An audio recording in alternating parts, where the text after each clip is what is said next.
The Intrusion of Jimmy by P.G. Wodehouse. Chapter 1.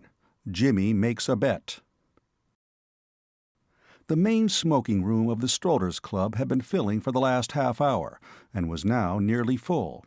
In many ways, the Strollers, though not the most magnificent, is the pleasantest club in New York. Its ideals are comfort without pomp, and it is given over after 11 o'clock at night mainly to the stage.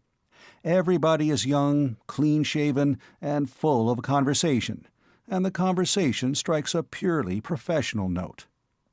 Everybody in the room on this July night had come from the theater.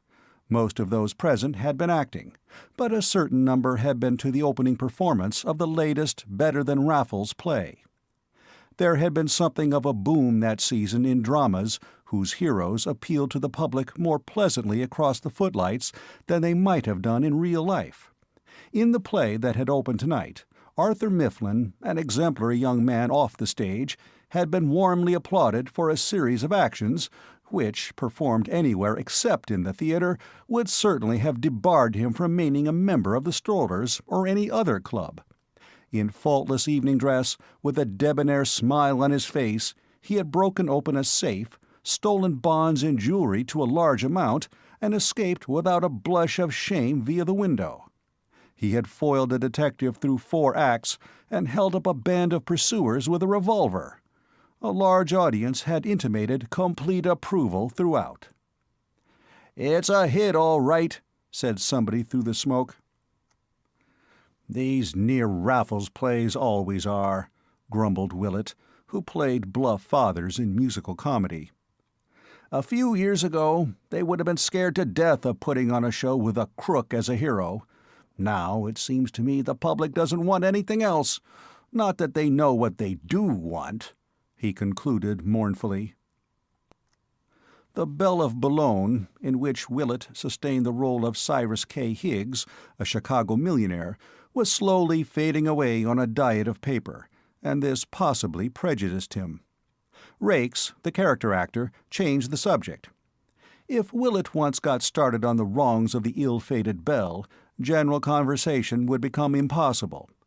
Willett denouncing the stupidity of the public as purely a monologue artiste. "I saw Jimmy Pitt at the show," said Raikes. Everybody displayed interest. "Jimmy Pitt? When did he come back? I thought he was in Italy." "He came on the Lusitania, I suppose. She docked this morning." "Jimmy Pitt?" said Sutton of the Majestic Theatre. "How long has he been away? Last I saw of him was at the opening of The Outsider at the Astor. That's a couple of months ago." "He's been traveling in Europe, I believe," said Raikes. "Lucky beggar to be able to. I wish I could." Sutton knocked off the ash of his cigar. "I envy Jimmy," he said. "I don't know anyone I'd rather be. He's got much more money than any man except a professional plute has any right to. He is as strong as an ox. I shouldn't say he'd ever had anything worse than measles in his life. He's got no relations, and he isn't married."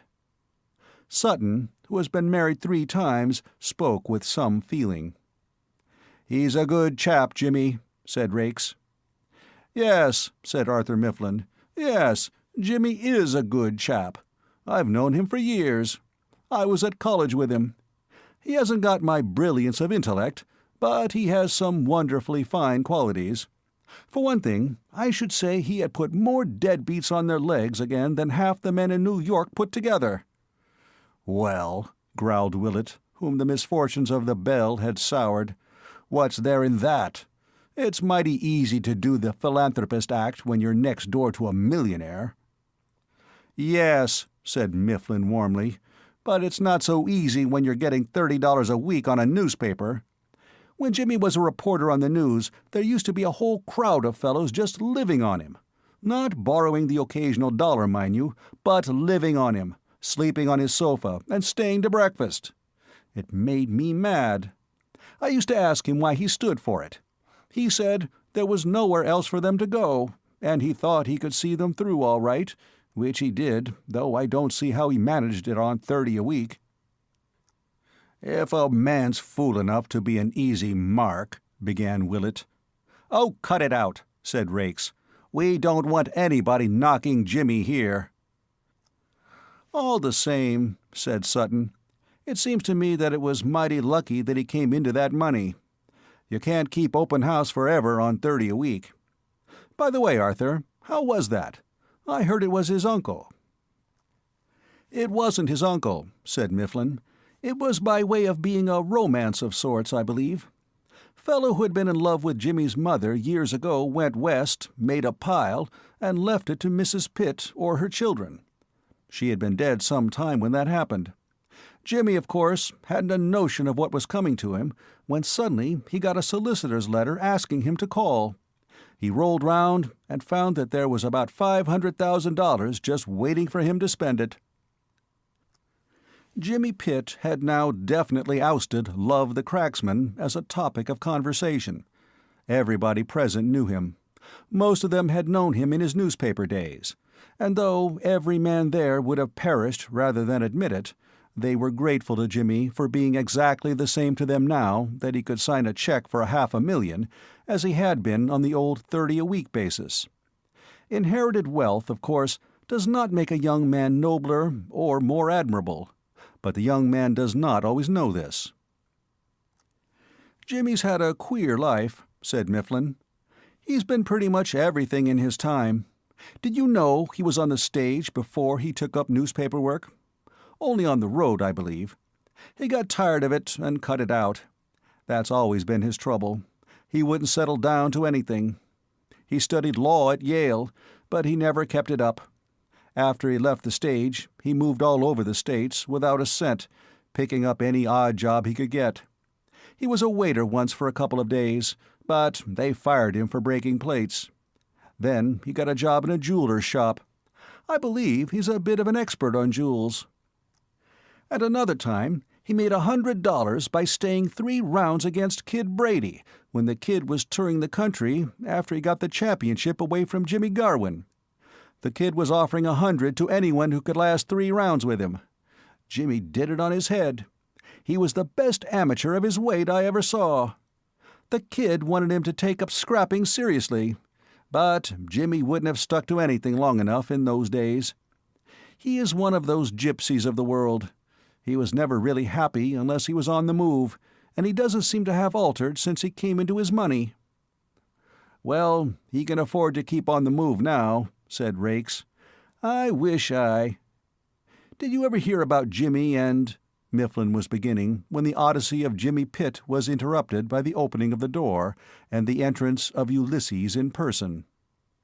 Jimmy Pitt was a young man of medium height, whose great breadth and depth of chest made him look shorter than he really was. His jaw was square and protruded slightly, and this, combined with a certain athletic jauntiness of carriage and a pair of piercing brown eyes very much like those of a bull-terrier, gave him an air of aggressiveness, which belied his character. He was not aggressive. He had the good nature as well as the eyes of a bull-terrier.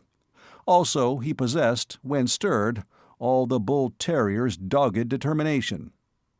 There were shouts of welcome. "Hello, Jimmy! When did you get back? Come and sit down. Plenty of room over here. Where is my wandering boy tonight? Waiter, what's yours, Jimmy?" Jimmy dropped into a seat and yawned. "Well," he said, "how goes it? Hello, Rakes. Weren't you at Love the Cracksman? I thought I saw you. Hello, Arthur. Congratulate you. You spoke your piece nicely." "Thanks," said Mifflin. "We were just talking about you, Jimmy. You came on the Lusitania, I suppose?" "She didn't break the record this time," said Sutton. A somewhat pensive look came into Jimmy's eyes. "She came much too quick for me," he said. "I don't see why they want to rip along at that pace," he went on hurriedly. "I like to have a chance of enjoying the sea air." "I know that sea air," murmured Mifflin. Jimmy looked up quickly. "What are you babbling about, Arthur?" "I said nothing," replied Mifflin suavely. "What did you think of the show tonight, Jimmy?" asked Rakes. "I liked it. Arthur was fine. I can't make out, though, why all this incense is being burned at the feet of the cracksmen. To judge by some of the plays they produce now, you'd think that a man had only to be a successful burglar to become a national hero. One of these days we shall have Arthur playing Charles Peace to a cheering house." "It is the tribute," said Mifflin, "that boneheadedness pays to brains. It takes brains to be a successful cracksman. Unless the grey matter is surging about in your cerebrum, as in mine, you can't hope." Jimmy leaned back in his chair and spoke calmly, but with decision. "Any man of ordinary intelligence," he said, "could break into a house." Mifflin jumped up and began to gesticulate. This was heresy. "My good man, what absolute—" "I could," said Jimmy, lighting a cigarette. There was a roar of laughter and approval. For the past few weeks, during the rehearsals of Love the Cracksman, Arthur Mifflin had disturbed the peace at the Strollers with his theories on the art of burglary. This was his first really big part, and he had soaked himself in it. He had read up the literature of burglary. He had talked with men from Pinkerton's. He had expounded his views nightly to his brother Strollers, preaching the delicacy and difficulty of cracking a crib till his audience had rebelled. It charmed the Strollers to find Jimmy, obviously of his own initiative and not to be suspected of having been suborned to the task by themselves, treading with a firm foot on the expert's favorite corn within 5 minutes of their meeting. "You?" said Arthur Mifflin with scorn. "I." "You? Why, you couldn't break into an egg unless it was a poached one." "What'll you bet?" said Jimmy. The Strollers began to sit up and take notice. The magic word "bet," when uttered in that room, had fairly failed to add a zest to life. They looked expectantly at Arthur Mifflin. "Go to bed, Jimmy," said the portrayer of cracksmen. "I'll come with you and tuck you in. A nice strong cup of tea in the morning, and you won't know there has ever been anything the matter with you." A howl of disapproval rose from the company. Indignant voices accused Arthur Mifflin of having a yellow streak. Encouraging voices urged him not to be a quitter. "See, they scorn you," said Jimmy, "and rightly. Be a man, Arthur. What'll you bet?" Mr. Mifflin regarded him with pity. "You don't know what you're up against, Jimmy," he said. "You're half a century behind the times. You have an idea that all a burglar needs is a mask, a blue chin, and dark lantern. I tell you, he requires a highly specialized education. I've been talking to these detective fellows, and I know. Now take your case, you worm. Have you a thorough knowledge of chemistry, physics, toxicology? Sure. Electricity and microscopy? You have discovered my secret. Can you use an oxyacetylene blowpipe? I never travel without one. What do you know about the administration of anesthetics? Practically everything. It is one of my favorite hobbies. Can you make soup? Soup? Soup, said Mr. Mifflin firmly. Jimmy raised his eyebrows. Does an architect make bricks? He said. I leave the rough preliminary work to my corps of assistants. They make my soup. You mustn't think Jimmy's one of your common yeggs, said Sutton. He's at the top of his profession. That's how he made his money. I never did believe that legacy story. Jimmy, said Mr. Mifflin, couldn't crack a child's money box. Jimmy couldn't open a sardine tin. Jimmy shrugged his shoulders.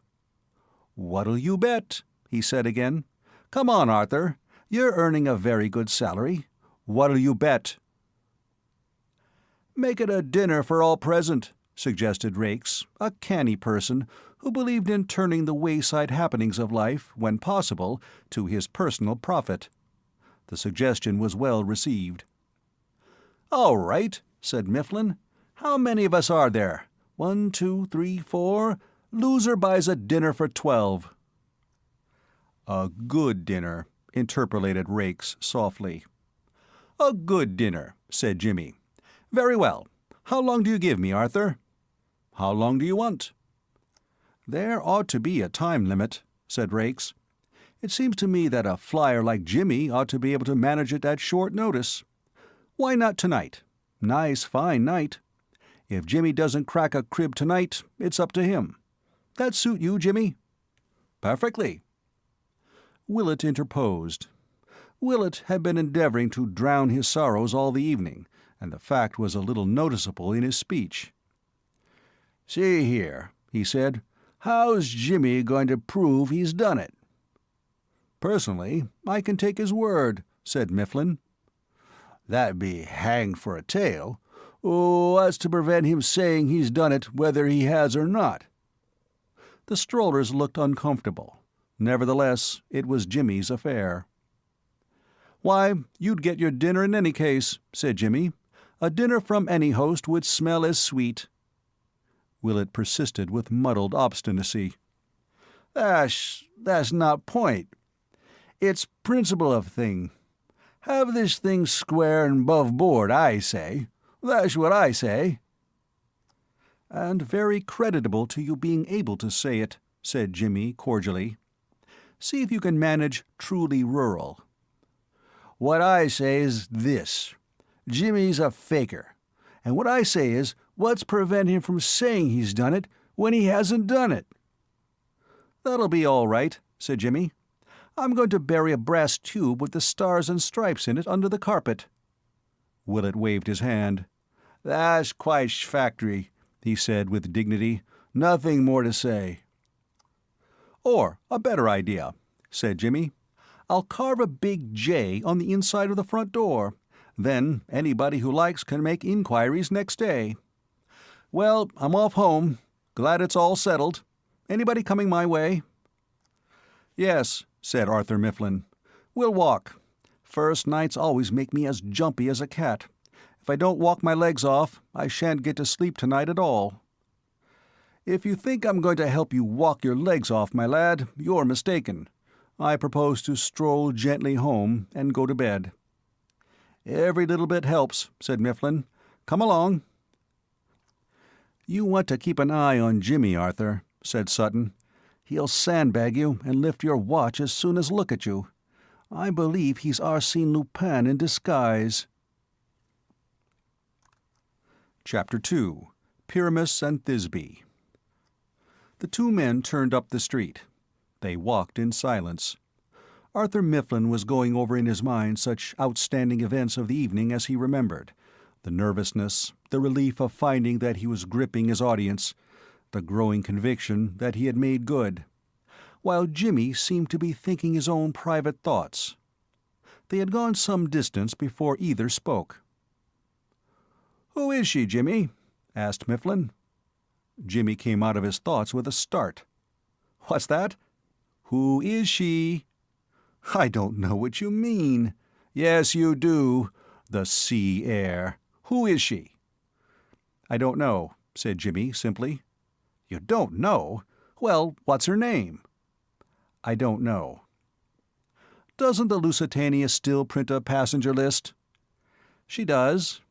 "And you couldn't find out her name in 5 days?" "No."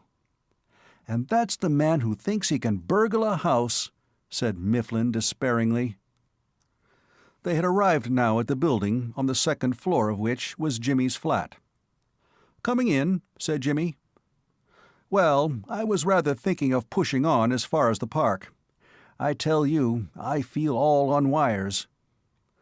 "Come in and smoke a cigar. You've got all night before you if you want to do marathons. I haven't seen you for a couple of months. I want you to tell me all the news." "There isn't any. Nothing happens in New York. The papers say things do, but they don't. However, I'll come in. It seems to me that you're the man with the news." Jimmy fumbled with his latchkey. "You're a bright sort of burglar," said Mifflin disparagingly. "Why don't you use your oxyacetylene blowpipe? Do you realize, my boy, that you've let yourself in for buying a dinner for 12 hungry men next week? In the cold light of the morning, when reason returns to her throne, that'll come home to you." "I haven't done anything of the sort," said Jimmy, unlocking the door. "Don't tell me you really mean to try it." "What else do you think I was going to do?" But you can't. You would get caught for a certainty. And what are you going to do then? Say it was all a joke? Suppose they fill you full of bullet holes. Nice sort of fool you'll look, appealing to some outraged householder's sense of humor, while he pumps you full of lead with a Colt. These are the risks of the profession. You ought to know that, Arthur. Think what you went through tonight." Arthur Mifflin looked at his friend with some uneasiness. He knew how very reckless Jimmy could be when he had set his mind on accomplishing anything, since, under the stimulus of a challenge, he ceased to be a reasoning being, amenable to argument. And in the present case, he knew that Willett's words had driven the challenge home. Jimmy was not the man to sit still under the charge of being a faker, no matter whether his accuser had been sober or drunk. Jimmy, meanwhile, had produced whiskey and cigars. Now he was lying on his back on the lounge, blowing smoke rings at the ceiling. "Well?" said Arthur Mifflin at length. "Well, what?" "What I meant was, is this silence to be permanent, or are you going to begin shortly to amuse, elevate, and instruct? Something's happened to you, Jimmy. There was a time when you were a bright little chap, a fellow of infinite jest, of most excellent fancy.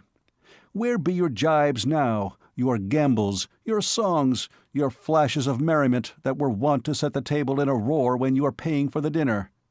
You remind me more of a deaf mute celebrating the 4th of July with noiseless powder than anything else on earth. Wake up, or I shall go. Jimmy, we were practically boys together.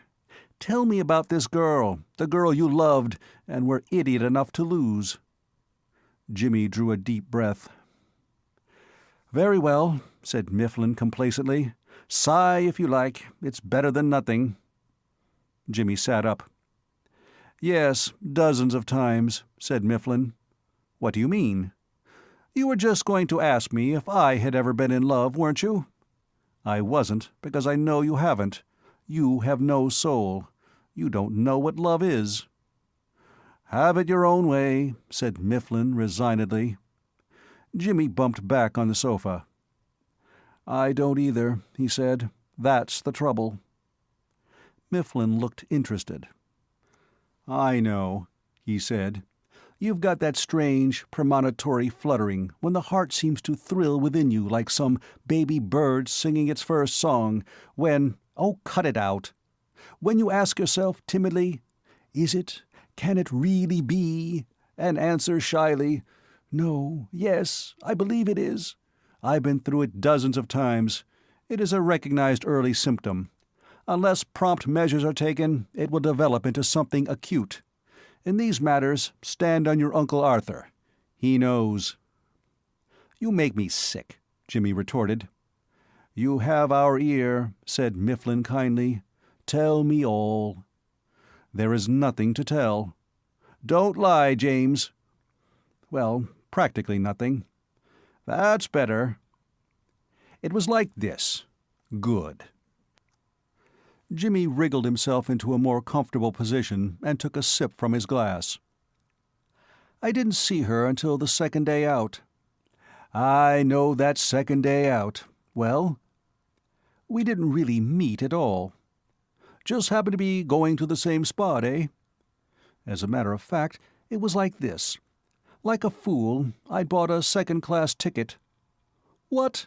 Our young rocker-built Astrogould, the boy millionaire, traveling second class? Why?"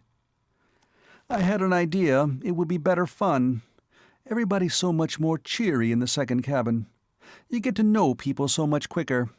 9 trips out of 10, I'd much rather go second." "And this was the 10th?" "She was in the first cabin," said Jimmy. Mifflin clutched his forehead. "Wait!" he cried. "This reminds me of something. Something in Shakespeare. Romeo and Juliet? No, I've got it. Pyramus and Thisbe." "I don't see the slightest resemblance." "Read your Midsummer Night's Dream. Pyramus and Thisbe, says the story, did talk through the chink of a wall," quoted Mifflin. "We didn't." "Don't be so literal. You talked across a railing." "We didn't." "Did you mean to say you didn't talk at all?" We didn't say a single word." Mifflin shook his head sadly. "I give you up," he said. "I thought you were a man of enterprise. What did you do?" Jimmy sighed softly. "I used to stand and smoke against the railing opposite the barber's shop, and she used to walk round the deck." "And you used to stutter?" "I would look in her direction sometimes," corrected Jimmy with dignity. "Don't quibble. You stared at her. You behave like a common rubberneck, and you know it. I am no prude, James, but I feel compelled to say that I consider your conduct that of a libertine. Used she to walk alone?" "Generally." "And now you love her, eh? You went on board that ship happy, careless, heart-free. You came off it grave and saddened. Thenceforth for you the world could contain but one woman, and her you had lost." Mifflin groaned in a hollow and bereaved manner, and took a sip from his glass to buoy him up. Jimmy moved restlessly on the sofa. "Do you believe in love at first sight?" he asked fatuously. He was in the mood when a man says things, the memory of which makes him wake up hot all over for nights to come. "I don't see what first sight's got to do with it," said Mifflin. "According to your own statement, you stood and glared at the girl for 5 days without letting up for a moment. I can quite imagine that you might glare yourself into love with anyone by the end of that time." "I can't see myself settling down," said Jimmy thoughtfully. "And until you feel that you want to settle down, I suppose you can't be really in love." "I was saying practically that about you at the club just before you came in. My somewhat neat expression was that you were one of the gypsies of the world." "By George, you're quite right." "I always am." "I suppose it's having nothing to do. When I was on the news, I was never like this." "You weren't on the news long enough to get tired of it." "I feel now I can't stay in a place more than a week. It's having this money that does it, I suppose." "New York," said Mifflin, "is full of obliging persons who will be delighted to relieve you of the incubus. Well, James, I shall leave you. I feel more like bed now. By the way, I suppose you lost sight of this girl when you landed?" "Yes. Well, there aren't so many girls in the United States, only 20 million. Or is it 40 million? Something small. All you've got to do is search around a bit. Good night." "Good night." Mr. Mifflin clattered down the stairs. A minute later, the sound of his name being called loudly from the street brought Jimmy to the window. Mifflin was standing on the pavement below, looking up. "Jimmy!" "What's the matter now?" "I forgot to ask. Was she a blonde?" "What?" "Was she a blonde?" yelled Mifflin. "No," snapped Jimmy. "Dark, eh?" bawled Mifflin, making night hideous. "Yes," said Jimmy, shutting the window. "Jimmy!" The window went up again. "Well?" "Me for blondes." "Go to bed." "Very well. Good night."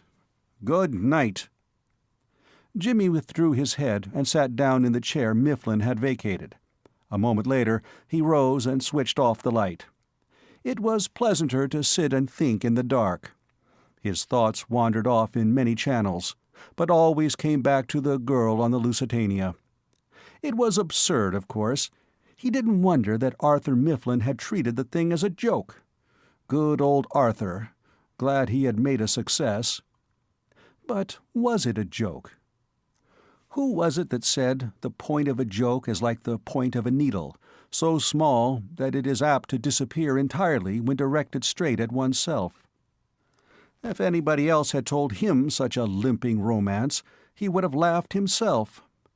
Only when you are the center of a romance, however limping, you see it from a different angle. Of course, told badly, it was absurd. He could see that. But something away at the back of his mind told him that it was not altogether absurd. And yet love didn't come like that, in a flash. You might just as well expect a house to spring into being in a moment, or a ship, or an automobile, or a table, or a— He sat up with a jerk. In another instant he would have been asleep. He thought of bed, but bed seemed a long way off, the deuce of a way. Acres of carpet to be crawled over, and then the dickens of a climb at the end of it. Besides, undressing. Nuisance undressing. That was a nice dress the girl had worn on the 4th day out. Tailor-made. He liked tailor-mades.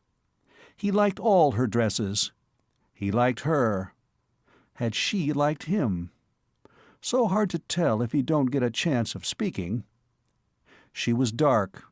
Arthur liked blondes. Arthur was a fool. Good old Arthur. Glad he had made a success. Now he could marry if he liked. If he wasn't so restless, if he didn't feel that he couldn't stop more than a day in any place. But would the girl have him?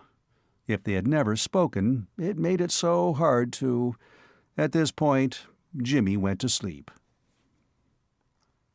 Chapter 3. Mr. McEachern.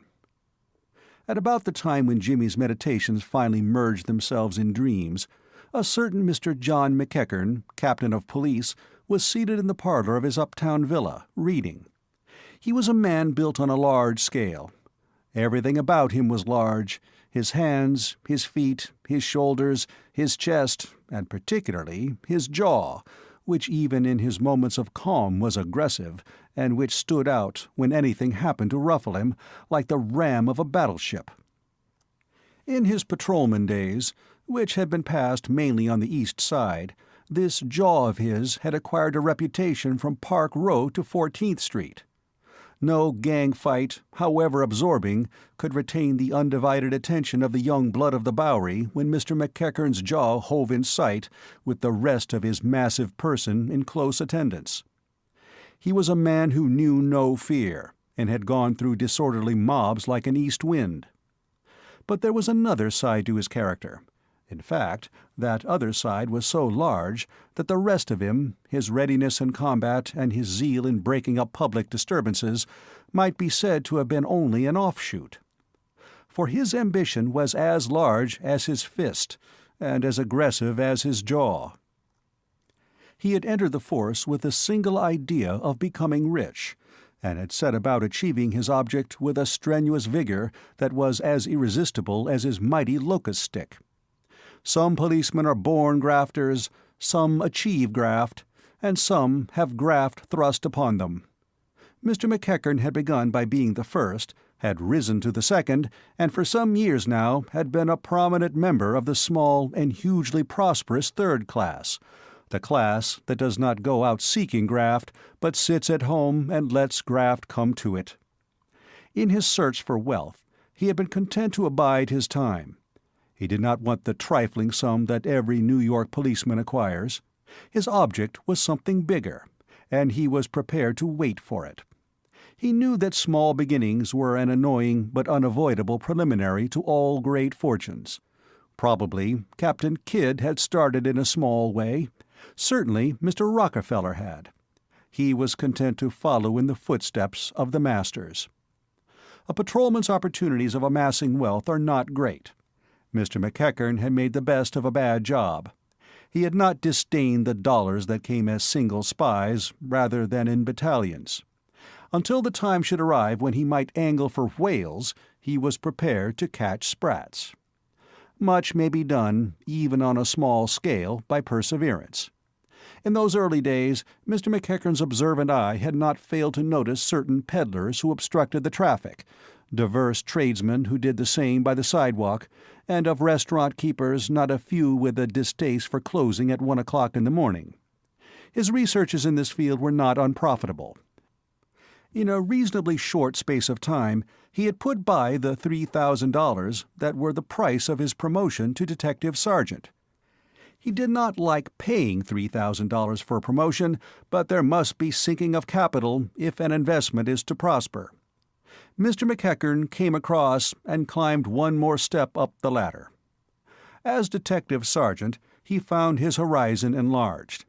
There was more scope for a man of parts. Things moved more rapidly. The world seemed full of philanthropists, anxious to dress his front, and do him other little kindnesses. Mr. McEachern was no churl. He let them dress his front. He accepted the little kindnesses. Presently he found that he had $15,000 to spare for any small flutter that might take his fancy. Singularly enough, this was the precise sum necessary to make him a captain. He became a captain. And it was then that he discovered that El Dorado was no mere poet's dream, and that Tom Tiddler's ground, where one might stand picking up gold and silver, was as definite a locality as Brooklyn or the Bronx. At last, after years of patient waiting, he stood like Moses on the mountain, looking down into the promised land. He had come to where the big money was. The captain was now reading the little notebook wherein he kept a record of his investments, which were numerous and varied. That the contents were satisfactory was obvious at a glance. The smile on his face and the reposeful position of his jaw were proof enough of that. There were notes relating to house property, railroad shares, and a dozen other profitable things. He was a rich man. This was a fact that was entirely unsuspected by his neighbors, with whom he maintained somewhat distant relations, accepting no invitations and giving none. For Mr. McEachern was playing a big game. Other eminent buccaneers in his walk of life had been content to be rich men in a community where moderate means were the rule. But about Mr. McEachern there was a touch of the Napoleonic. He meant to get into society, and the society he had selected was that of England. Other people had noted the fact, which had impressed itself very firmly on the policeman's mind, that between England and the United States there are 3,000 miles of deep water. In the United States he would be a retired police captain. In England, an American gentleman of large and independent means with a beautiful daughter.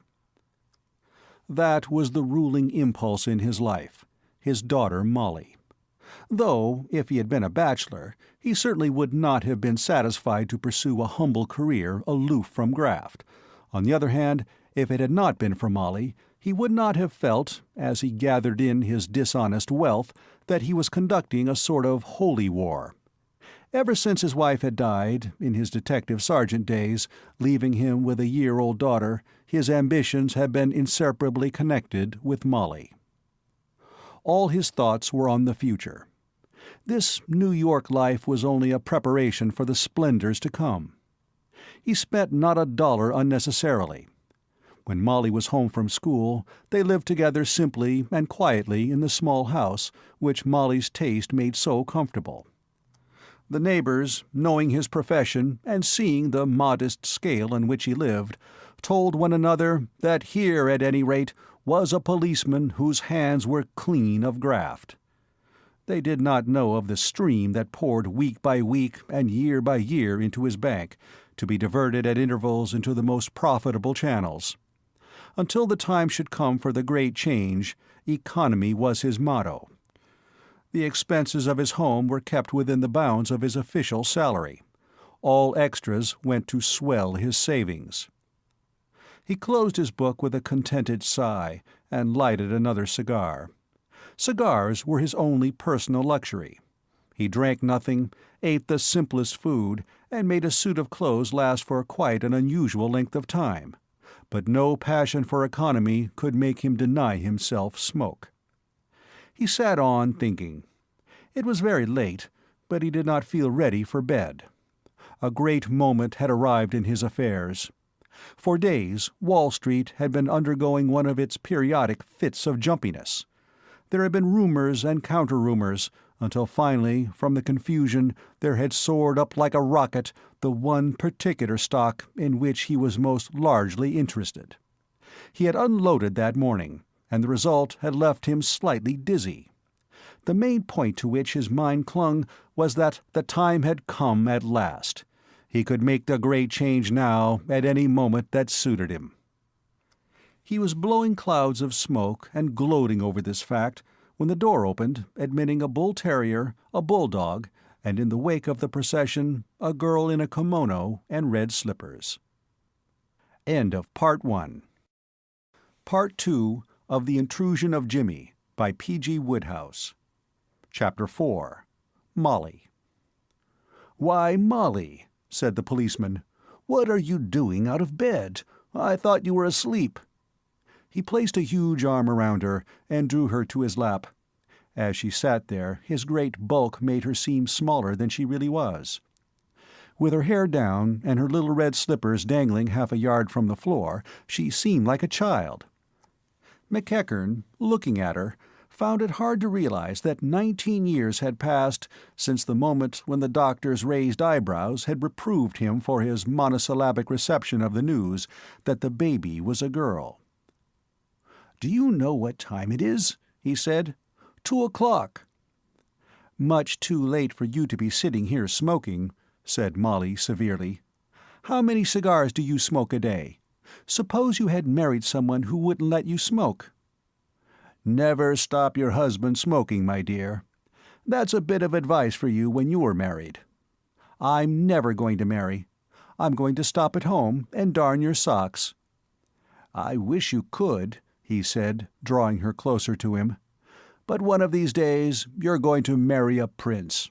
And now, run back to bed." "It's much too late."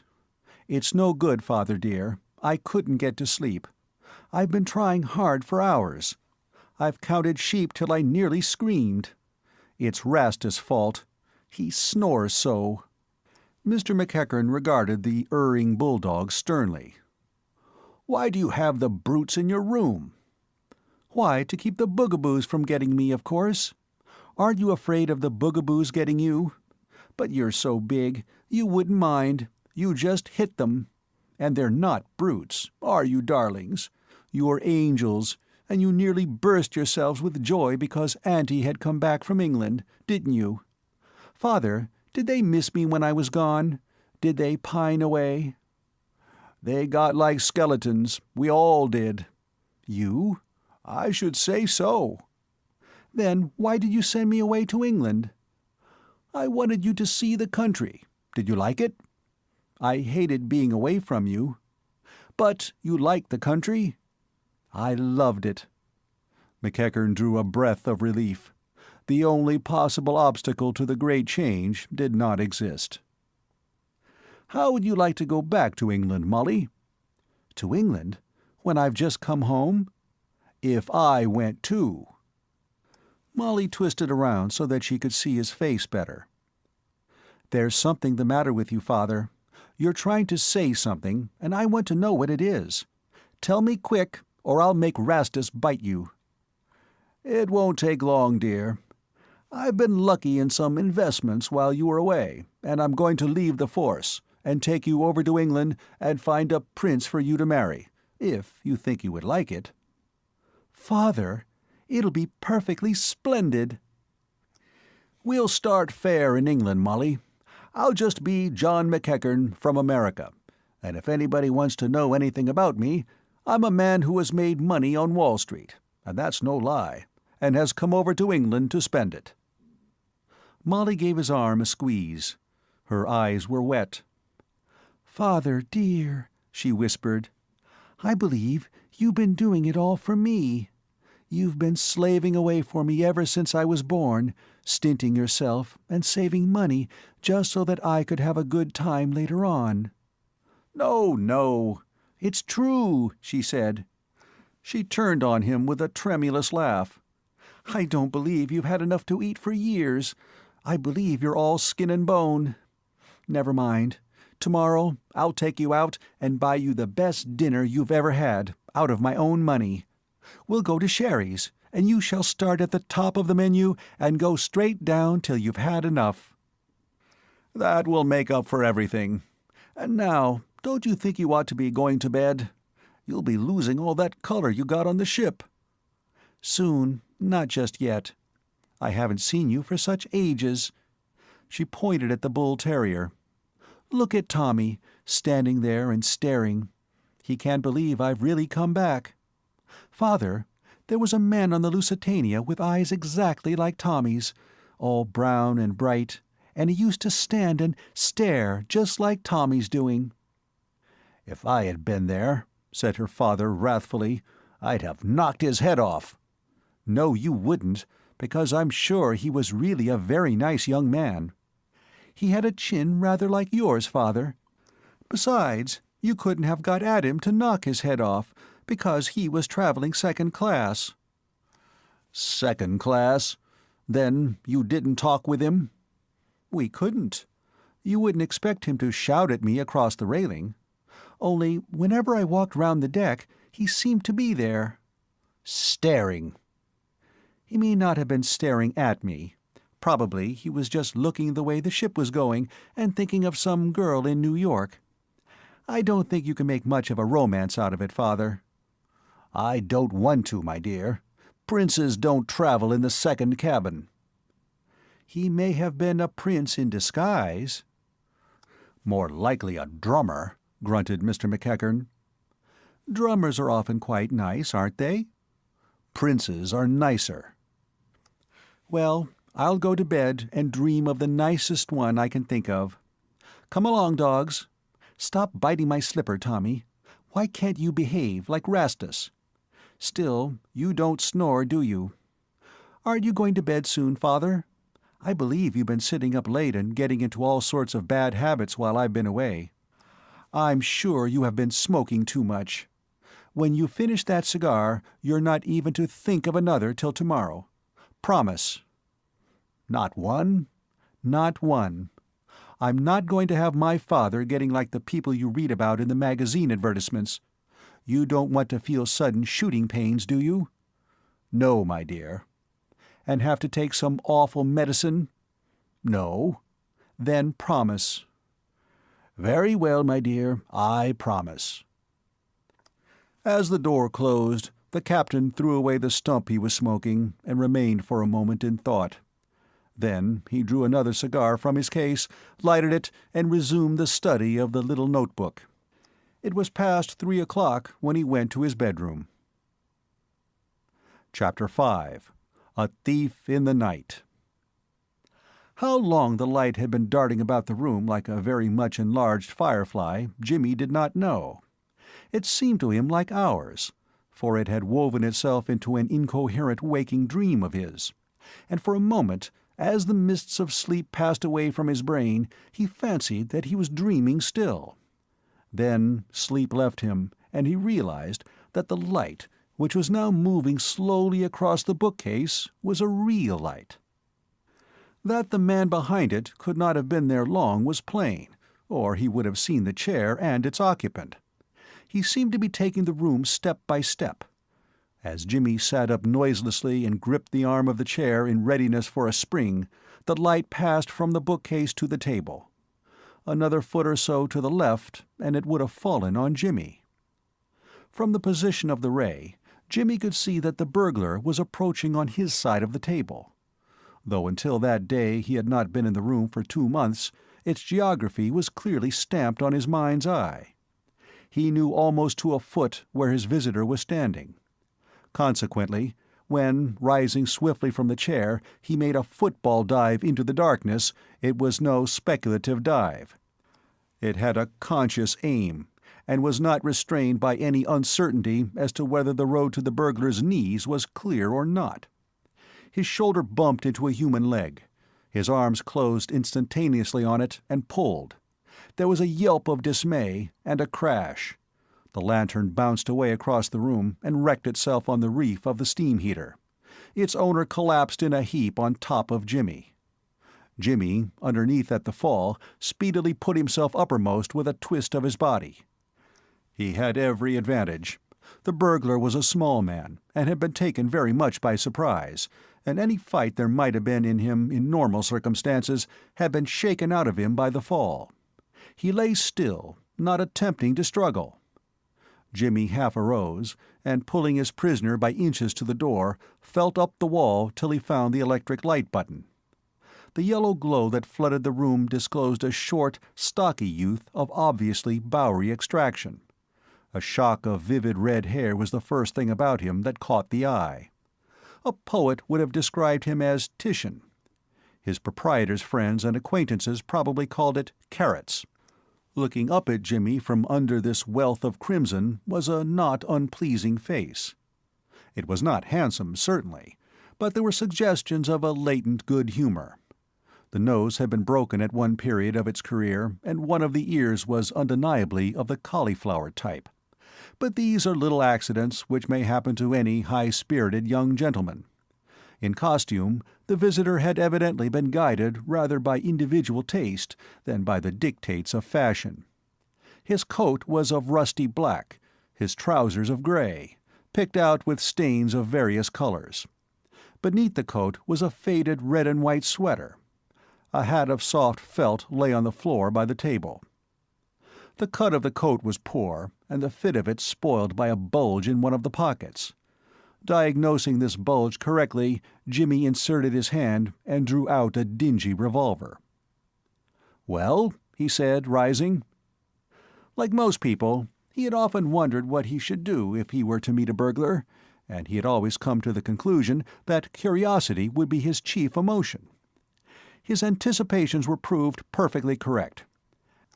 Now that he had abstracted his visitor's gun, he had no wish to do anything but engage him in conversation. A burglar's life was something so entirely outside his experience.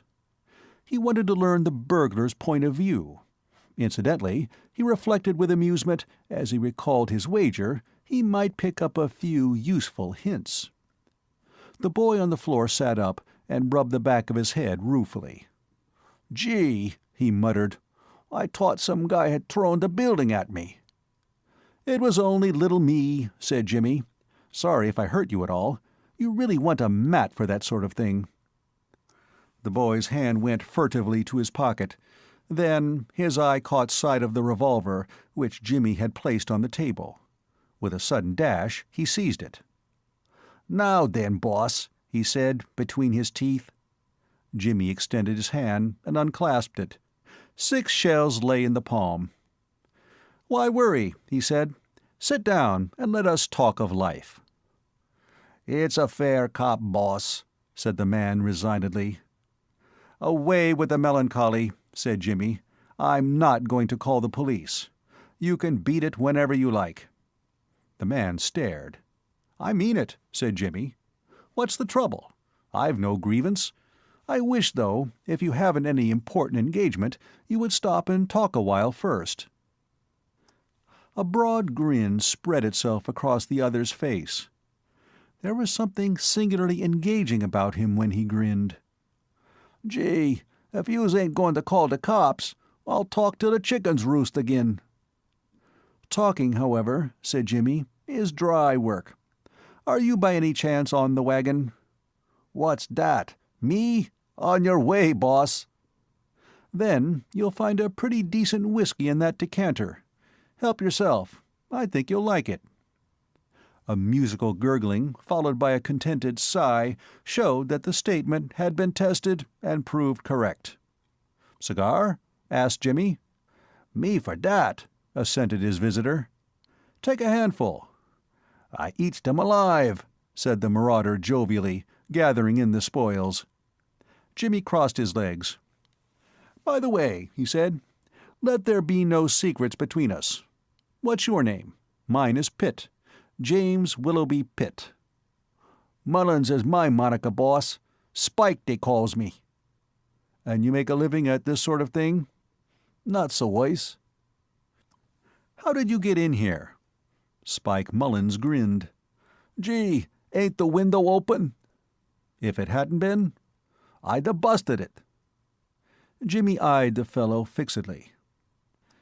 "Can you use an oxyacetylene blowpipe?" he demanded.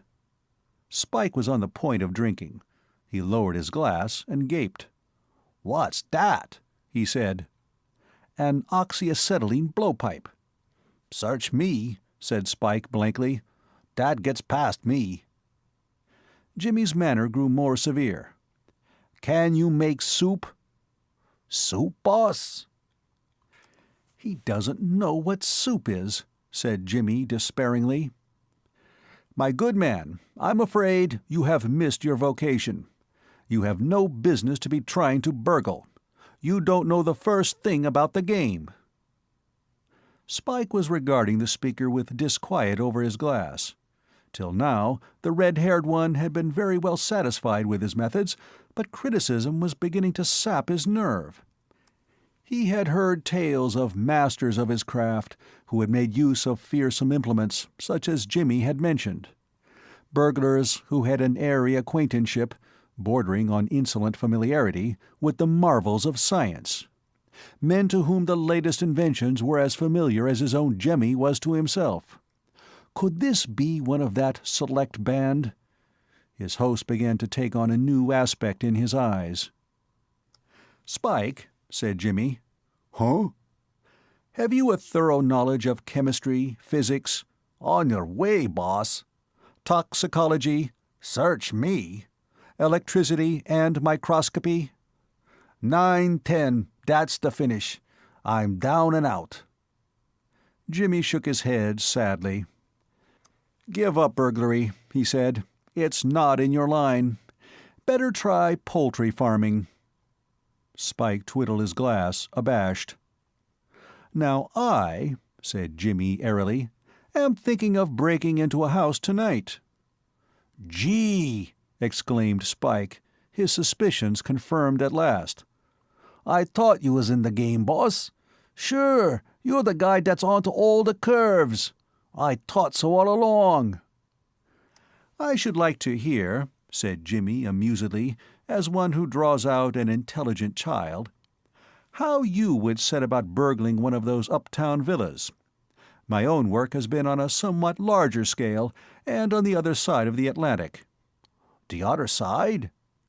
"I have done as much in London as anywhere else," said Jimmy. "A great town, London, full of opportunities for the fine worker.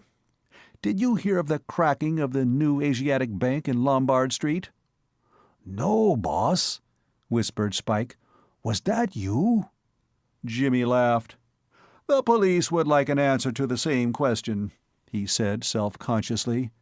"Perhaps you heard nothing of the disappearance of the Duchess of Havant's diamonds." "What's that?" "The thief," said Jimmy, flicking a speck of dust from his coat sleeve, "was discovered to have used an oxyacetylene blowpipe." The rapturous intake of Spike's breath was the only sound that broke the silence. Through the smoke his eyes could be seen slowly widening. "But about this villa," said Jimmy.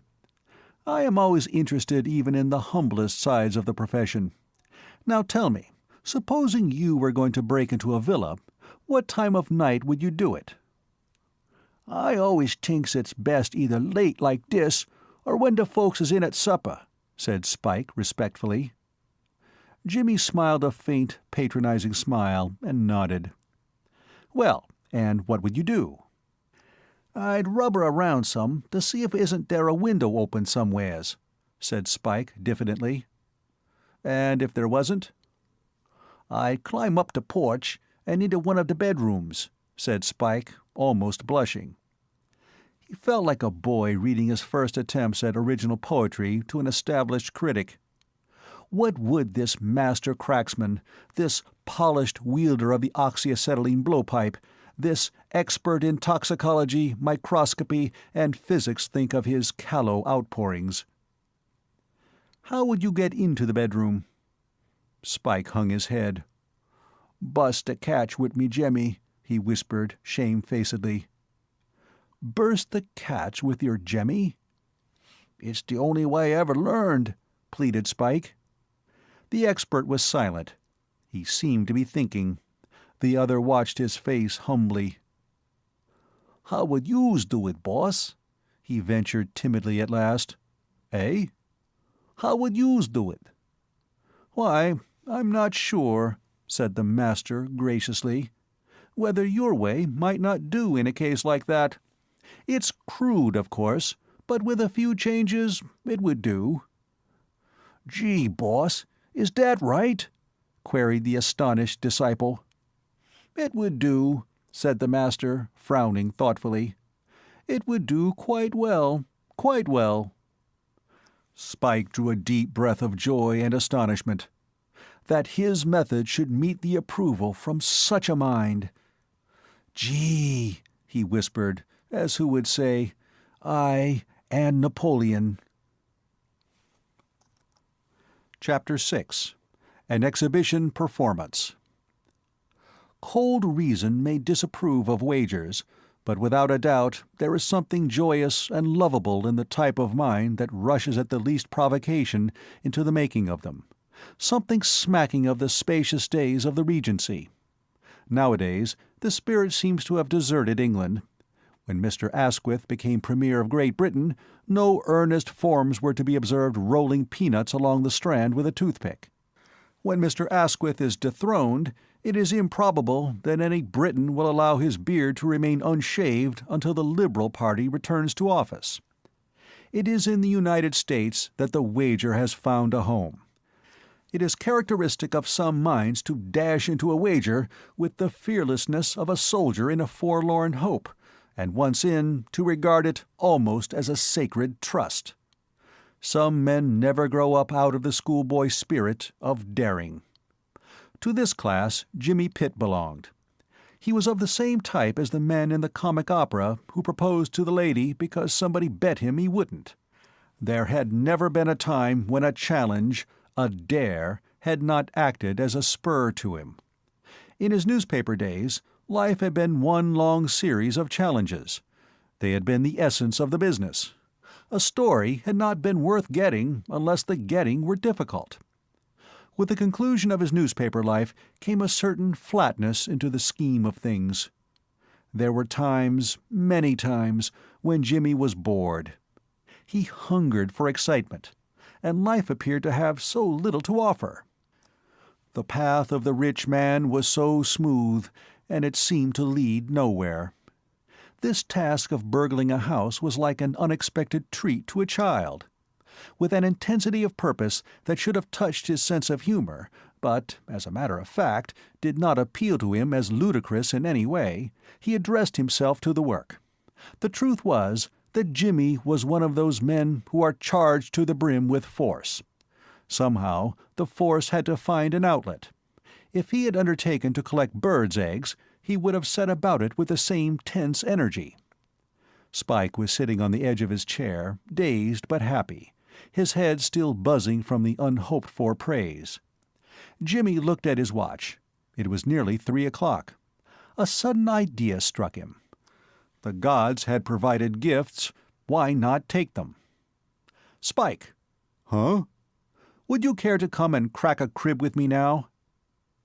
Reverential awe was written on the red-haired one's face.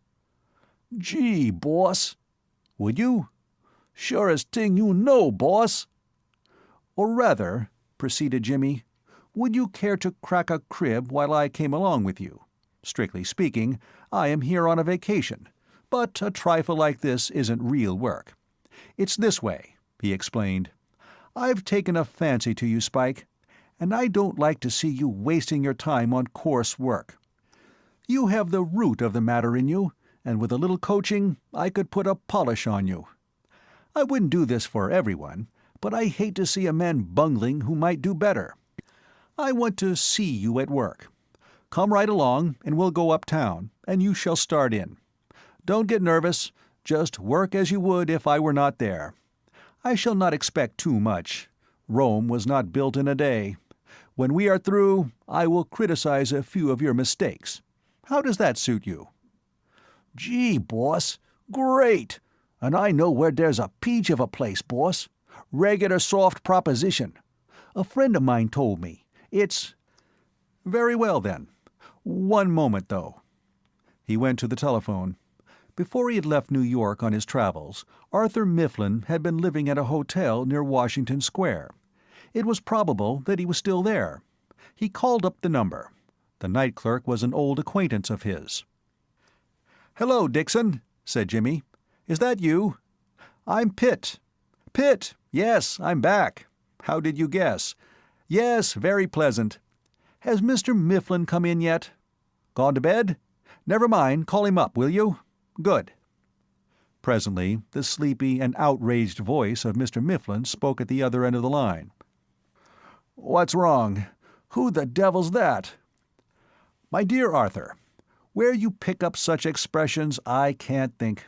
Not from me." "Is that you, Jimmy? What in the name of—" "Heavens! What are you kicking about? The night's yet young. Arthur, touching that little arrangement we made, cracking that crib, you know. Are you listening? Have you any objection to my taking an assistant along with me? I don't want to do anything contrary to our agreement, but there's a young fellow here who's anxious that I should let him come along and pick up a few hints. He's a professional, all right. Not in our class, of course, but quite a fair rough workman. Arthur. These are harsh words. Then am I to understand you have no objection? Very well, only don't say later on that I didn't play fair. Good night." He hung up the receiver and turned to Spike. "Ready? Ain't youse goin' to put on your gumshoes, boss?" Jimmy frowned reflectively, as if there was something in what this novice suggested. He went into the bedroom and returned wearing a pair of thin patent leather shoes. Spike coughed tentatively. Won't youse need your gun?" he hazarded. Jimmy gave a short laugh. "I work with brains, not guns," he said. "Let us be going." There was a taxicab nearby, as there always is in New York. Jimmy pushed Spike in, and they drove off. To Jimmy, New York stopped somewhere about 72nd Street. Anything beyond that was getting on for the Middle West, and seemed admirably suited as a field for the cracksman. He had a vague idea of uptown as a remote, desolate district, badly lighted, if lighted at all, and sparsely dotted with sleepy policemen. The luxury of riding in a taxicab kept Spike dumb for several miles. Having arrived at what seemed a sufficiently remote part of America, Jimmy paid the driver, who took the money with that magnificent aloof air which characterizes the taxi chauffeur. A lesser man might have displayed some curiosity about the ill-matched pair. The chauffeur, having lighted a cigarette, drove off without any display of interest whatsoever. It might have been part of his ordinary duties to drive gentlemen in evening clothes and shock-headed youths in party-colored sweaters about the city at 3 o'clock in the morning. "We will now," said Jimmy, "stroll on and prospect. It is up to you, Spike.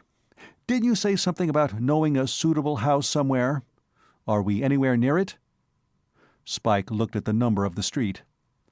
"We got some way to go, boss," he said. "I wished youse hadn't sent away de cab." "Did you think we were going to drive up to the door? Pull yourself together, my dear man." They walked on, striking eastward out of Broadway. It caused Jimmy some surprise to find that the much-enduring thoroughfare extended as far as this. It had never occurred to him before to ascertain what Broadway did with itself beyond Times Square. It was darker now that they had moved from the center of things, but it was still far too light for Jimmy's tastes. He was content, however, to leave matters entirely to his companion. Spike probably had his methods for evading publicity on these occasions. Spike plodded on. Block after block he passed, until finally the houses began to be more scattered. At last he halted before a fair-sized detached house. "This is the place," he said. "A friend of mine tells me of it. I didn't know he was me friend, though, before he puts me wise about this joint. I thought he got it in for me, 'cause of last week when I scrapped with him about somethin'. I thought after that he was layin' for me, but the next time he seen me, he put me wise to this place." "Coals of fire," said Jimmy. He was of a forgiving disposition. A single raindrop descended on the nape of his neck. In another moment a smart shower had begun. "This matter has passed out of our hands," said Jimmy. "We must break in, if only to get shelter. Get busy, my lad." There was a handy window only a few feet from the ground. Spike pulled from his pocket a small bottle. "What's that?" inquired Jimmy. "Molasses, boss," said Spike deferentially. He poured the contents of the bottle on a piece of paper, which he pressed firmly against the window-pane. Then, drawing out a short steel instrument, he gave the paper a sharp tap. The glass broke almost inaudibly. The paper came away, leaving a gap in the pane. Spike inserted his hand, shot back the catch, and softly pushed up the window. "Elementary," said Jimmy. "Elementary, but quite neat." There was now a shutter to be negotiated. This took longer, but in the end Spike's persuasive methods prevailed. Jimmy became quite cordial. "You have been well grounded, Spike," he said. "And, after all, that is half the battle. The advice I give to every novice is, learn to walk before you try to run. Master the ABC of the craft first. With a little careful coaching, you will do. Just so. Pop in." Spike climbed cautiously over the sill, followed by Jimmy. The latter struck a match and found the electric light switch. They were in a parlor, furnished and decorated with surprising taste. Jimmy had expected the usual hideousness, but here everything from the wallpaper to the smallest ornaments was wonderfully well selected. Business, however, was business. This was no time to stand admiring artistic effects in room furnishing. There was that big J to be carved on the front door. If 'twere done, then 'twere done quickly. He was just moving to the door when from some distant part of the house came the bark of a dog. Another joined in. The solo became a duet. The air was filled with their clamor. "Gee!" cried Spike. The remark seemed more or less to sum up the situation. "'Tis sweet," says Byron, "to hear the watchdog's honest bark." Jimmy and Spike found two watchdogs' honest barks cloying. Spike intimated this by making a feverish dash for the open window. Unfortunately for the success of this maneuver, the floor of the room was covered not with a carpet, but with tastefully scattered rugs, and underneath these rugs it was very highly polished. Spike, treading on one of these islands, was instantly undone. No power of will or muscle can save a man in such a case. Spike skidded. His feet flew from under him. There was a momentary flash of red head, as of a passing meteor. The next moment he had fallen on his back with a thud that shook the house.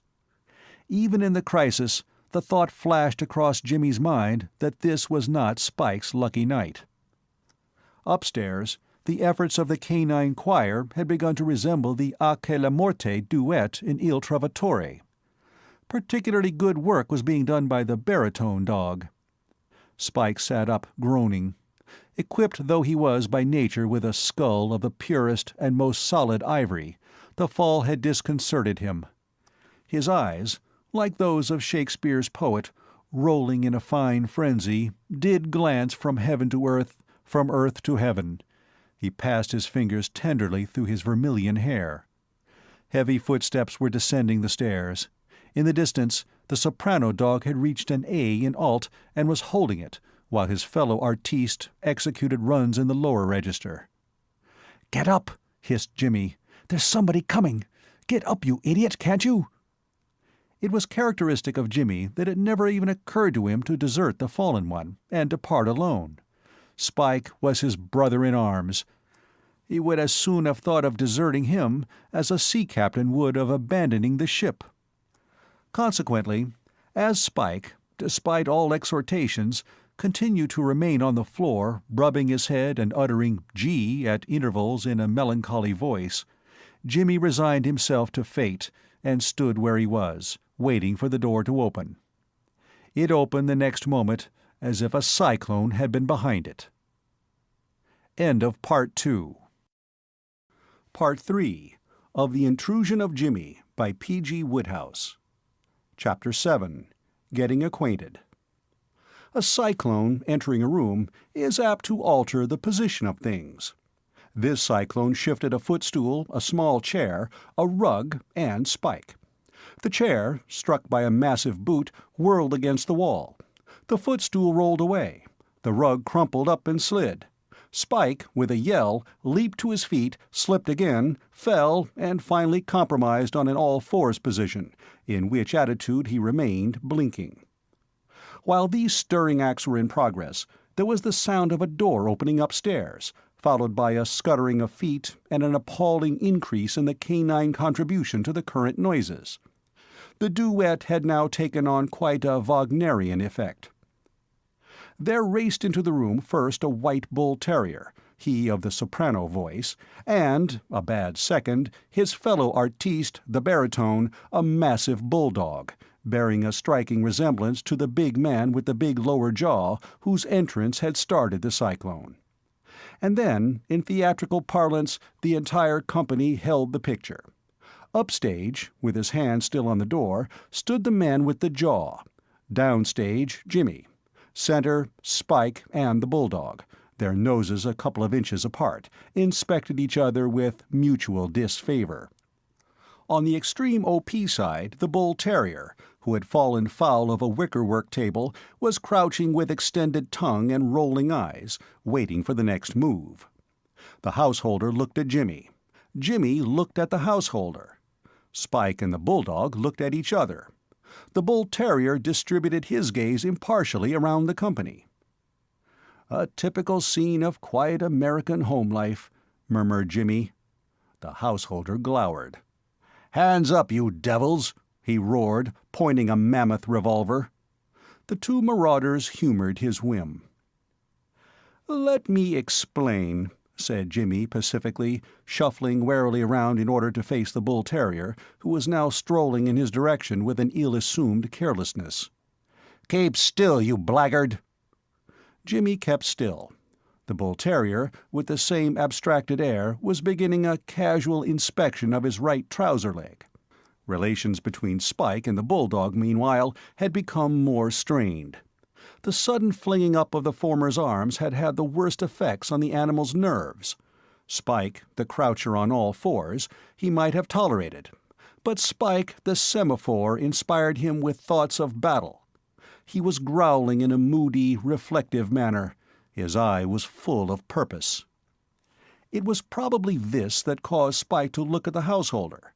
Till then, he had been too busy to shift his gaze, but now the bulldog's eye had become so unpleasing that he cast a pathetic glance up at the man by the door. "Gee," he cried, "it's the boss! Say, boss, call off the dog. It's sure going to nip the hull head off on me." The other lowered the revolver in surprise.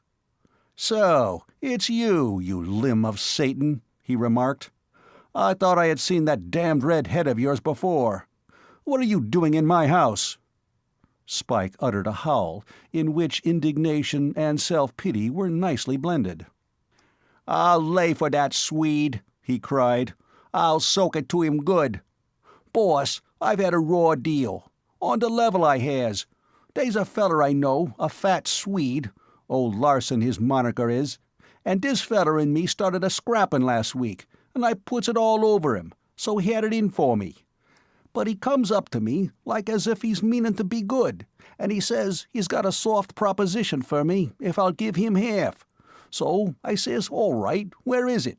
And he gives me the number of dis house, and says dis is where a widder lady lives all alone, and has got silver mugs and things to boin, and that she's away down south, so there ain't nobody in the house.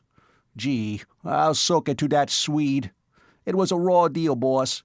He was just hopin' to put me in bed with you. That's how it was, boss, honest."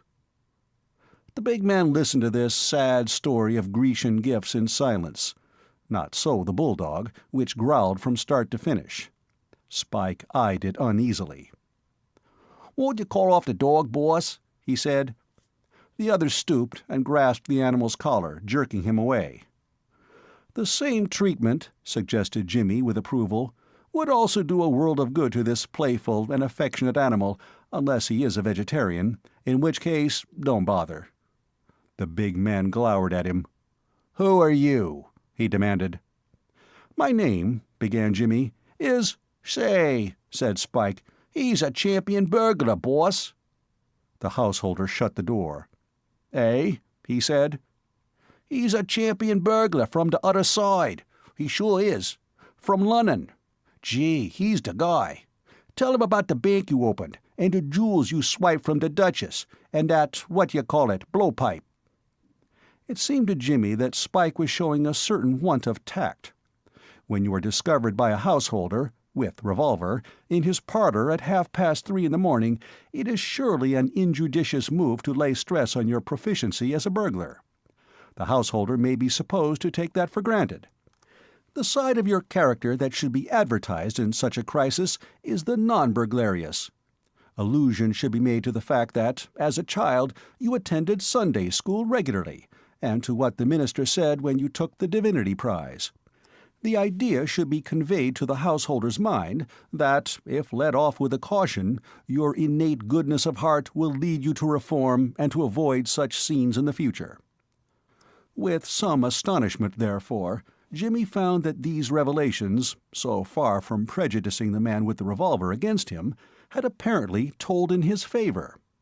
The man behind the gun was regarding him rather with interest than disapproval. "So, you're a crook from London, are you?" Jimmy did not hesitate. If being a crook from London was a passport into citizens' parlours in the small hours, and more particularly if it carried with it also a safe conduct out of them, Jimmy was not the man to refuse the role. He bowed. "Well, you'll have to come across now you're in New York. Understand that, and come across good."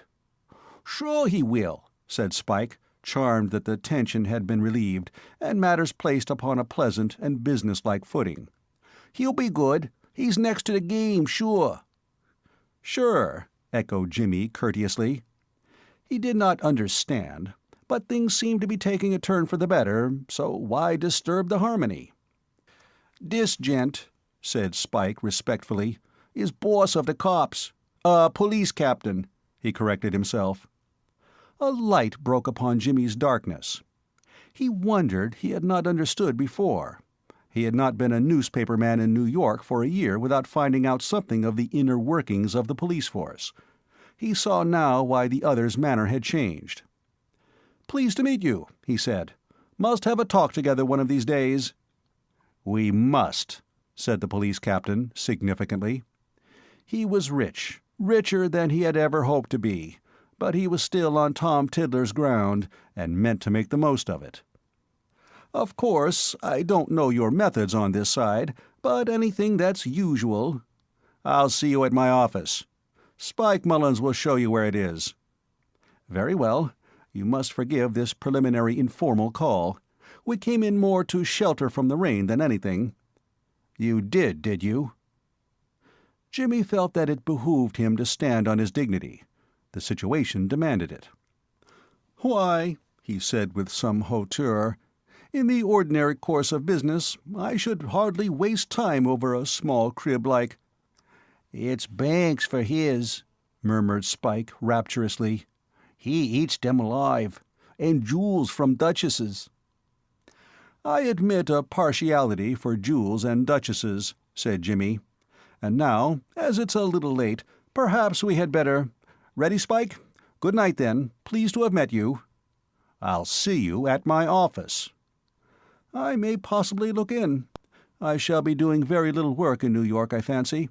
I am here merely on vacation." "If you do any work at all," said the policeman coldly, "you'll look in at my office, or you'll wish you had when it's too late." Of course. I shouldn't dream of omitting any formality that may be usual, but I don't fancy I shall break my vacation. By the way, one little thing. Have you any objections to my carving a J on your front door?" The policeman stared. "On the inside. It won't show. It's just a whim of mine. If you have no objection—" "I don't want any of your—" began the policeman. "You misunderstand me. It's only that it means paying for a dinner. I wouldn't for the world—" The policeman pointed to the window. "Out you get," he said abruptly. "I've had enough of you, and don't you forget to come to my office."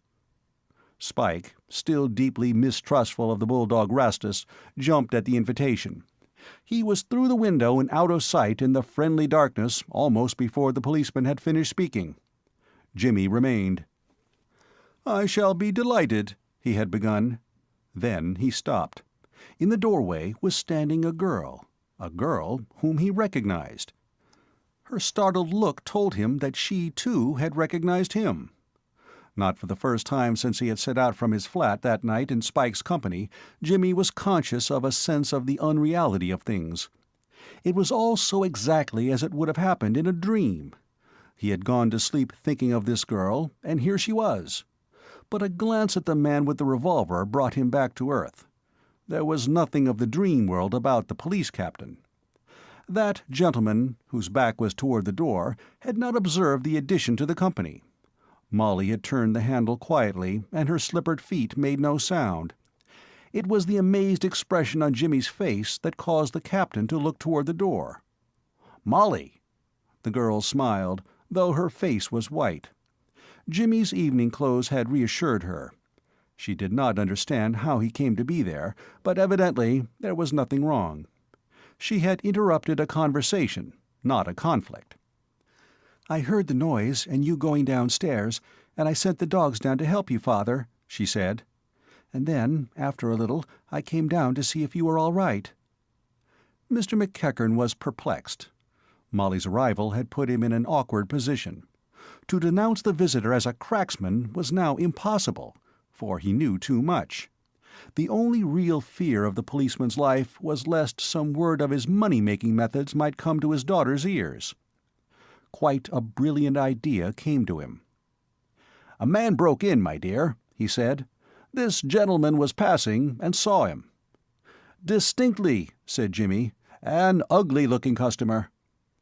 "But he slipped out of the window and got away," concluded the policeman. "He was very quick," said Jimmy. "I think he may have been a professional acrobat." "He didn't hurt you, Father?" "No, no, my dear." "Perhaps I frightened him," said Jimmy airily. Mr. McEachern scowled furtively at him. "We mustn't detain you, Mr. "Pitt," said Jimmy. "My name is Pitt." He turned to Molly. "I hope you enjoyed the voyage." The policeman started. "You know my daughter?" "By sight only, I'm afraid. We were fellow passengers on the Lusitania. Unfortunately, I was in the second cabin.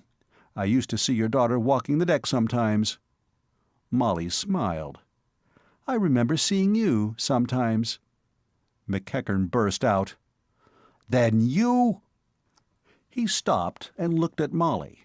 The girl was bending over Rastus, tickling him under the ear. "Let me show you the way out, Mr. Pitt," said the policeman shortly. His manner was abrupt, but when one is speaking to a man whom one would dearly love to throw out of the window, abruptness is almost unavoidable. "Perhaps I should be going," said Jimmy. "Good night, Mr. Pitt," said Molly.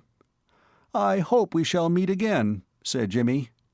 "This way, Mr. Pitt," growled McEachern, holding the door. "Please don't trouble," said Jimmy. He went to the window, and flinging his leg over the sill, dropped noiselessly to the ground. He turned and put his head in at the window again. "I did that rather well," he said pleasantly. "I think I must take up this sort of thing as a profession. Good night." Chapter 8. At Drever. In the days before he began to expend his surplus energy in playing rugby football, the Welshman was accustomed, whenever the monotony of his everyday life began to oppress him, to collect a few friends and make raids across the border into England, to the huge discomfort of the dwellers on the other side.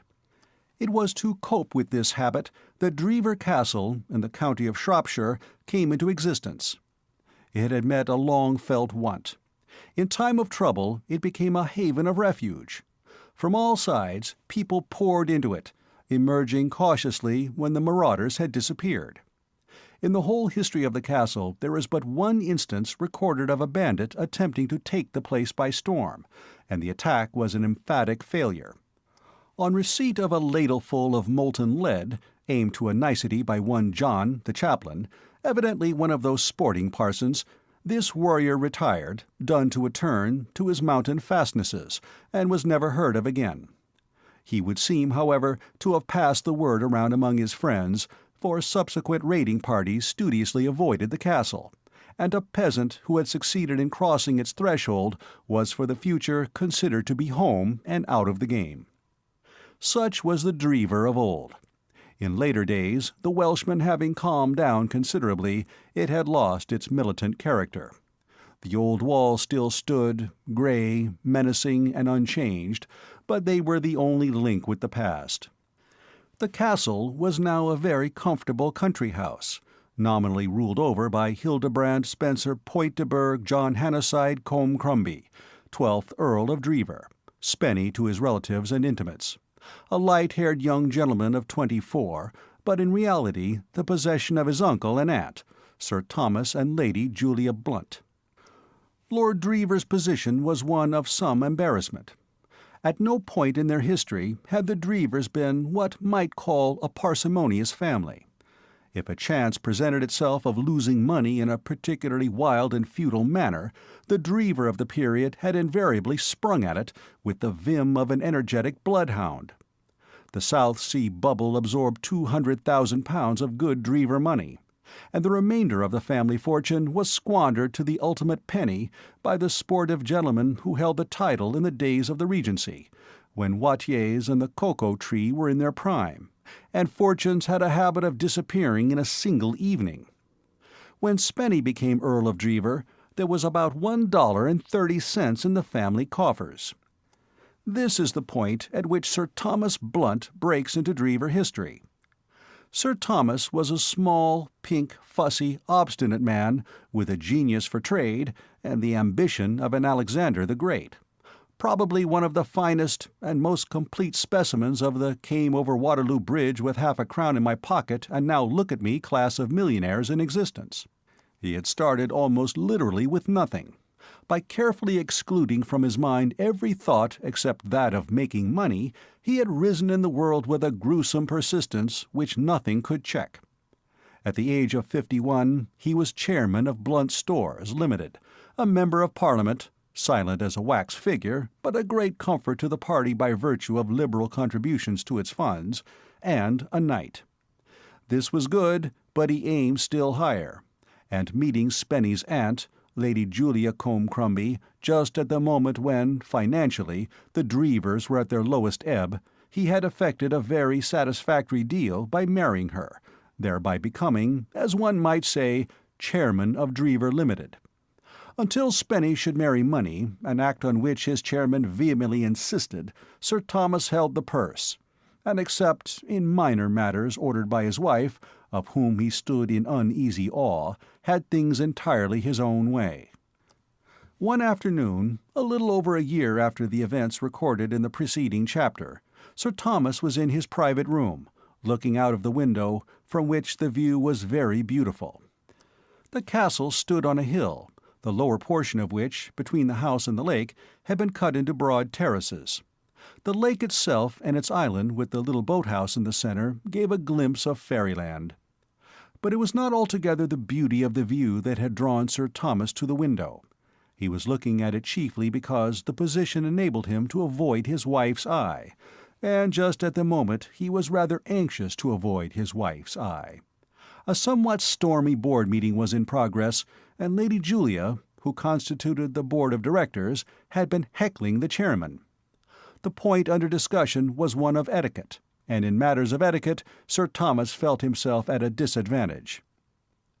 "I tell you, my dear," he said to the window, "I am not easy in my mind." "Nonsense," snapped Lady Julia. "Absurd, ridiculous." Lady Julia Blunt, when conversing, resembled a Maxim gun more than anything else. "But your diamonds, my dear." "We can take care of them." "But why should we have the trouble? Now, if we—" "It's no trouble." "When we married, there was a detective—" "Don't be childish, Thomas. Detectives at weddings are quite customary." "But—" "Bah!" "I paid £20,000 for that rope of diamonds," said Sir Thomas obstinately. Switch things upon a cash basis, and he was more at ease. "May I ask if you suspect any of our guests of being criminals?" inquired Lady Julia, with a glance of chill disdain. Sir Thomas looked out of the window. At the moment, the sternest censor could have found nothing to cavil at in the movements of such of the house party as were in sight. Some were playing tennis, some clock golf, and others were smoking. "Why, no," he admitted. "Of course. Absurd. Quite absurd." But the servants, we have engaged a number of new servants lately." "With excellent recommendations." Sir Thomas was on the point of suggesting that the recommendations might be forged, but his courage failed him. Julia was sometimes so abrupt in these little discussions. She did not enter into his point of view.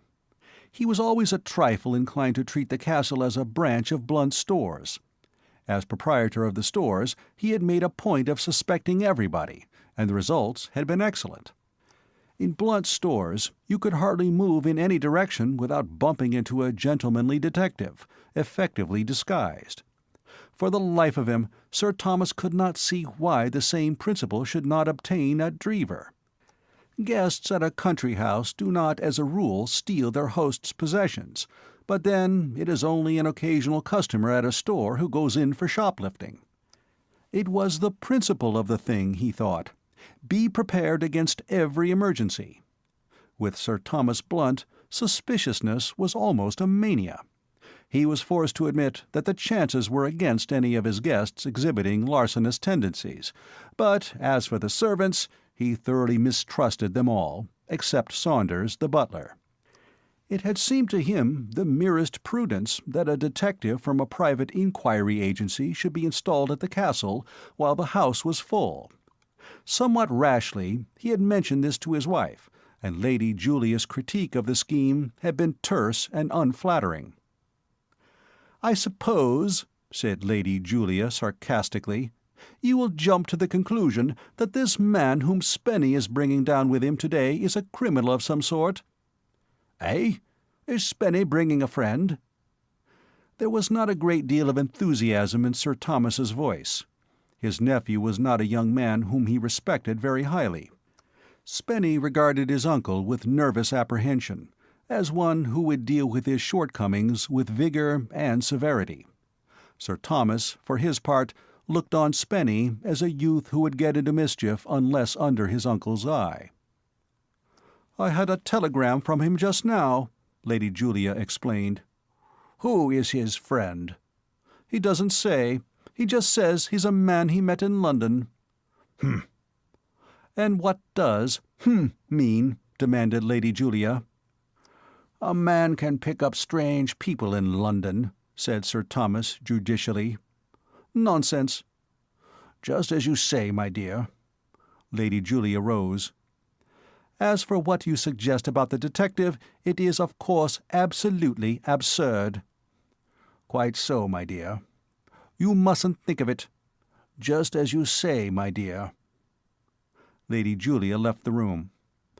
What followed may afford some slight clue to the secret of Sir Thomas Blunt's rise in the world. It certainly suggests singleness of purpose, which is one of the essentials of success. No sooner had the door closed behind Lady Julia than he went to his writing-table, took pen and paper, and wrote the following letter.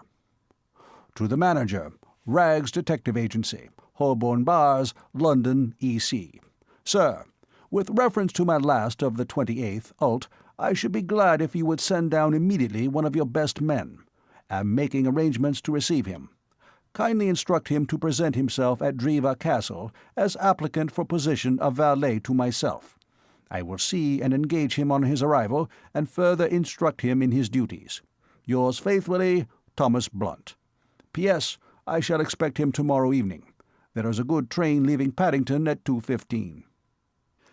Sir Thomas read this over, put in a comma, then placed it in an envelope and lighted a cigar with the air of one who can be checked, yes, but vanquished, never.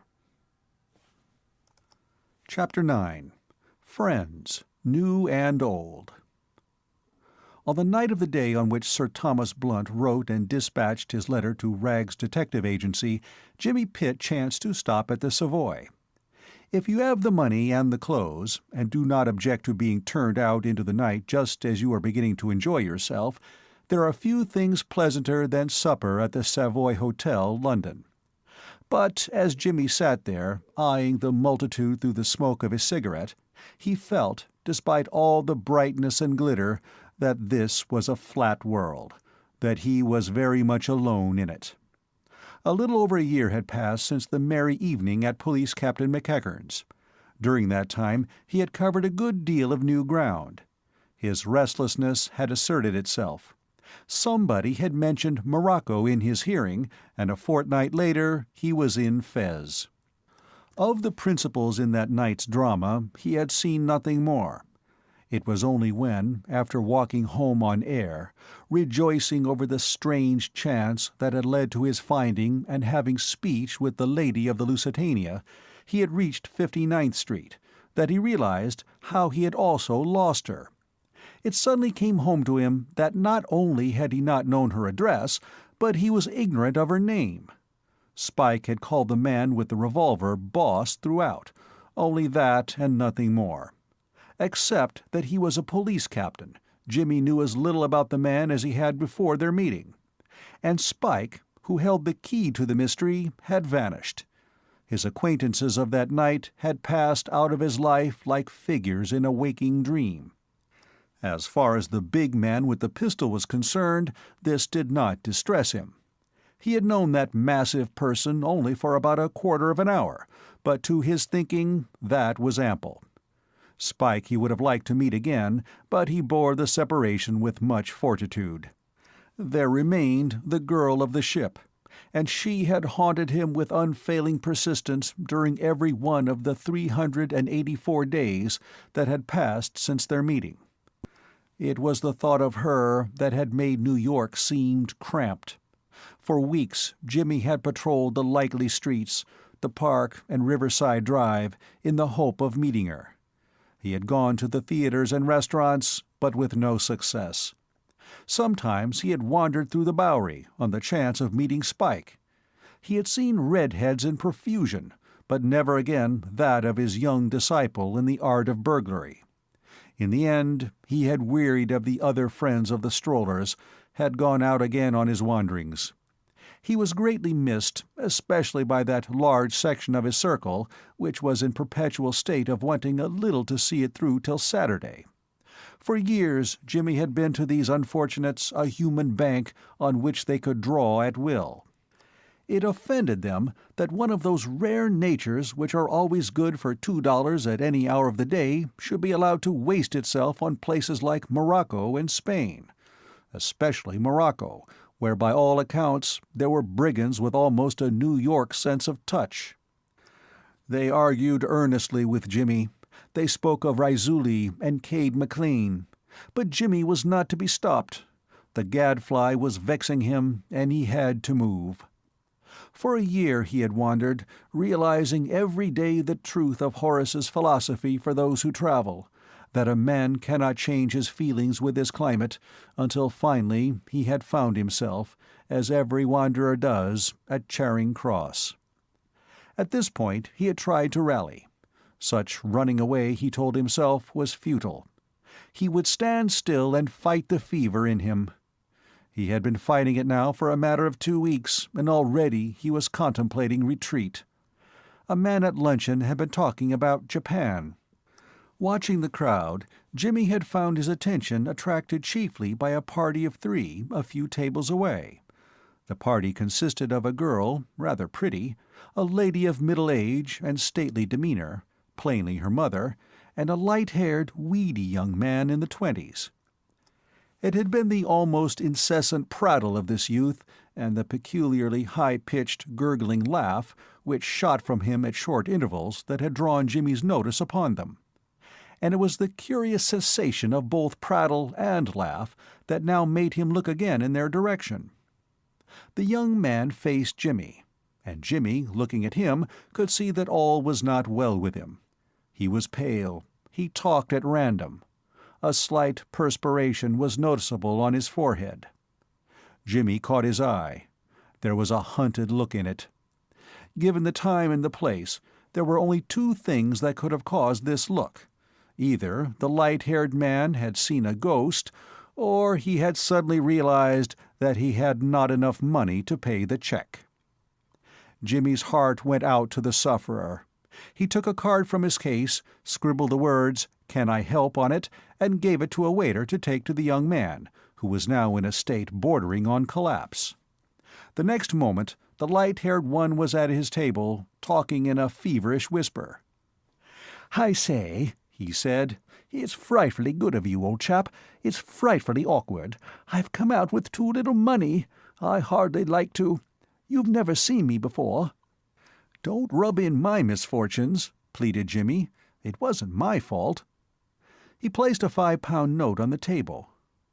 "Say when," he said, producing another. "I say, thanks fearfully," the young man said. "I don't know what I'd have done." He grabbed at the note. "I'll let you have it back tomorrow. Here's my card. Is your address on your card? I can't remember. Oh, by Jove, I've got it in my hand all the time." The gurgling laugh came into action again, freshened and strengthened by its rest. "Savoy Mansions, eh? I'll come round tomorrow. Thanks frightfully again, old chap. I don't know what I should have done." "It's been a treat," said Jimmy deprecatingly. The young man flitted back to his table, bearing the spoil. Jimmy looked at the card he had left. Lord Drever, it read, and in the corner the name of a well-known club. The name Drever was familiar to Jimmy. Everyone knew of Drever Castle, partly because it was one of the oldest houses in England, but principally because for centuries it had been advertised by a particularly gruesome ghost story. Everyone had heard of the secret of Drever, which was known only to the Earl and the family lawyer, and confided to the heir at midnight on his 21st birthday. Jimmy had come across the story in corners of the papers all over the States, from New York to One Horseville, Iowa. He looked with interest at the light-haired young man, the latest depository of the awful secret. It was popularly supposed that the heir, after hearing it, never smiled again, but it did not seem to have affected the present Lord Drever to any great extent. His gurgling laugh was drowning the orchestra. Probably, Jimmy thought, when the family lawyer had told the light-haired young man the secret, the latter's comment had been, "No, really? By Jove, I say, you know." Jimmy paid his bill and got up to go. It was a perfect summer night, too perfect for bed. Jimmy strolled onto the embankment and stood leaning over the balustrade, looking across the river at the vague, mysterious mass of buildings on the Surrey side. He must have been standing there for some time, his thoughts far away, when a voice spoke at his elbow. "I say, excuse me, have you— Hello?" It was the light-haired lordship of Drever. "I say, by Jove, why, we're always meeting." A tramp on a bench close by stirred uneasily in his sleep as the gurgling laugh rippled the air. "Have you been looking at the water?" inquired Lord Drever. "I have. I often do. Don't you think it sort of makes a chap feel— no, you know, sort of— I don't know how to put it." "Mushy?" said Jimmy. "I was going to say poetical. Suppose there's a girl—" He paused and looked down at the water. Jimmy was sympathetic with this mood of contemplation, for in his case, too, there was a girl. "I saw my party off in a taxi," continued Lord Drever, "and came down here for a smoke, only I hadn't a match. Have you—" Jimmy handed over his matchbox. Lord Drever lighted a cigar and fixed his gaze once more on the river. "Ripping it looks," he said. Jimmy nodded. "Funny thing," said Lord Drever. "In the daytime, the water here looks all muddy and beastly. Damn depressing, I call it. But at night—" He paused. "I say," he went on after a moment, "did you see the girl I was with at the Savoy?" "Yes," said Jimmy. "She's a ripper," said Lord Drever devoutly.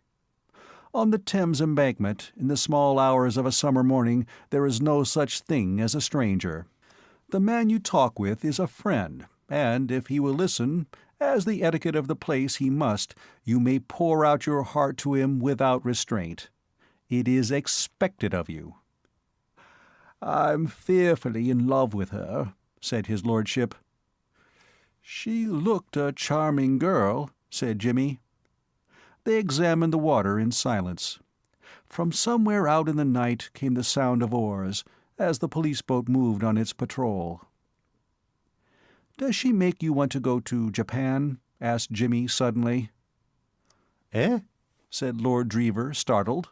Japan? Jimmy adroitly abandoned the position of confidant and seized that of confider. I met a girl a year ago, only really met her once, and even then, oh well. Anyway, it's made me so restless that I haven't been able to stay in one place for more than a month on end. I tried Morocco and had to quit. I tried Spain, and that wasn't any good either. The other day, I heard a fellow say that Japan was a pretty interesting sort of country. I was wondering whether I wouldn't give it a trial. Lord Drever regarded this travelled man with interest. "It beats me," he said wonderingly. "What do you want to leg it about the world like that for? What's the trouble? Why don't you stay where the girl is?" "I don't know where she is." "Don't know?" "She disappeared."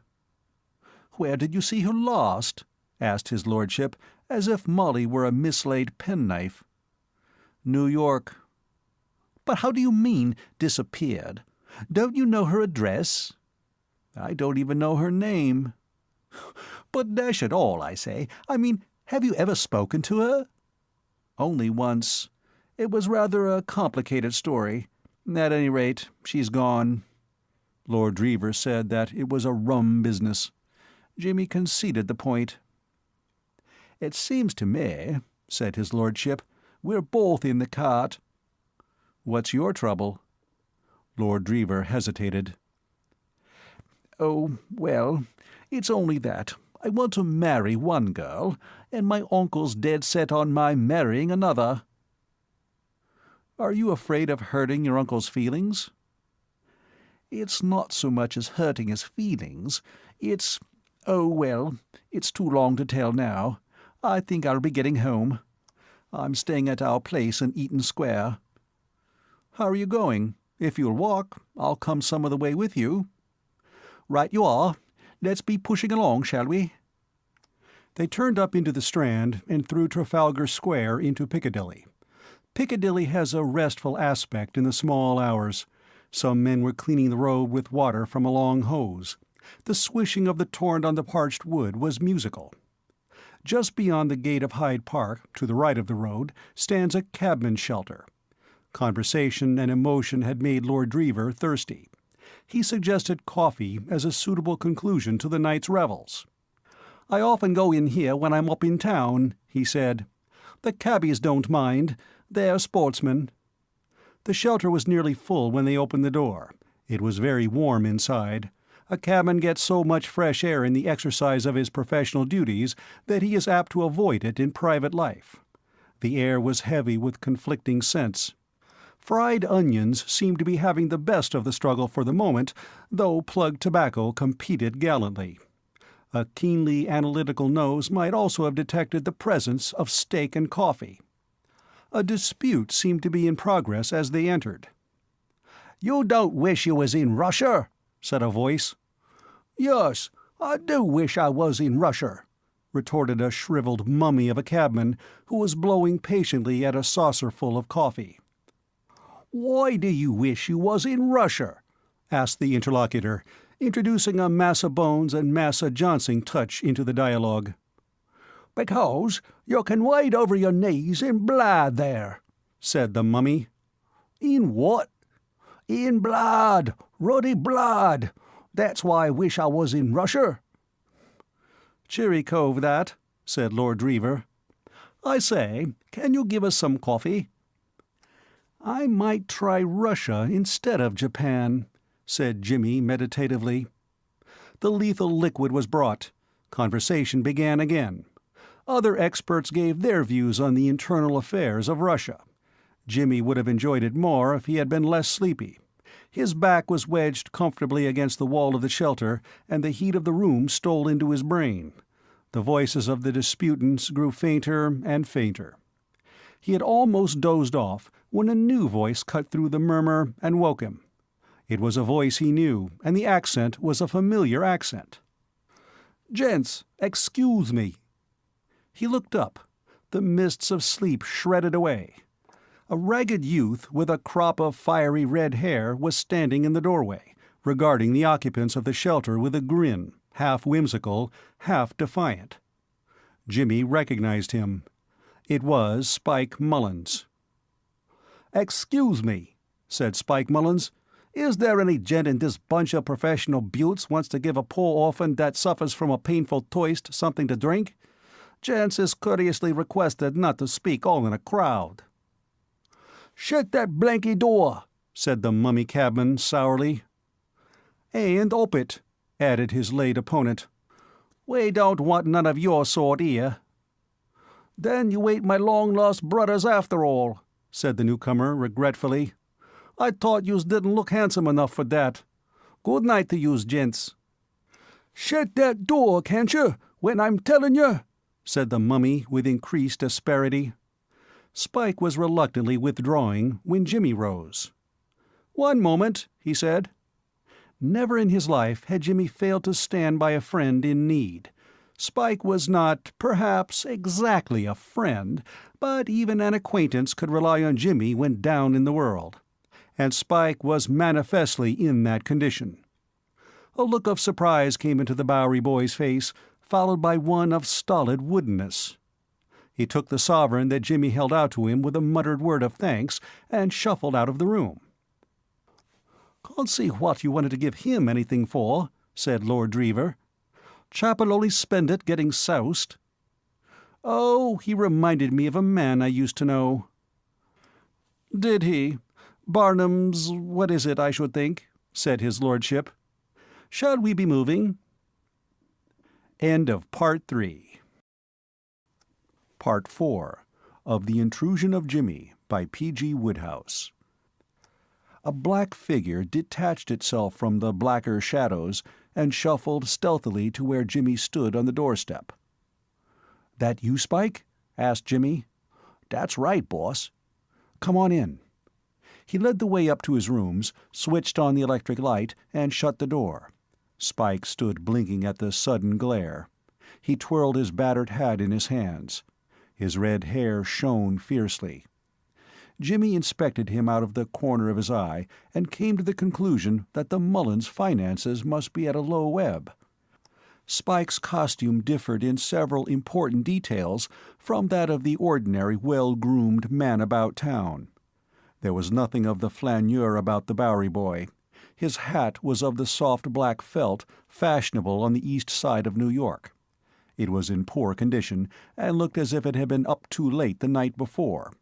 A black tailcoat, burst at the elbows and stained with mud, was tightly buttoned across his chest, this evidently with the idea of concealing the fact that he wore no shirt, an attempt which was not wholly successful. A pair of gray flannel trousers and boots out of which 2 toes peeped coyly completed the picture. Even Spike himself seemed to be aware that there were points in his appearance which would have distressed the editor of a men's fashion paper. "'Scuse these duds," he said. "Me man's been and mislaid the trunk with me best suit in. This is me number 2. "Don't mention it, Spike," said Jimmy.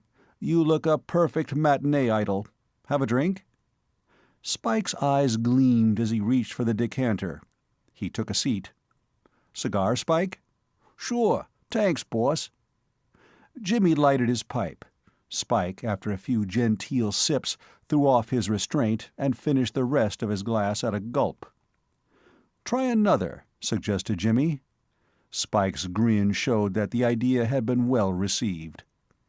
Jimmy sat and smoked in silence for a while. He was thinking the thing over. He felt like a detective who has found a clue.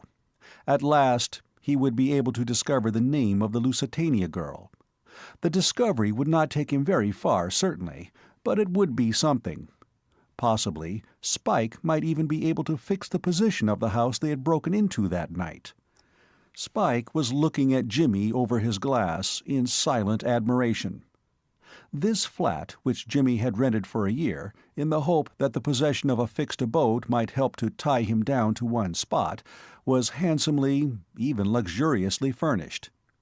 To Spike, every chair and table in the room had a romance of its own, as having been purchased out of the proceeds of that new Asiatic bank robbery, or from the revenue accruing from the Duchess of Haven's jewels.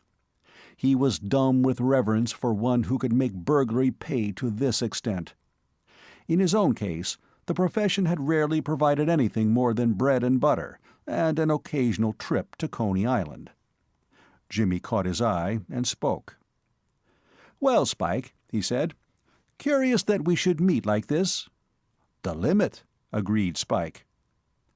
"I can't imagine you 3,000 miles from New York. How do you know the cars still run both ways on Broadway?" A wistful look came into Spike's eyes. "I been dis side 3 months. I thought it was time I give old Lunnon a call. Things was getting too fierce in New York. The cops was layin' for me. They didn't seem like as if they had any use for me, so I beat it." "Bad luck," said Jimmy. "Fierce," agreed Spike. "Say, Spike," said Jimmy, "do you know, I spent a whole heap of time before I left New York looking for you." "Gee, I wish you'd found me. Did yous want me to help you on some lay, boss? Is it a bank or jewels?" "Well, no, not that. Do you remember that night we broke into that house uptown, the police captain's house?" "Sure." "What was his name?" "What, the cops? Why, McKecken, boss." "What?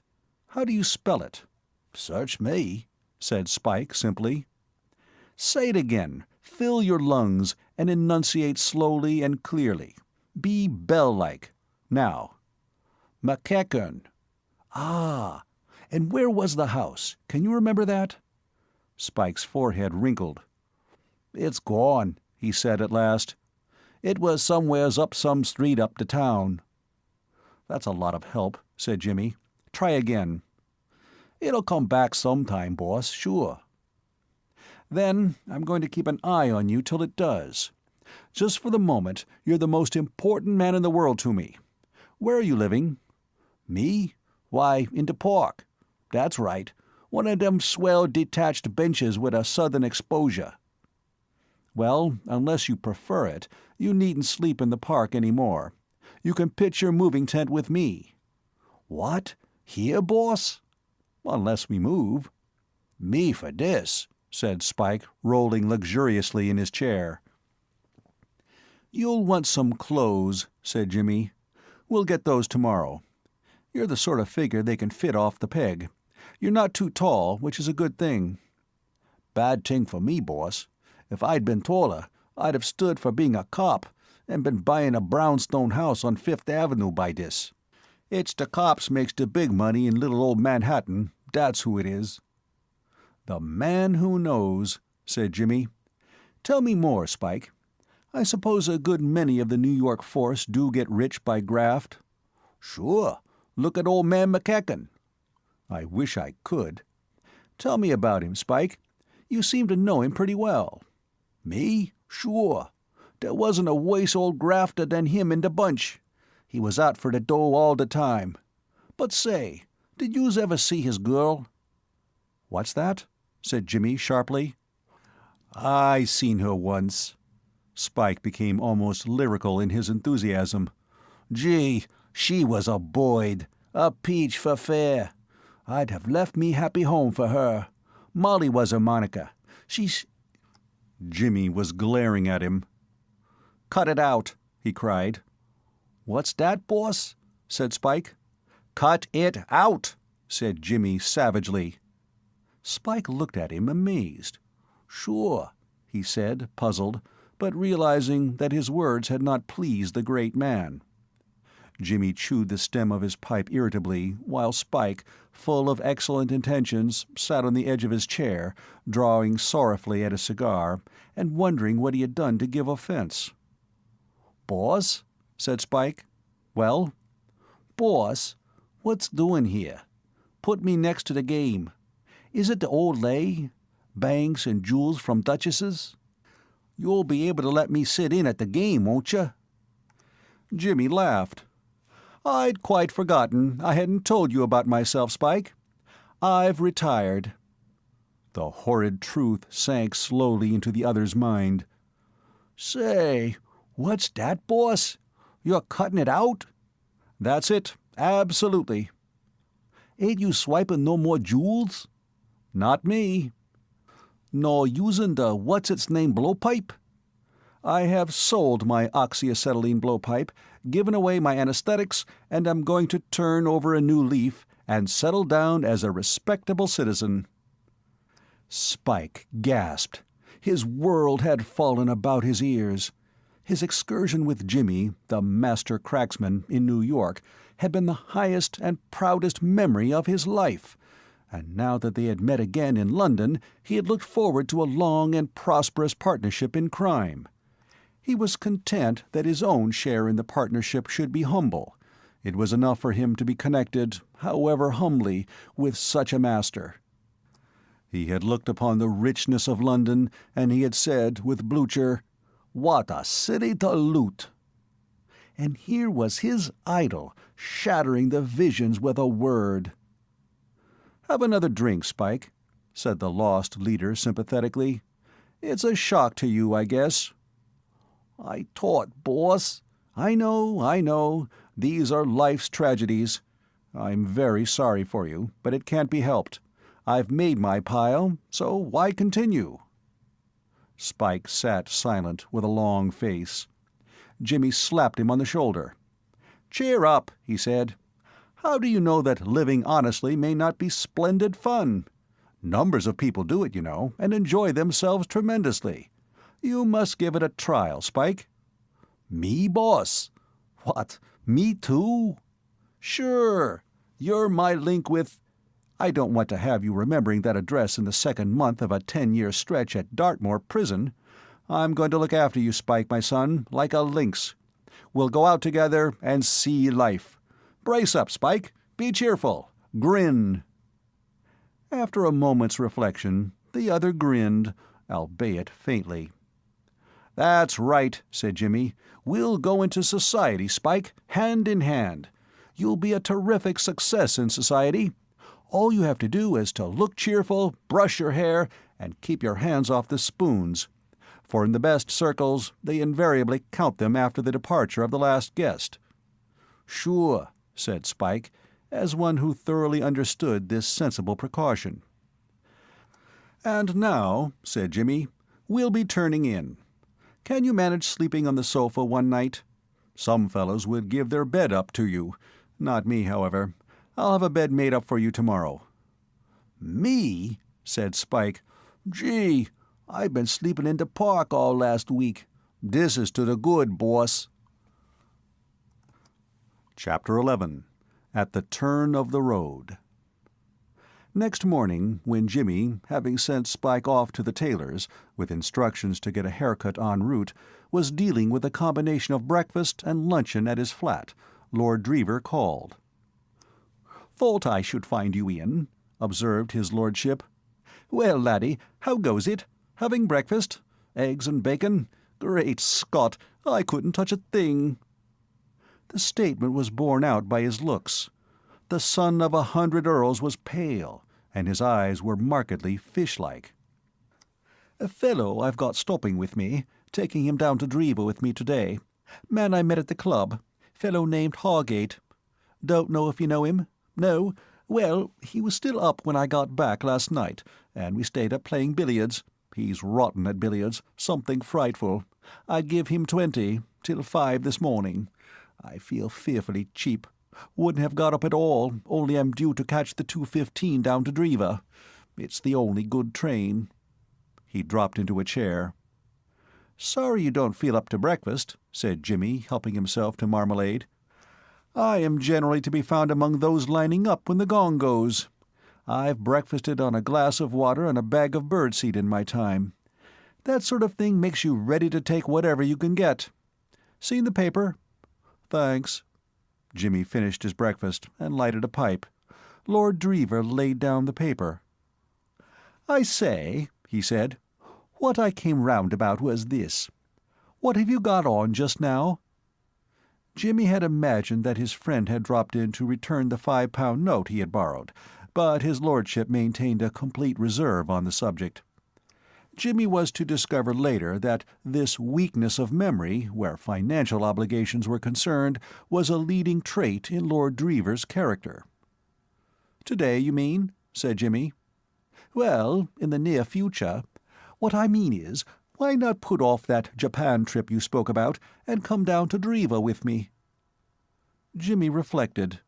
After all, Japan or Driva, it made very little difference, and it would be interesting to see a place about which he had read so much.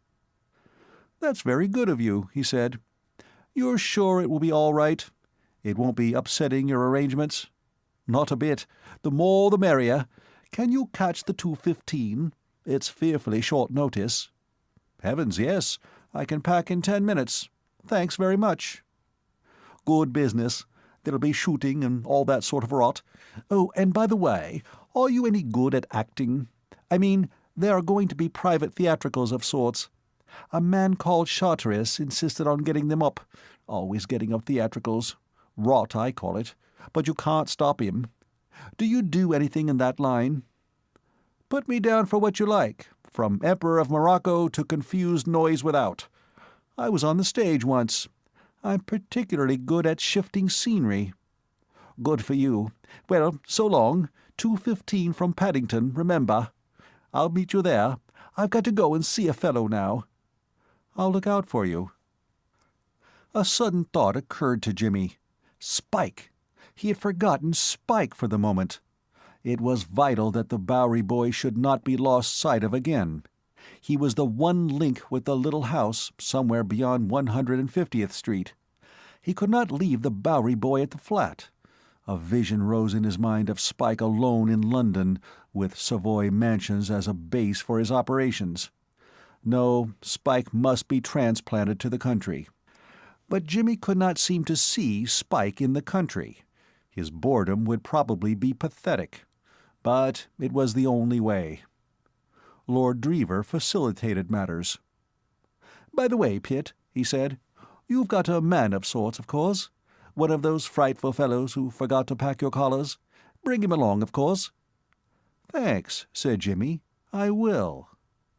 The matter had scarcely been settled when the door opened and revealed the subject of discussion. Wearing a broad grin of mingled pride and bashfulness, and looking very stiff and awkward in one of the brightest tweed suits ever seen off the stage, Spike stood for a moment in the doorway to let his appearance sink into the spectator, then advanced into the room. "How do they strike you, boss?" he inquired genially, as Lord Driva gaped in astonishment at this bright being. "Pretty near blind, Spike," said Jimmy. "What made you get those? We use electric light here." Spike was full of news. "Say, boss, that clothing store's a willy wonder, sure. The old mug what showed me round give me the frozen face when I came in first. 'What's doing?' he says. 'To the woods with you. Get the hook.' But I hauls out the plunks you give me and tells him how I'm here to get a dude suit, and gee, if he don't haul out suits by the mile. Give me a toast, it did, watching him. 'It's up to yous,' says the mug. 'Choose something. You pays the money, and we does the rest.' So I says, 'This is the one,' and I put down the plunks, and here I am, boss." "I noticed that, Spike," said Jimmy. "I could see you in the dark." "Don't you like the duds, boss?" inquired Spike anxiously. "They're great," said Jimmy. "You'd make Solomon in all his glory look like a tramp cyclist." "That's right," agreed Spike. "Dey's the limit." And, apparently oblivious to the presence of Lord Driva, who had been watching him in blank silence since his entrance, the Bowery boy proceeded to execute a mysterious shuffling dance on the carpet. This was too much for the overwrought brain of his lordship. "Goodbye, Pitt," he said. "I'm off. Got to see a man." Jimmy saw his guest to the door. Outside, Lord Driva placed the palm of his right hand on his forehead. "I say, Pitt," he said. "Hello?" "Who the devil's that?" "Who? Spike? Oh, that's my man." "Your man? Is he always like that? I mean, going on like a frightful music-hall comedian? Dancing, you know? And I say, what on earth language was he talking? I couldn't understand one word in 10. "Oh, that's American, the Bowery variety." Oh, well, I suppose it's all right if you can understand it. I can't. By gad," he broke off with a chuckle, "I'd give something to see him talking to old Saunders, our butler at home. He's got the manners of a duke." "Spike should revise those," said Jimmy. "What did you call him?" "Spike. Rummy name, isn't it?" "Oh, I don't know. Short for Algernon." "He seemed pretty chummy." "That's his independent bringing up. We're all like that in America. Well, so long, so long." On the bottom step Lord Drever halted. "I say, I've got it." "Good for you. Got what?" "Why, I knew I'd seen that chap's face somewhere before, only I couldn't place him. I've got him now. He's the Johnny who came into the shelter last night. Chap you gave a quid to." Spike's was one of those faces that, without being essentially beautiful, stamped themselves on the memory. "You're quite right," said Jimmy.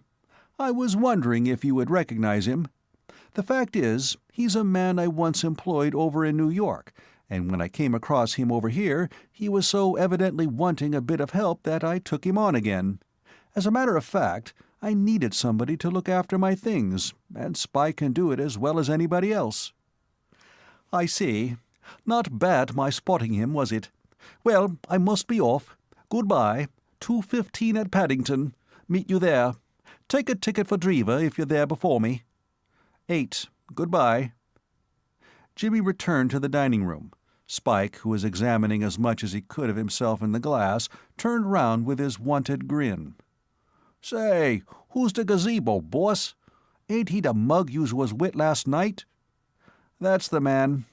We're going down with him to the country today, Spike, so be ready." "On your way, boss? What's that?" "He has invited us to his country house, and we're going." "What?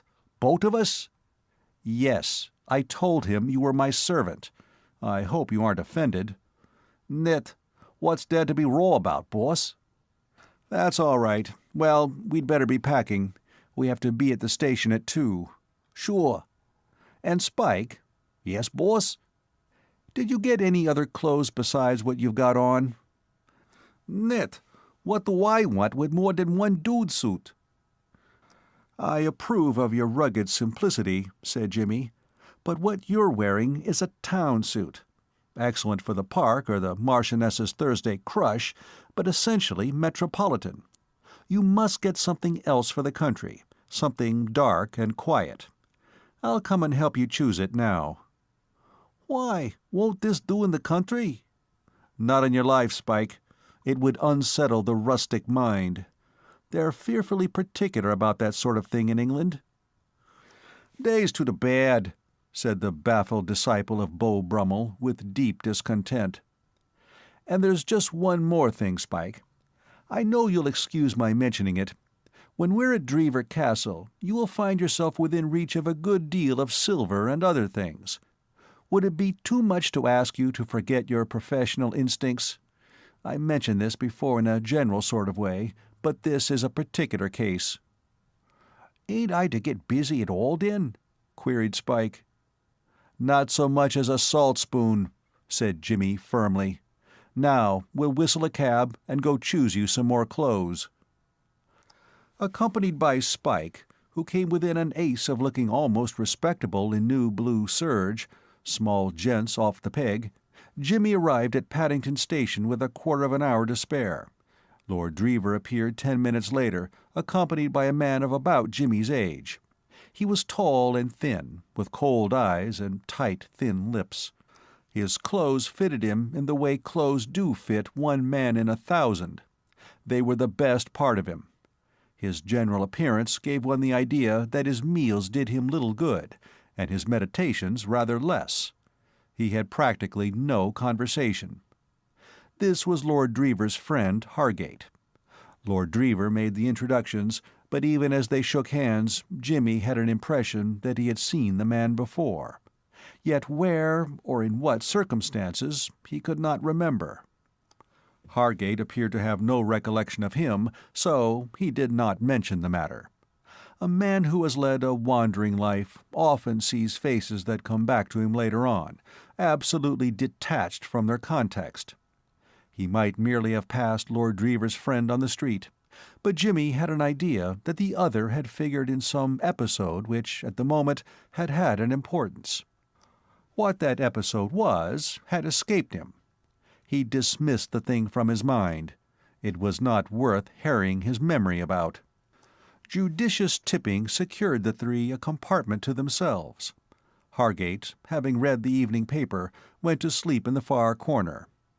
Jimmy and Lord Drever, who sat opposite each other, fell into a desultory conversation. After a while, Lord Drever's remarks took a somewhat intimate turn. Jimmy was one of those men whose manner invites confidences. His lordship began to unburden his soul of certain facts relating to the family. "Have you ever met my Uncle Thomas?" he inquired. "You know Blunt Stores? Well, he's Blunt. It's a company now, but he still runs it. He married my aunt. You'll meet him at Drever."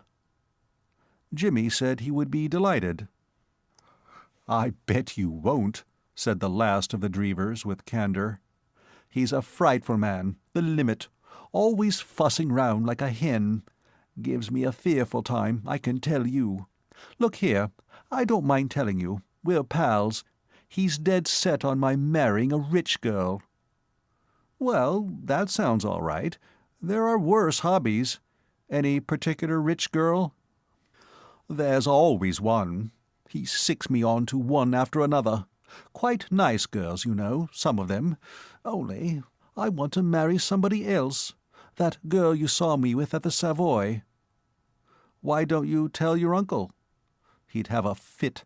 She hasn't a penny, nor have I, except what I get from him. Of course, this is strictly between ourselves." "Of course." "I know everybody thinks there's money attached to the title, but there isn't, not a penny.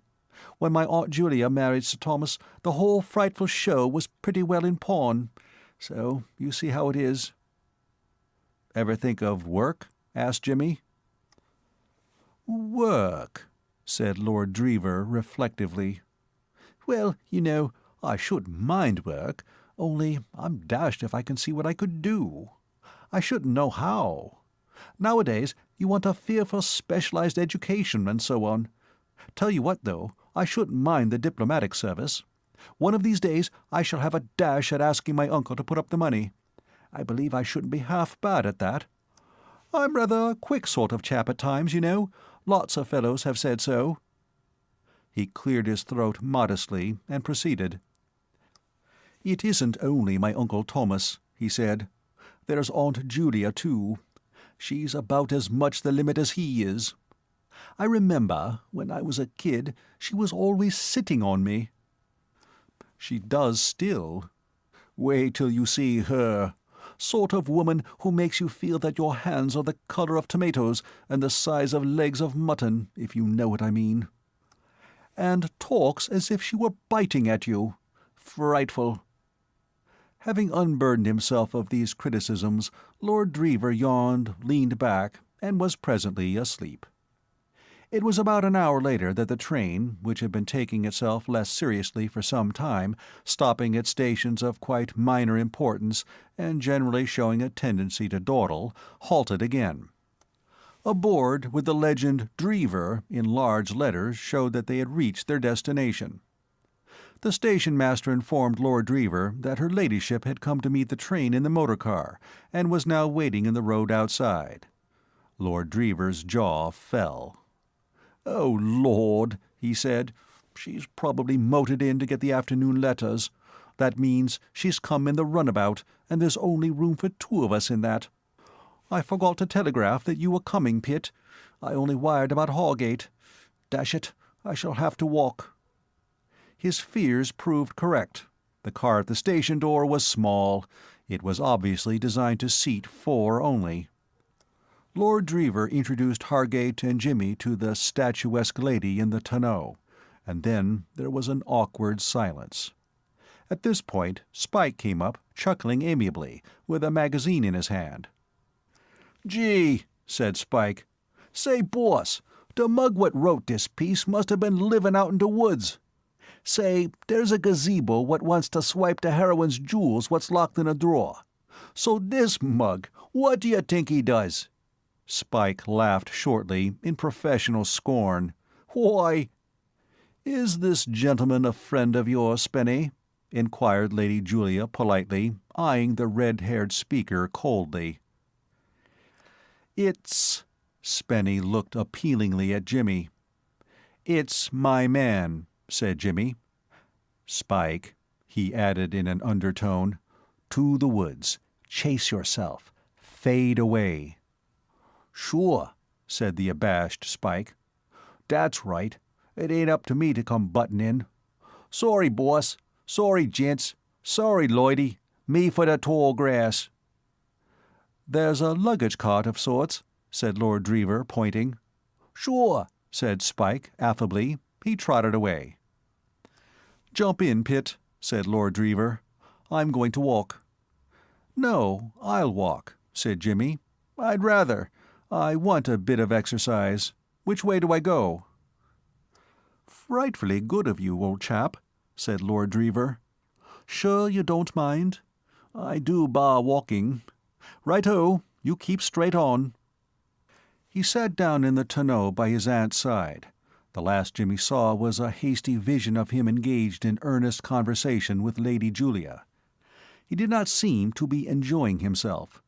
Nobody is at his best in conversation with a lady whom he knows to be possessed of a firm belief in the weakness of his intellect. A prolonged conversation with Lady Julia always made Lord Drever feel as if he were being tied into knots. Jimmy watched them out of sight and started to follow at a leisurely pace. It certainly was an ideal afternoon for a country walk. The sun was just hesitating whether to treat the time as afternoon or evening. Eventually it decided that it was evening, and moderated its beams. After London, the country was deliciously fresh and cool. Jimmy felt an unwonted content. It seemed to him just then that the only thing worth doing in the world was to settle down somewhere with 3 acres and a cow and become pastoral. There was a marked lack of traffic on the road. Once he met a cart, and once a flock of sheep with a friendly dog. Sometimes a rabbit would dash out into the road, stop to listen, and dart into the opposite hedge, all hind legs and white scut. But except for these, he was alone in the world. And gradually there began to be borne in upon him the conviction that he had lost his way. It is difficult to judge distance when one is walking, but it certainly seemed to Jimmy that he must have covered 5 miles by this time. He must have mistaken the way. He had doubtless come straight. He could not have come straighter. On the other hand, it would be quite in keeping with the cheap substitute which served the Earl of Drever in place of a mind that he should have forgotten to mention some important turning. Jimmy sat down by the roadside. As he sat, there came to him from down the road the sound of a horse's feet, trotting. He got up. Here was somebody at last who would direct him. The sound came nearer. The horse turned the corner, and Jimmy saw with surprise that it bore no rider. "Hullo," he said. "Accident?" And, by Jove, a side saddle. The curious part of it was that the horse appeared in no way a wild horse. It gave the impression of being out for a little trot on its own account, a sort of equine constitutional. Jimmy stopped the horse and led it back the way it had come. As he turned the bend in the road, he saw a girl in a riding habit running toward him. She stopped running when she caught sight of him and slowed down to a walk. "Thank you ever so much," she said, taking the reins from him. "Dandy, you naughty old thing. I got off to pick up my crop, and he ran away." Jimmy looked at her flushed, smiling face and stood staring. It was Molly McEachern. Chapter 12. Making a Start. Self-possession was one of Jimmy's leading characteristics, but for the moment he found himself speechless. This girl had been occupying his thoughts for so long that, in his mind, he had grown very intimate with her.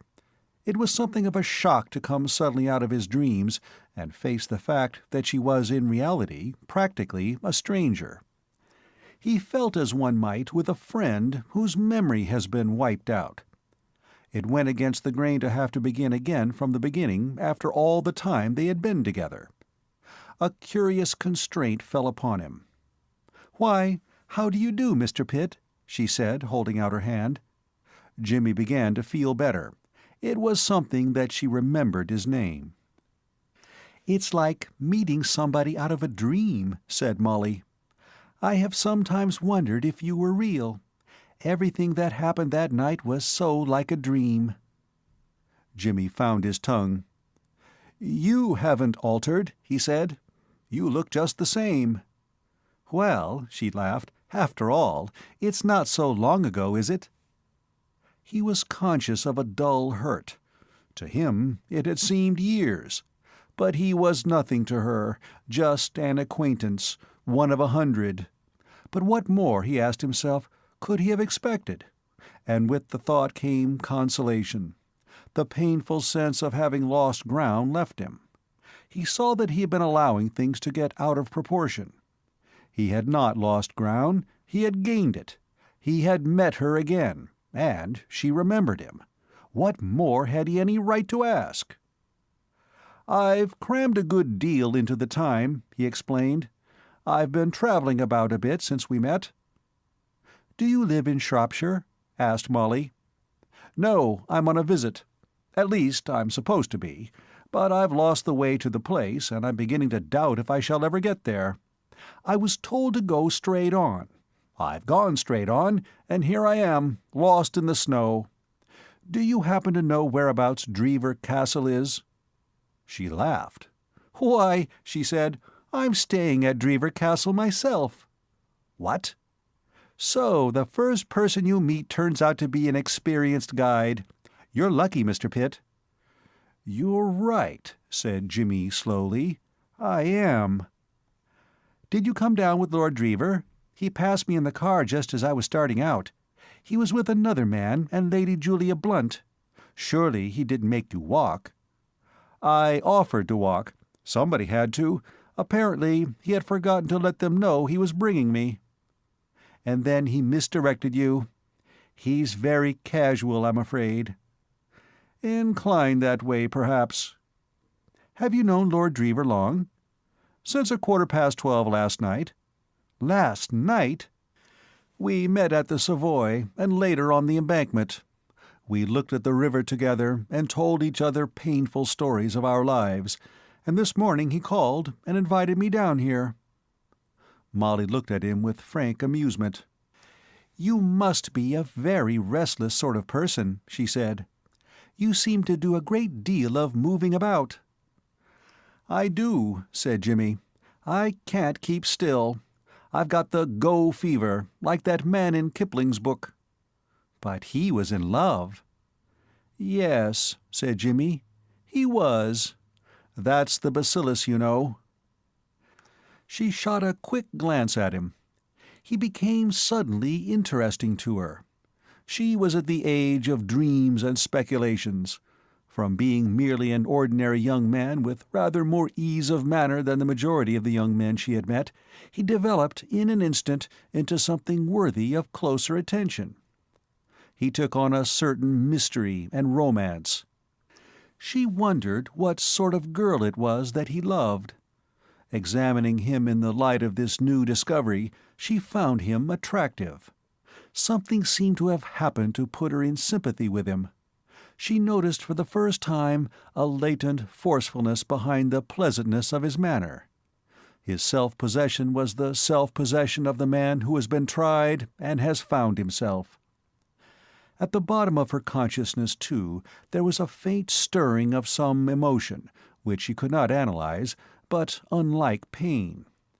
It was vaguely reminiscent of the agony of loneliness which she had experienced as a small child on the rare occasions when her father had been busy and distrait, and had shown her by his manner that she was outside his thoughts. This was but a pale suggestion of that misery. Nevertheless, there was a resemblance. It was a rather desolate, shut-out sensation, half resentful. It was gone in a moment, but it had been there. It had passed over her heart as the shadow of a cloud moves across a meadow in the summer-time. For some moments she stood without speaking. Jimmy did not break the silence. He was looking at her with an appeal in his eyes. Why could she not understand? She must understand. But the eyes that met his were those of a child. As they stood there, the horse, which had been cropping in a perfunctory manner at the short grass by the roadside, raised its head and neighed impatiently. There was something so human about the performance that Jimmy and the girl laughed simultaneously.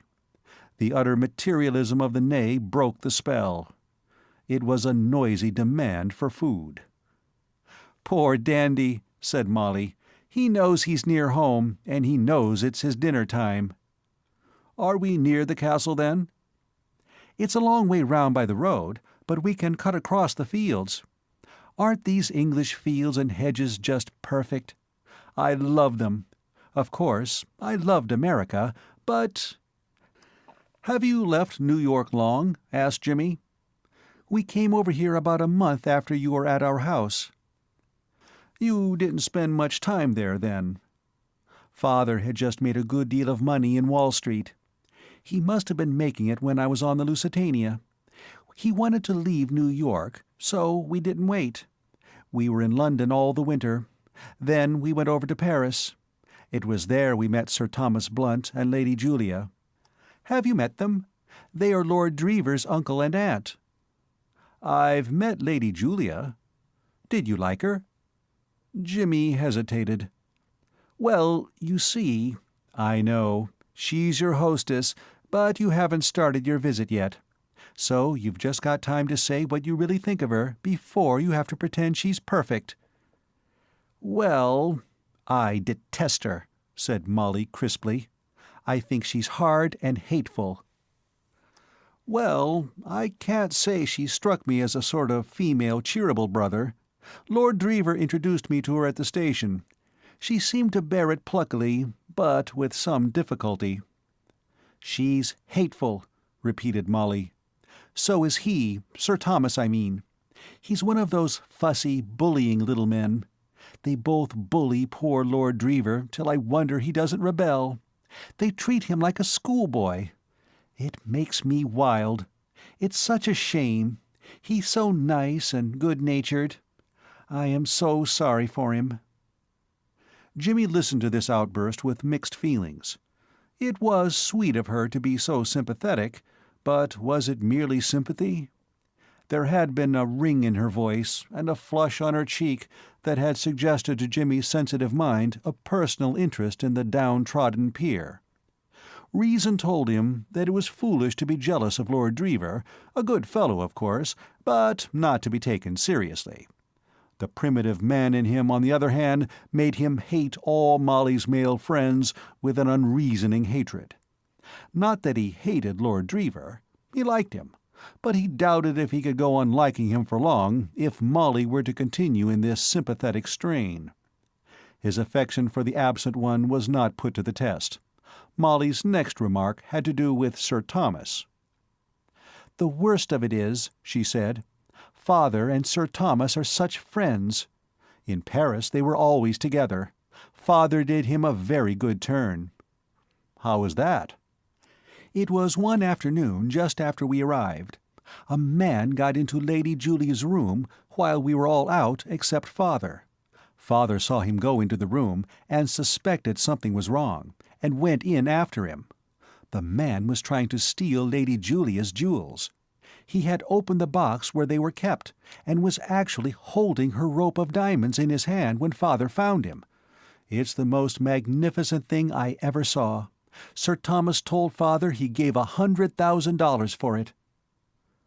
"But surely," said Jimmy, "hadn't the management of the hotel a safe for valuables?" "Of course they had, but you don't know Sir Thomas. He wasn't going to trust any hotel safe. He's the sort of man who insists on doing everything his own way, and who always imagines he can do things better himself than anyone else can do them for him. He had had this special box made, and would never keep the diamonds anywhere else. Naturally, the chief opened it in a minute. A clever thief would have no difficulty with a thing like that. What happened? Oh, the man saw Father and dropped the jewels and ran off down the corridor. Father chased him a little way, but of course it was no good. So he went back and shouted and rang every bell he could see and gave the alarm. But the man was never found. Still, he left the diamonds. That was the great thing after all. You must look at them tonight at dinner. They really are wonderful. Are you a judge of precious stones at all?" "I am, rather," said Jimmy. "In fact, a jeweler I once knew told me I had a natural gift in that direction. And so, of course, Sir Thomas was pretty grateful to your father." He simply gushed. He couldn't do enough for him. You see, if the diamonds had been stolen, I'm sure Lady Julia would have made Sir Thomas buy her another rope just as good. He's terrified of her, I'm certain. He tries not to show it, but he is.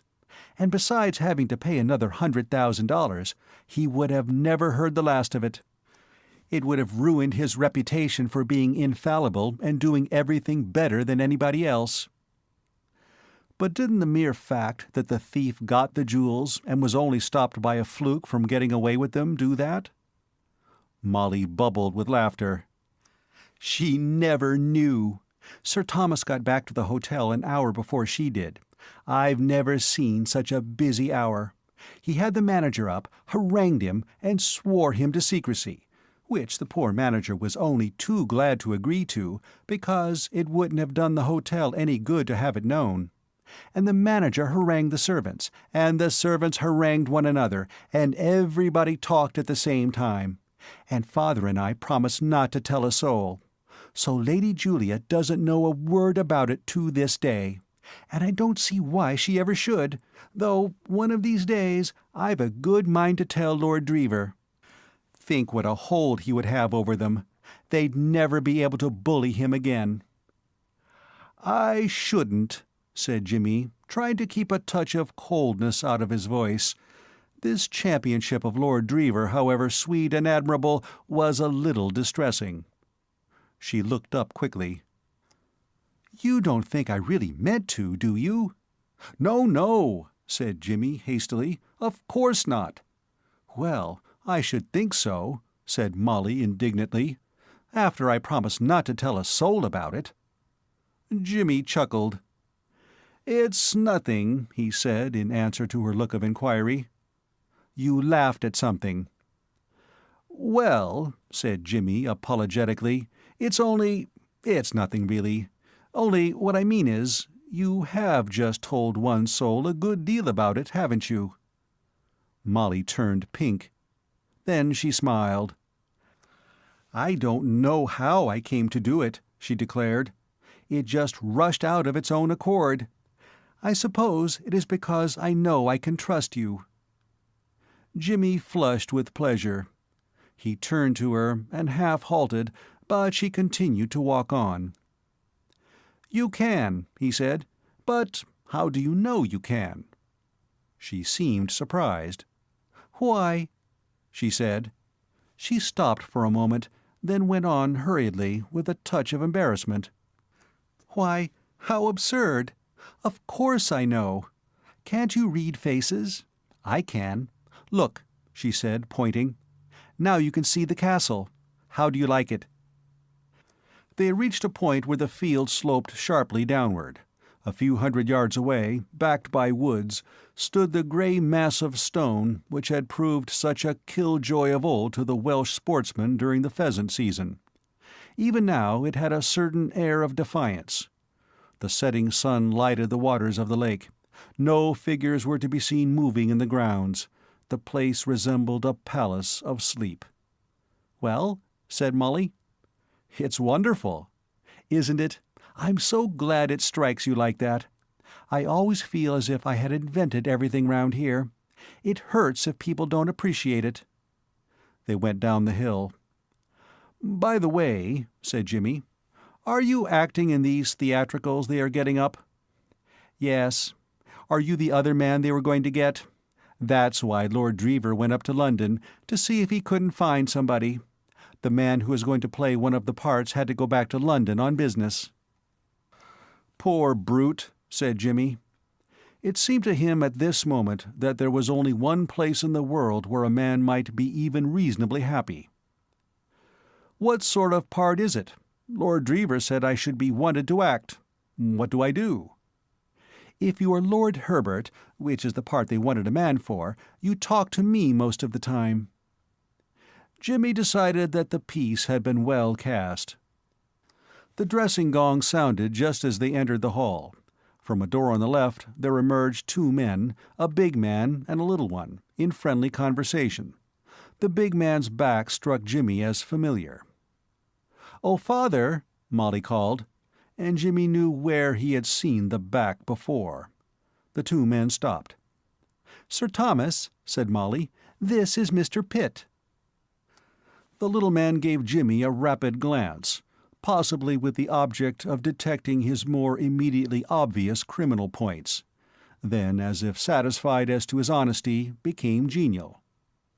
"I'm very glad to meet you, Mr. Pitt, very glad," he said. "We have been expecting you for some time." Jimmy explained that he had lost his way. "Exactly. It was ridiculous that you should be compelled to walk, perfectly ridiculous. It was grossly careless of my nephew not to let us know that you were coming. My wife told him so in the car." "I bet she did," said Jimmy to himself. "Really," he said aloud, by way of lending a helping hand to a friend in trouble, "I preferred to walk. I have not been on a country road since I landed in England." He turned to the big man and held out his hand. "I don't suppose you remember me, Mr. McEachern. We met in New York." "You remember the night Mr. Pitt scared away our burglar, Father," said Molly. Mr. McEachern was momentarily silent. On his native asphalt there are few situations capable of throwing the New York policeman off his balance. In that favoured clime, savoir-faire is represented by a shrewd blow of the fist, and a masterful stroke with the truncheon amounts to a satisfactory repartee. Thus shall you never take the policeman of Manhattan without his answer. In other surroundings, Mr. McEachern would have known how to deal with the young man whom, with such good reason, he believed to be an expert criminal. But another plan of action was needed here. First and foremost, of all the hints on etiquette that he had imbibed since he entered this more reposeful life, came the maxim, "Never make a scene." Scenes, he had gathered, were of all things what polite society most resolutely abhorred. The natural man in him must be bound in chains. The sturdy blow must give way to the honeyed word. A cold "Really?" was the most vigorous retort that the best circles would countenance. It had cost Mr. McEachern some pains to learn this lesson, but he had done it. He shook hands and gruffly acknowledged the acquaintanceship. "Really, really," chirped Sir Thomas amiably. "So, you find yourself among old friends, Mr. Pitt?" "Old friends," echoed Jimmy, painfully conscious of the ex-policeman's eyes, which were boring holes in him. "Excellent, excellent. Let me take you to your room. It is just opposite my own. This way." In his younger days, Sir Thomas had been a floor-walker of no mean calibre. A touch of the professional still lingered in his brisk movements. He preceded Jimmy upstairs with the unstrained suavity that can be learned in no other school. They parted from Mr. McEachern on the first landing, but Jimmy could still feel those eyes. The policeman's stare had been of the sort that turns corners, goes upstairs, and pierces walls. End of Part 4. Part 5 of The Intrusion of Jimmy by P.G. Wodehouse. Chapter 13. Spike's Views. Nevertheless, it was in an exalted frame of mind that Jimmy dressed for dinner. It seemed to him that he had awakened from a sort of stupor. Life, so grey yesterday, now appeared full of colour and possibilities. Most men who either from choice or necessity have knocked about the world for any length of time are more or less fatalists. Jimmy was an optimistic fatalist. He had always looked on fate, not as a blind dispenser at random of gifts good and bad, but rather as a benevolent being with a pleasing bias in his own favor. He had almost a Napoleonic faith in his star. At various periods of his life, notably at the time when, as he had told Lord Drever, he had breakfasted on birdseed, he had been in uncommonly tight corners, but his luck had always extricated him. It struck him that it would be an unthinkable piece of bad sportsmanship on Fate's part to see him through so much, and then to abandon him just as he had arrived in sight of what was by far the biggest thing of his life. Of course, his view of what constituted the biggest thing in life had changed with the years. Every ridge of the Hill of Supreme Moments in turn had been mistaken by him for the summit, but this last, he felt instinctively, was genuine. For good or bad, Molly was woven into the texture of his life. In the stormy period of the early 20s, he had thought the same of other girls, who were now mere memories as dim as those of figures in a half-forgotten play. In their case, his convalescence had been temporarily painful, but brief. Force of will and an active life had worked the cure. He had merely braced himself and firmly rejected them from his mind. A week or two of aching emptiness, and his heart had been once more in readiness, all nicely swept and garnished for the next lodger. But in the case of Molly it was different. He had passed the age of instantaneous susceptibility. Like a landlord who has been cheated by previous tenants, he had become wary. He mistrusted his powers of recuperation in case of disaster. The will in these matters, just like the mundane bouncer, gets past its work. For some years now, Jimmy had had a feeling that the next arrival would come to stay, and he had adopted in consequence a gently defensive attitude toward the other sex. Molly had broken through this, and he saw that his estimate of his willpower had been just. Methods that had proved excellent in the past were useless now. There was no trace here of the dimly consoling feeling of earlier years that there were other girls in the world. He did not try to deceive himself. He knew that he had passed the age when a man can fall in love with any one of a number of types. This was the finish, one way or the other. There would be no second throw. She had him. However it might end, he belonged to her. There are few moments in a man's day when his brain is more contemplative than during that brief space when he is lathering his face preparatory to shaving. Plying the brush, Jimmy reviewed the situation. He was perhaps a little too optimistic. Not unnaturally, he was inclined to look upon his luck as a sort of special train which would convey him without effort to paradise.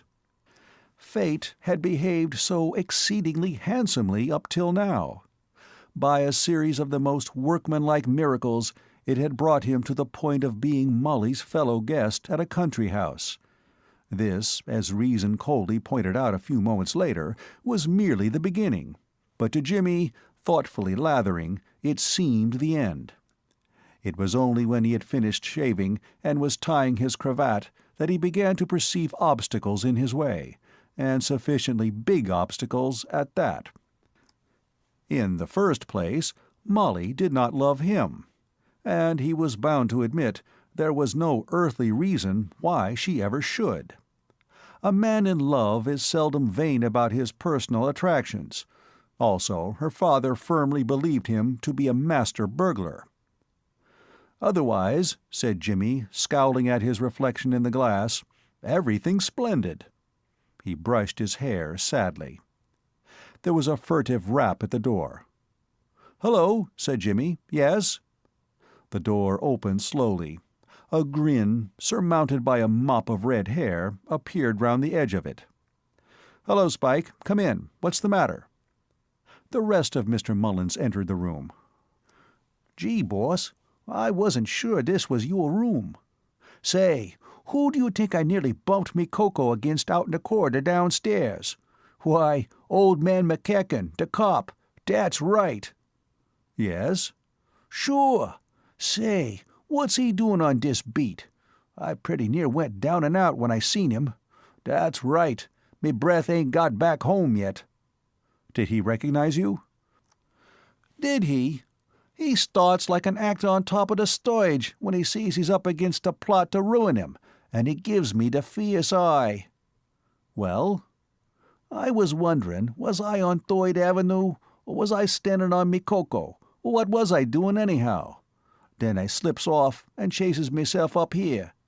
Say, boss, what's the game? What's old man McEachern doing stunts this side for?" "It's all right, Spike. Keep calm. I can explain. He has retired, like me. He's one of the handsome guests here." "On your way, boss. What's that?" "He left the force just after that merry meeting of ours when you frolicked with the bulldog. He came over here and butted into society. So, here we are again, all gathered together under the same roof, like a jolly little family party." Spike's open mouth bore witness to his amazement. "Then," he stammered. "Yes?" "Then, what's he going to do?" "I couldn't say. I'm expecting to hear shortly. But we needn't worry ourselves. The next move's with him. If he wants to comment on the situation, he won't be backward. He'll come and do it." "Sure, it's up to him," agreed Spike. "I'm quite comfortable. Speaking for myself, I'm having a good time. How are you getting along downstairs?" "The limit, boss. Honest, it's to the velvet. Dey's an old gazebo, the butler, Saunders his name is, that's the best ever handin' out long words. I sits and listens. They calls me Mr. Mullins down there," said Spike with pride. "Good. I'm glad you're all right. There's no reason why we shouldn't have an excellent time here. I don't think that Mr. McEachern will try to have us turned out, after he's heard one or two little things I have to say to him, just a few reminiscences of the past which may interest him. I have the greatest affection for Mr. McEachern. I wish it were mutual, but nothing he can say is going to make me stir from here." "Not on your life," agreed Spike. "Say, boss, he must have got a lot of plunks to be able to butt in here. And I know how he got them, too. That's right. I come from little old New York myself." "Hush, Spike. This is scandal." "Sure," said the Bowery boy doggedly, safely started now on his favorite subject. "I knows and youse knows, boss. Gee, I wish I'd been a cop, but I wasn't tall enough. Dey's the fellers with the big bankrolls. Look at this old McEachern. Money to boin a wet dog wet he's got, and never a bit of work for it from the start to the finish. And look at me, boss." "I do, Spike, I do. Look at me, getting busy all the year round, working to beat the band." "In prisons oft," said Jimmy. "Sure thing, and chased all round the town. And then what? Why, to the bad at the end of it all. Say, it's enough to make a feller—" "Turn honest?" said Jimmy. "That's it, Spike. Reform. You'll be glad some day." Spike seemed to be doubtful. He was silent for a moment, then, as if following up a train of thought, he said, "Boss, this is a fine big house." "I've seen worse." "Say, couldn't we—" "Spike," said Jimmy warningly. "Well, couldn't we?" said Spike doggedly. "It ain't often youse butts into a dead easy proposition like this one. We shouldn't have to do a thing except get busy. The stuff's just lying about, boss." "I shouldn't wonder." "Aw, it's a waste to leave it." "Spike," said Jimmy, "I warned you of this. I begged you to be on your guard, to fight against your professional instincts. Be a man. Crush them. Try and occupy your mind. Collect butterflies." Spike shuffled in gloomy silence. "'Member those jewels you swiped from the Duchess?" he said musingly. "The dear Duchess," murmured Jimmy. "Ah, me." "And the bank you's busted?" "Those were happy days, Spike." "Gee," said the Bowery boy. And then, after a pause, "Dat was to the good," he said wistfully. Jimmy arranged his tie at the mirror. "There's a loidy here," continued Spike, addressing the chest of drawers, "that's got a necklace of jewels what's worth 100,000 plunks. Honest, boss, 100,000 plunks. Saunders told me dat, the old gazebo that hands out the long woids.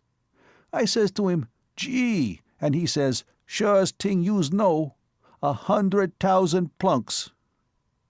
"So I understand," said Jimmy. "Shall I rubber around and find out where they is kept, boss?" "Spike," said Jimmy, "ask me no more. This is in direct contravention of our treaty respecting keeping your fingers off the spoons. You pain me. Desist." "Sorry, boss. But they'll be willy wonders, dem jewels. 100,000 plunks. That's goin' some, ain't it? What's that this side?" £20,000. "Gee. Can I help youse wit the duds, boss?" "No thanks, Spike. I'm through now. You might just give me a brush down, though. No, not that. That's a hairbrush. Try the big black one." "This is a boyd of a dude suit," observed Spike, pausing in his labors. "Glad you like it, Spike. Rather chic, I think." "It's the limit. Excuse me, how much did it set youse back, boss?" "Something like 7 guineas, I believe. I could look up the bill and let you know." "What's dat? Guineas? Is that more than a pound?" "A shilling more. Why these higher mathematics?" Spike resumed his brushing. "What a lot of dude suits youse could get," he observed meditatively, "if youse had them jewels." He became suddenly animated. He waved the clothes-brush.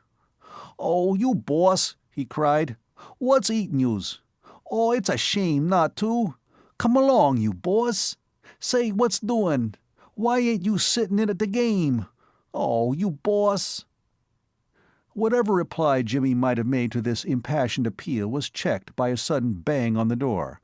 Almost simultaneously, the handle turned. "Gee," cried Spike, "it's the cop." Jimmy smiled pleasantly. "Come in, Mr. McEachern," he said. "Come in. Journey's end and lover's meeting. You know my friend Mr. Mullins, I think. Shut the door and sit down, and let's talk of many things." Chapter 14. Check and a Counter-Move. Mr. McEachern stood in the doorway, breathing heavily. As the result of a long connection with evildoers, the ex-policeman was somewhat prone to harbor suspicions of those round about him, and at the present moment his mind was aflame. Indeed, a more trusting man might have been excused for feeling a little doubtful as to the intentions of Jimmy and Spike. When McEachern had heard that Lord Drever had brought home a casual London acquaintance, he had suspected as a possible drawback to the visit the existence of hidden motives on the part of the unknown. Lord Drever, he had felt, was precisely the sort of youth to whom the professional bunco-steerer would attach himself with shouts of joy. Never, he had assured himself, had there been a softer proposition than his lordship since bunco-steering became a profession. When he found that the strange visitor was Jimmy Pitt, his suspicions had increased 1,000-fold.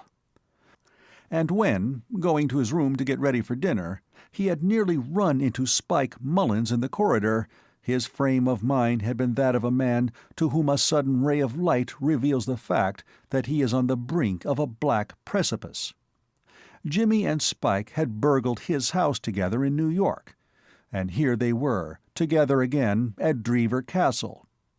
To say that the thing struck McEachern as sinister is to put the matter baldly.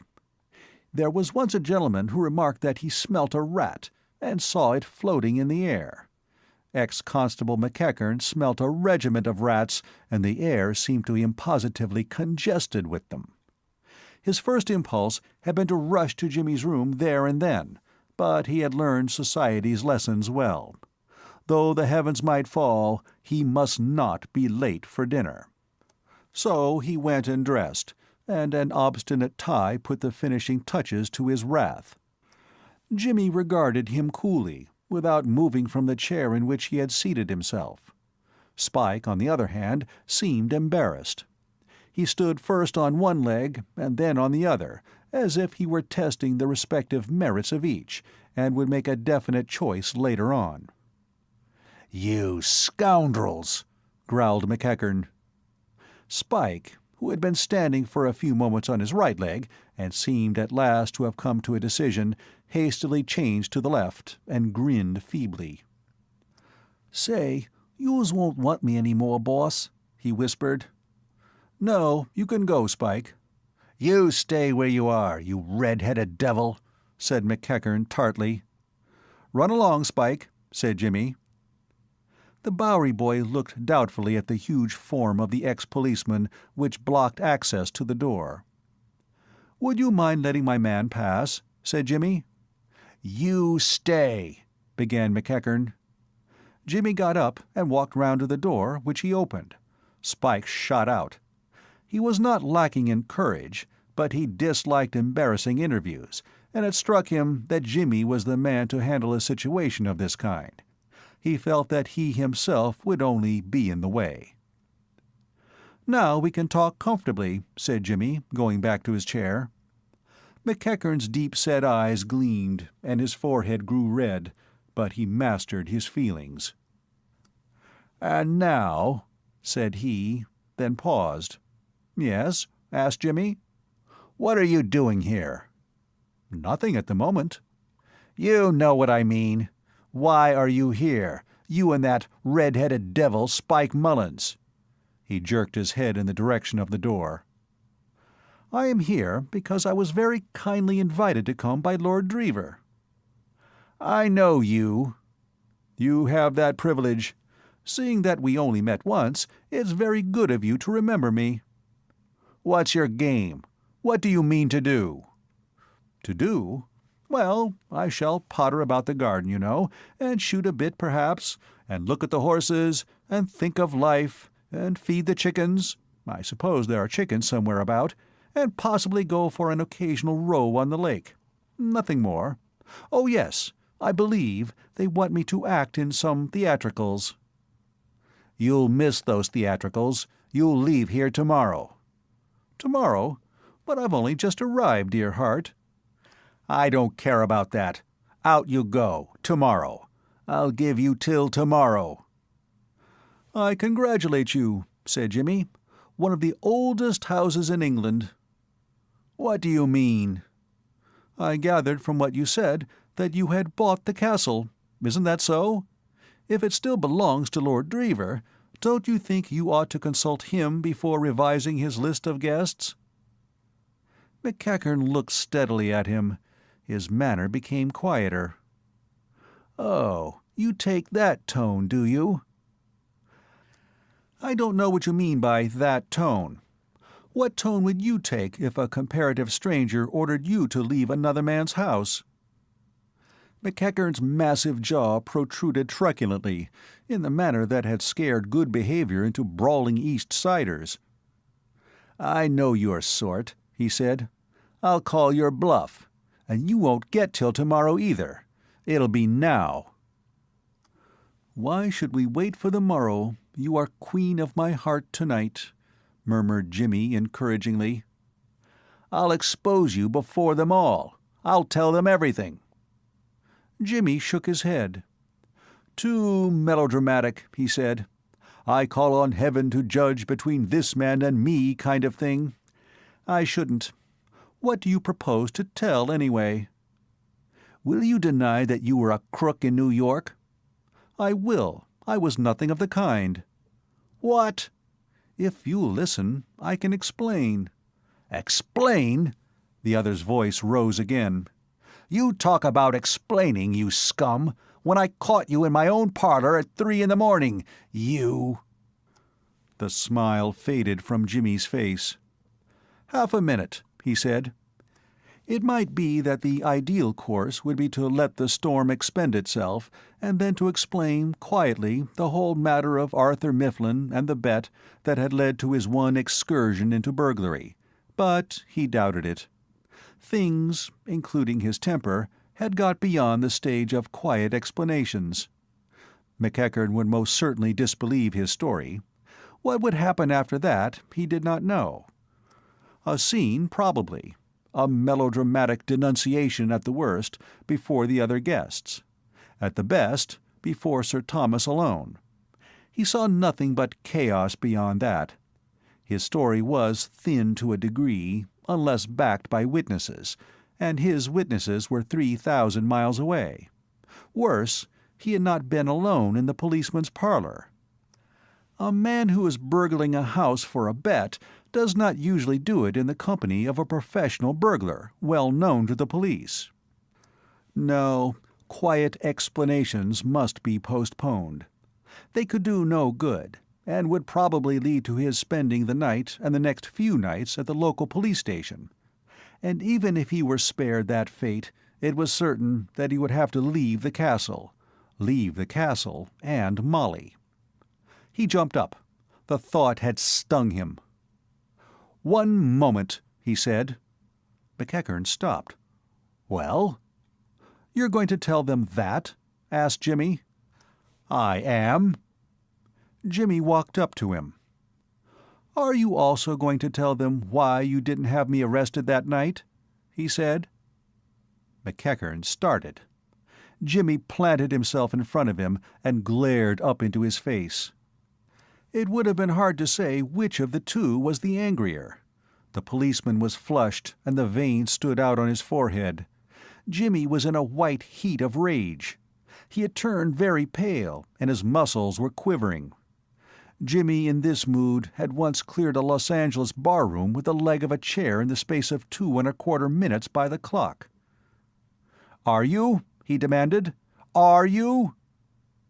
McEachern's hand, hanging at his side, lifted itself hesitatingly. The fingers brushed against Jimmy's shoulder.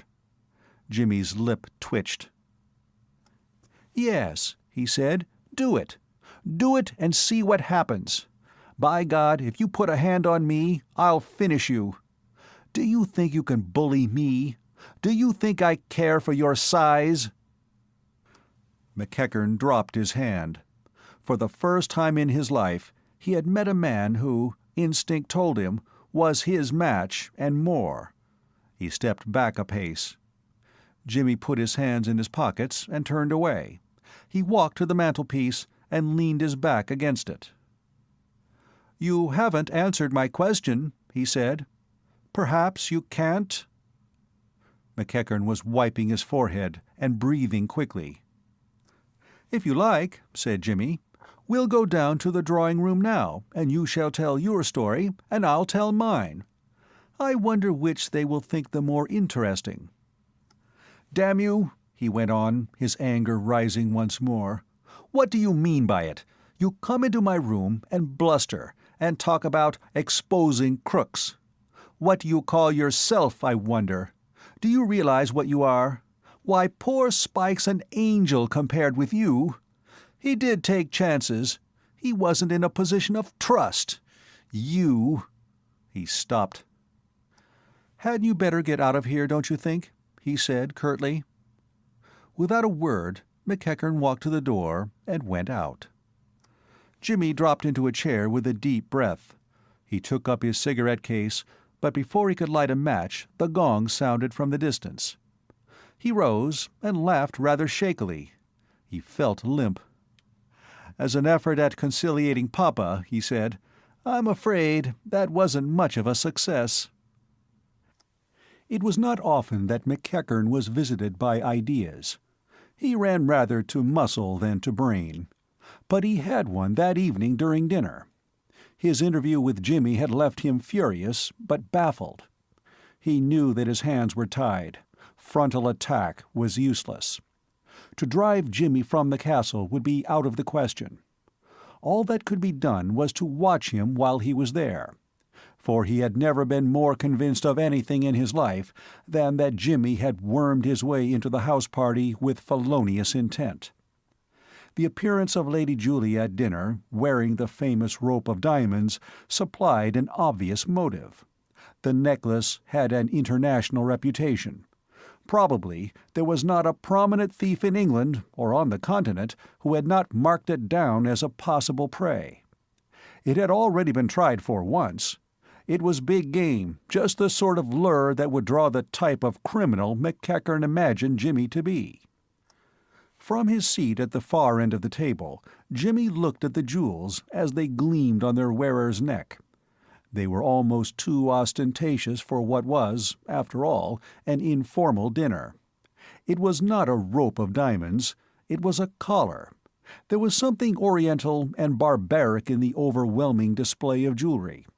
It was a prize for which a thief would risk much. The conversation, becoming general with the fish, was not of a kind to remove from his mind the impression made by the sight of the gems. It turned on burglary. Lord Drever began it. "Oh, I say," he said, "I forgot to tell you, Aunt Julia. Number 6 was burgled the other night." Number 6A Eaton Square was the family's London house. "Burgled?" cried Sir Thomas. "Well, broken into," said his lordship, gratified to find that he had got the ear of his entire audience. Even Lady Julia was silent and attentive. "Chap got in through the scullery window about 1 o'clock in the morning." "And what did you do?" inquired Sir Thomas. "Oh, I was out at the time," said Lord Drever. "But something frightened the feller," he went on hurriedly, "and he made a bolt for it without taking anything." "Burglary," said a young man, whom Jimmy subsequently discovered to be the drama-loving Charteris, leaning back and taking advantage of a pause, "is the hobby of the sportsman and the life-work of the avaricious." He took a little pencil from his waistcoat pocket and made a rapid note on his cuff. Everybody seemed to have something to say on the subject. One young lady gave it as her opinion that she would not like to find a burglar under her bed. Somebody else had heard of a fellow whose father had fired at the butler, under the impression that he was a housebreaker, and had broken a valuable bust of Socrates. Lord Drever had known a man at college whose brother wrote lyrics for musical comedy, and had done one about a burglar's best friend being his mother. "Life," said Charteris, who had had time for reflection, "is a house which we all burgle. We enter it uninvited, take away that we can lay hands on, and go out again." He scribbled, "Life, house, burgle," on his cuff, and replaced the pencil. "This man's brother I was telling you about," said Lord Drever, "says there's only one rhyme in the English language to burglar, and that's gurgler. Unless you count pergola, he says." "Personally," said Jimmy, with a glance at McEachern, "I have rather a sympathy for burglars. After all, they are one of the hardest working classes in existence. They toil while everybody else is asleep. Besides, a burglar is only a practical socialist. People talk a lot about the redistribution of wealth. The burglar goes out and does it. I have found burglars some of the decentest criminals I have ever met." "I despise burglars," ejaculated Lady Julia, with a suddenness that stopped Jimmy's eloquence, as if a tap had been turned off. "If I found one coming after my jewels, and I had a pistol, I'd shoot him." Jimmy met McEachern's eye and smiled kindly at him. The ex-policeman was looking at him with the gaze of a baffled but malignant basilisk. "I take very good care no one gets a chance at your diamonds, my dear," said Sir Thomas without a blush. "I have a steel box made for me," he added to the company in general, "with a special lock, a very ingenious arrangement, quite unbreakable, I imagine." Jimmy, with Molly's story fresh in his mind, could not check a rapid smile. Mr. McEachern, watching intently, saw it. To him it was fresh evidence, if any had been wanted, of Jimmy's intentions and of his confidence of success. McEachern's brow darkened. During the rest of the meal, tense thought rendered him even more silent than his wont at the dinner table. The difficulty of his position was, he saw, great. Jimmy, to be foiled, must be watched, and how could he watch him? It was not until the coffee arrived that he found an answer to the question. With his first cigarette came the idea. That night, in his room, before going to bed, he wrote a letter. It was an unusual letter, but, singularly enough, almost identical with one Sir Thomas Blunt had written that very morning. It was addressed to the manager of Dodson's private inquiry agency, of Bishopsgate Street, E.C., and ran as follows. Sir, on receipt of this, kindly send down one of your smartest men. Instruct him to stay at the village inn in character of American seeing sights of England and anxious to inspect Drever Castle. I will meet him in the village and recognize him as old New York friend, and will then give him further instructions. Yours faithfully, J. McEachern. P.S. Kindly not send a rube, but a real smart man. This brief but pregnant letter cost some pains in its composition. McEachern was not a ready writer, but he completed it at last to his satisfaction. There was a crisp purity in the style that pleased him. He sealed up the envelope and slipped it into his pocket. He felt more at ease now. Such was the friendship that had sprung up between Sir Thomas Blunt and himself as the result of the jewel episode in Paris, that he could count with certainty on the successful working of his scheme. The grateful knight would not be likely to allow any old New York friend of his preserver to languish at the village inn. The sleuth-hound would at once be installed at the castle, where, unsuspected by Jimmy, he could keep an eye on the course of events. Any looking after that Mr. James Pitt might require could safely be left in the hands of this expert. With considerable fervor, Mr. McEachern congratulated himself on his astuteness. With Jimmy above stairs and Spike below, the sleuth-hound would have his hands full. Chapter 15. Mr. McEachern Intervenes.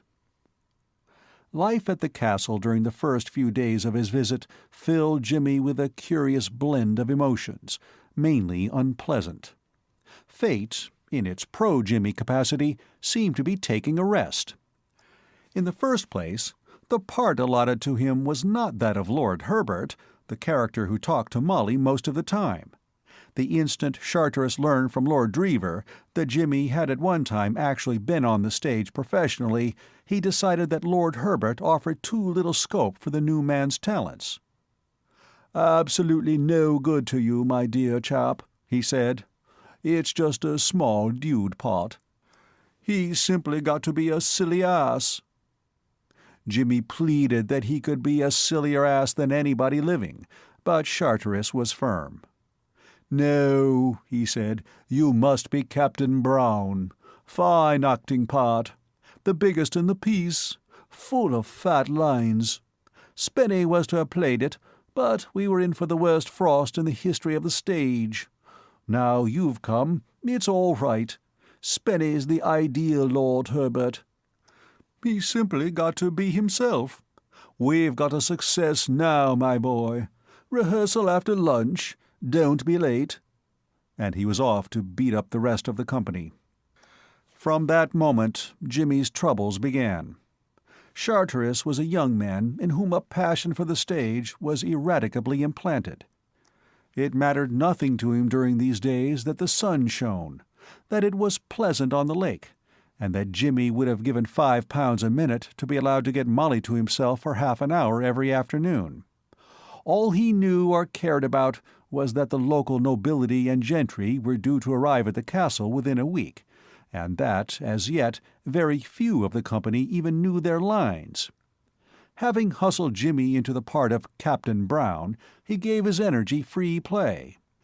He conducted rehearsals with a vigor that occasionally almost welded the rabble he was coaching into something approaching coherency. He painted scenery and left it about, wet, and people sat on it. He nailed up horseshoes for luck, and they fell on people. But nothing daunted him. He never rested. "Mr. Charteris," said Lady Julia rather frigidly after one energetic rehearsal, "is indefatigable. He whirled me about." It was perhaps his greatest triumph, properly considered, that he had induced Lady Julia to take a part in his piece.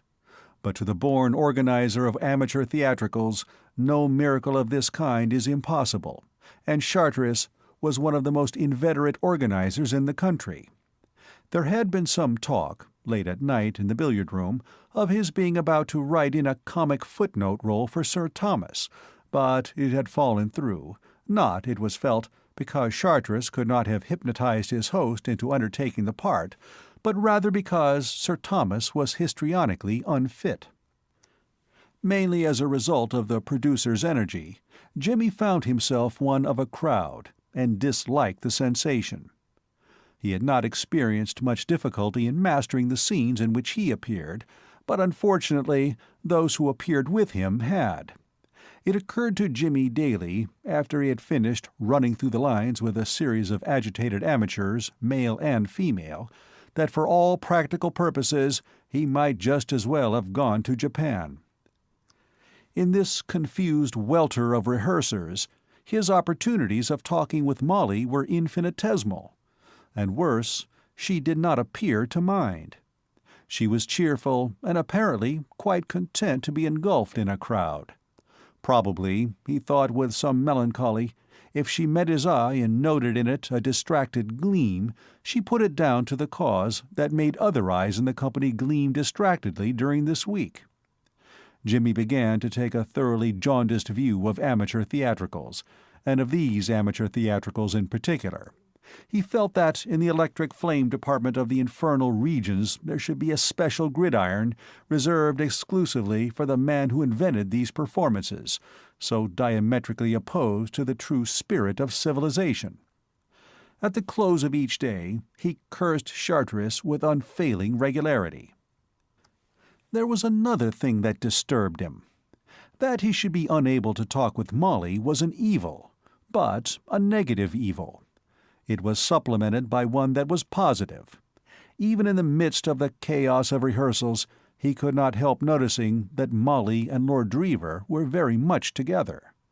Also, and this was even more sinister, he observed that both Sir Thomas Blunt and Mr. McEachern were making determined efforts to foster the state of affairs. Of this he had sufficient proof one evening, when, after scheming and plotting in a way that had made the great efforts of Machiavelli and Richelieu seem like the work of raw novices, he had cut Molly out from the throng and carried her off for the alleged purpose of helping him feed the chickens. There were, as he had suspected, chickens attached to the castle. They lived in a little world of noise and smells at the back of the stables. Bearing an iron pot full of a poisonous-looking mash, and accompanied by Molly, he had felt for perhaps a minute and a half like a successful general.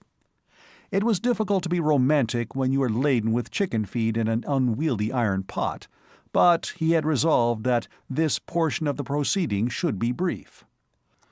The birds should dine that evening on the quick lunch principle, then to the more fitting surroundings of the rose garden. There was plenty of time before the hour of the sounding of the dressing gong, perhaps even a row on the lake. "What ho!" said a voice. Behind them, with a propitiatory smile on his face, stood his lordship of Drever. "My uncle told me I should find you out here. What have you got in there, Pitt? Is this what you feed them on? I say, you know, queer coves' hens. I wouldn't touch that stuff for a fortune, what? Looks to me poisonous." He met Jimmy's eye and stopped. There was that in Jimmy's eye that would have stopped an avalanche. His lordship twiddled his fingers in pink embarrassment. "Oh, look," said Molly. There's a poor little chicken out there in the cold. It hasn't had a morsel. Give me the spoon, Mr. Pitt. Here, Chick-Chick. Don't be silly. I'm not going to hurt you. I've brought you your dinner." She moved off in pursuit of the solitary fowl, which had edged nervously away. Lord Drever bent toward Jimmy. "Frightfully sorry, Pitt, old man," he whispered feverishly. "Didn't want to come. Couldn't help it. He sent me out." He half looked over his shoulder. "And," he added rapidly as Molly came back, "the old boy's up at his bedroom window now, watching us through his opera glasses." The return journey to the house was performed in silence, on Jimmy's part, in thoughtful silence. He thought hard, and he had been thinking ever since. He had material for thought. That Lord Drever was as clay in his uncle's hands he was aware. He had not known his lordship long, but he had known him long enough to realize that a backbone had been carelessly omitted from his composition. What his uncle directed, that would he do. The situation looked bad to Jimmy. The order, he knew, had gone out that Lord Drever was to marry money, and Molly was an heiress. He did not know how much Mr. McEachern had amassed in his dealings with New York crime, but it must be something considerable. Things looked black. Then Jimmy had a reaction. He was taking much for granted. Lord Drever might be hounded into proposing to Molly, but what earthly reason was there for supposing that Molly would accept him? He declined even for an instant to look upon Spenny's title in the light of a lure. Molly was not the girl to marry for a title. He endeavoured to examine impartially his lordship's other claims. He was a pleasant fellow, with, to judge on short acquaintanceship, an undeniably amiable disposition. That much must be conceded. But against this must be played the equally undeniable fact that he was also, as he would have put it himself, a most frightful ass. He was weak. He had no character. Altogether, the examination made Jimmy more cheerful. He could not see the light-haired one, even with Sir Thomas Blunt shoving behind, as it were, accomplishing the night's ends. Shove he never so wisely, Sir Thomas could never make a Romeo out of Spenny Drever. It was while sitting in the billiard-room one night after dinner, watching his rival play 100 up with the silent Hargate, that Jimmy came definitely to his conclusion. He had stopped there to watch, more because he wished to study this man at close range than because the game was anything out of the common as an exposition of billiards. As a matter of fact, it would have been hard to imagine a worse game. Lord Drever, who was conceding 20, was poor, and his opponent was an obvious beginner. Again, as he looked on, Jimmy was possessed of an idea that he had met Hargate before. But once more he searched his memory and drew blank. He did not give the thing much thought, being intent on his diagnosis of Lord Drever, who by a fluky series of cannons had wobbled into the 40s, and was now a few points ahead of his opponent. Presently, having summed up his lordship to his satisfaction, and grown bored with the game, Jimmy strolled out of the room. He paused outside the door for a moment, wondering what to do. There was bridge in the smoking-room, but he did not feel inclined for bridge. From the drawing-room came sounds of music. He turned in that direction, then stopped again. He came to the conclusion that he did not feel sociable. He wanted to think. A cigar on the terrace would meet his needs. He went up to his room for his cigar case. The window was open. He leaned out. There was almost a full moon, and it was very light out of doors. His eye was caught by a movement at the further end of the terrace, where the shadow was. A girl came out of the shadow, walking slowly. Not since early boyhood had Jimmy descended stairs with such a rare burst of speed. He negotiated the nasty turn at the end of the first flight at quite a suicidal pace. Fate, however, had apparently wakened again and resumed business, for he did not break his neck. A few moments later he was out on the terrace, bearing a cloak which he had snatched up en route in the hall. "I thought you might be cold," he said, breathing quickly. "Oh, thank you," said Molly. "How kind of you." He put it round her shoulders. "Have you been running?" "I came downstairs rather fast." "Were you afraid the boogaboos would get you?" she laughed. "I was thinking of when I was a small child. I was always afraid of them. I used to race downstairs when I had to go to my room in the dark, unless I could persuade someone to hold my hand all the way there and back." Her spirits had risen with Jimmy's arrival. Things had been happening that worried her. She had gone out onto the terrace to be alone. When she heard his footsteps, she had dreaded the advent of some garrulous fellow guest, full of small talk. Jimmy, somehow, was a comfort. He did not disturb the atmosphere. Little as they had seen of each other, something in him, she could not say what, had drawn her to him. He was a man whom she could trust instinctively. They walked on in silence. Words were pouring into Jimmy's mind, but he could not frame them. He seemed to have lost the power of coherent thought. Molly said nothing. It was not a night for conversation. The moon had turned terrace and garden into a fairyland of black and silver. It was a night to look and listen and think. They walked slowly up and down.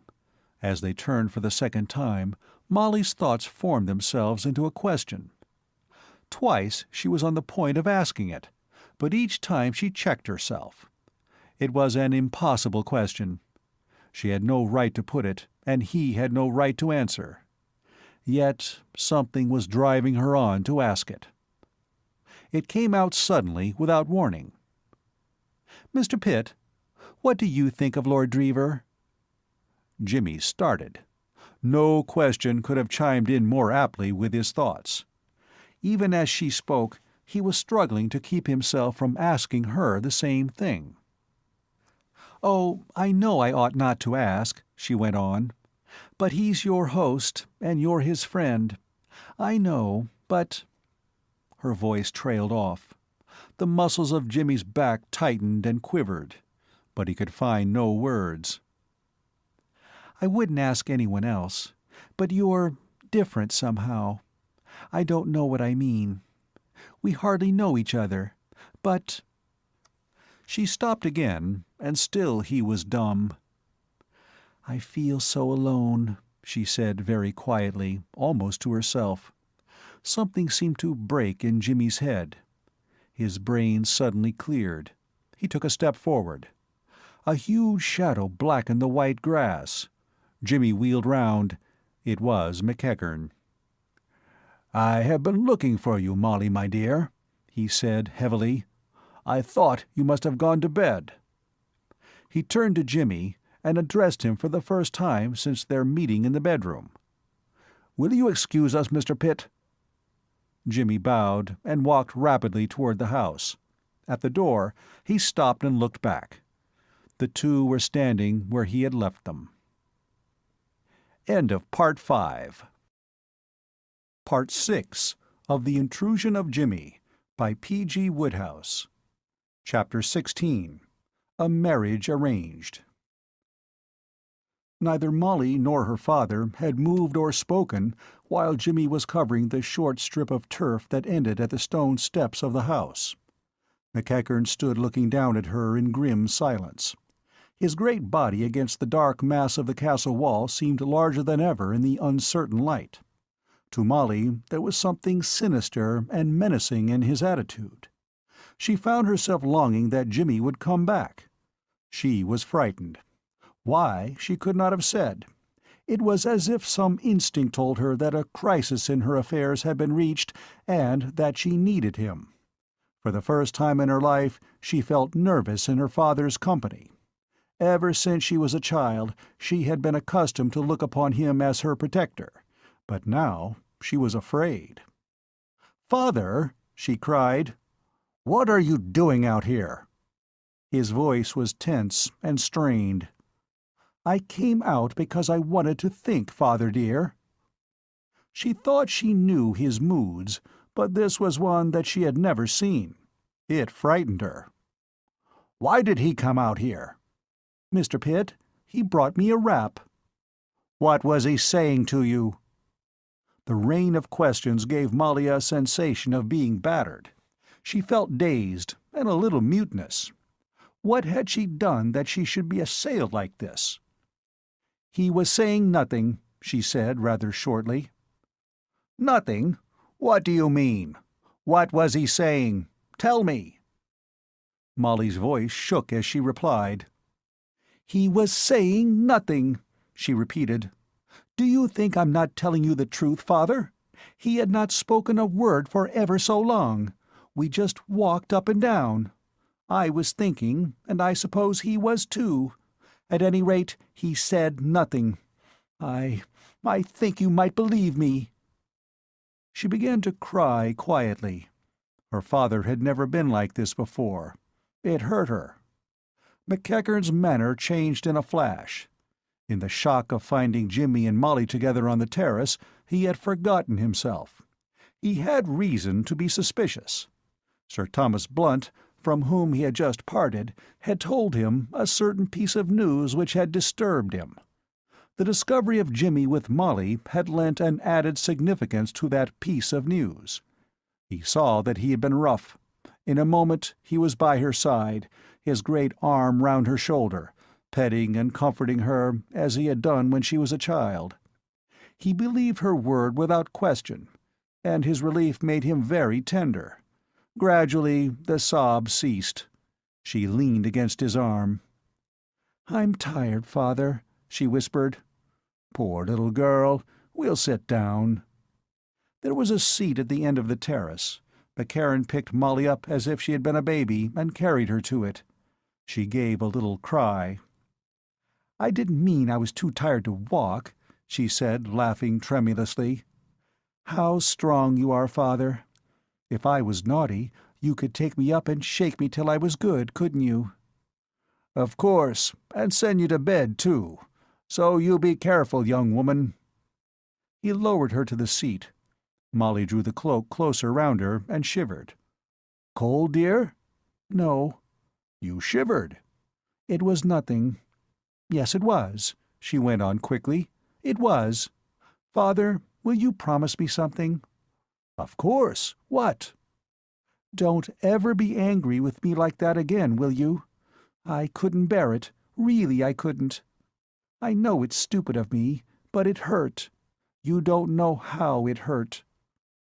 "But, my dear—" "Oh, I know it's stupid, but—" "But, my darling, it wasn't so. I was angry, but it wasn't with you." Were you angry with Mr. Pitt?" McEachern saw that he had traveled too far. He had intended that Jimmy's existence should be forgotten for the time being. He had other things to discuss, but it was too late now. He must go forward. "I didn't like to see you out here alone with Mr. Pitt, dear," he said. "I was afraid—" He saw that he must go still further forward. It was more than awkward. He wished to hint at the undesirability of an entanglement with Jimmy without admitting the possibility of it. Not being a man of nimble brain, he found this somewhat beyond his powers. "I don't like him," he said briefly. "He's crooked." Molly's eyes opened wide. The color had gone from her face. "Crooked, Father?" McEachern perceived that he had traveled very much too far, almost to disaster. He longed to denounce Jimmy, but he was gagged. If Molly were to ask the question that Jimmy had asked in the bedroom, that fatal, unanswerable question, the price was too great to pay. He spoke cautiously, vaguely, feeling his way. "I couldn't explain it to you, my dear. You wouldn't understand. You must remember, my dear, that out in New York I was in a position to know a great many queer characters. Crooks, Molly. I was working among them." "But, Father, that night at our house you didn't know Mr. Pitt. He had to tell you his name." "I didn't know him then," said her father slowly. But... He paused. "But I made inquiries," he concluded with a rush, "and found out things." He permitted himself a long, silent breath of relief. He saw his way now. "Inquiries?" said Molly. "Why?" "Why? Why did you suspect him?" A moment earlier the question might have confused McEachern, but not now. He was equal to it.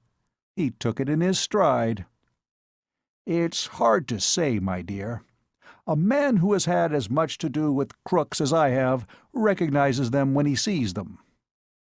"Do you think Mr. Pitt looked like that?" Her voice was very small. There was a drawn, pinched expression on her face.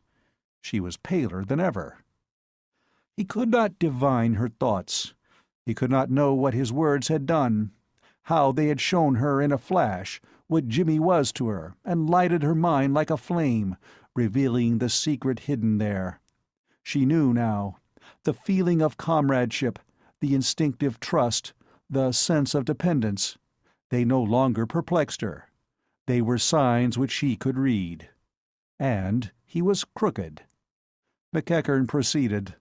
Belief made him buoyant. "I did, my dear. I can read them like a book. I've met scores of his sort. Broadway is full of them. Good clothes and a pleasant manner don't make a man honest. I've run up against a mighty high-toned bunch of crooks in my day. It's a long time since I gave up thinking that it was only the ones with the low foreheads and the thick ears that needed watching. It's the innocent willies, who look as if all they could do was lead to the cotillion. This man Pitt's one of them. I'm not guessing, mind you. I know. I know his line, and all about him. I'm watching him. He's here on some game. How did he get here? Why, he scraped acquaintance with Lord Drever in a London restaurant. It's the commonest trick on the list. If I hadn't happened to be here when he came, I suppose he'd have made his haul by now. Why, he came all prepared for it. Have you seen an ugly, grinning, red-headed scoundrel hanging about the place? His valet. So he says. Valet. Do you know who that is? That's one of the most notorious yeggmen on the other side. There isn't a policeman in New York who doesn't know Spike Mullins. Even if I knew nothing of this Pitt, that would be enough. What's an innocent man going round the country with Spike Mullins for, unless they're standing in together at some game? That's who Mr. Pitt is, my dear. And that's why, maybe, I seemed a little put out when I came upon you and him out here alone together. See as little of him as you can. In a large party like this, it won't be difficult to avoid him." Molly sat staring out across the garden. At first, every word had been a stab. Several times she had been on the point of crying out that she could bear it no longer. But gradually a numbness succeeded the pain. She found herself listening apathetically. McEachern talked on. He left the subject of Jimmy, comfortably conscious that, even if there had ever existed in Molly's heart any budding feeling of the kind he had suspected, it must now be dead. He steered the conversation away until it ran easily among commonplaces. He talked of New York, of the preparations for the theatricals. Molly answered composedly. She was still pale, and a certain listlessness in her manner might have been noticed by a more observant man than Mr. McEachern. Beyond this, there was nothing to show that her heart had been born and killed but a few minutes before. Men have the red Indian instinct, and Molly had grown to womanhood in those few minutes. Presently Lord Drever's name came up. It caused a momentary pause, and McEachern took advantage of it. It was the cue for which he had been waiting. He hesitated for a moment, for the conversation was about to enter upon a difficult phase, and he was not quite sure of himself.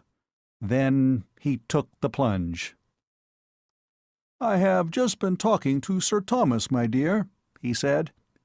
He tried to speak casually, and as a natural result infused so much meaning into his voice that Molly looked at him in surprise. McEachern coughed confusedly. Diplomacy, he concluded, was not his forte. He abandoned it in favor of directness. "He was telling me that you had refused Lord Drever this evening."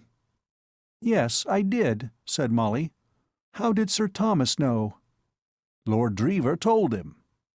Molly raised her eyebrows. "I shouldn't have thought it was the sort of thing he would talk about," she said. "Sir Thomas is his uncle." "Of course, so he is," said Molly dryly. "I forgot.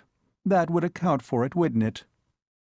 Mr. McEachern looked at her with some concern.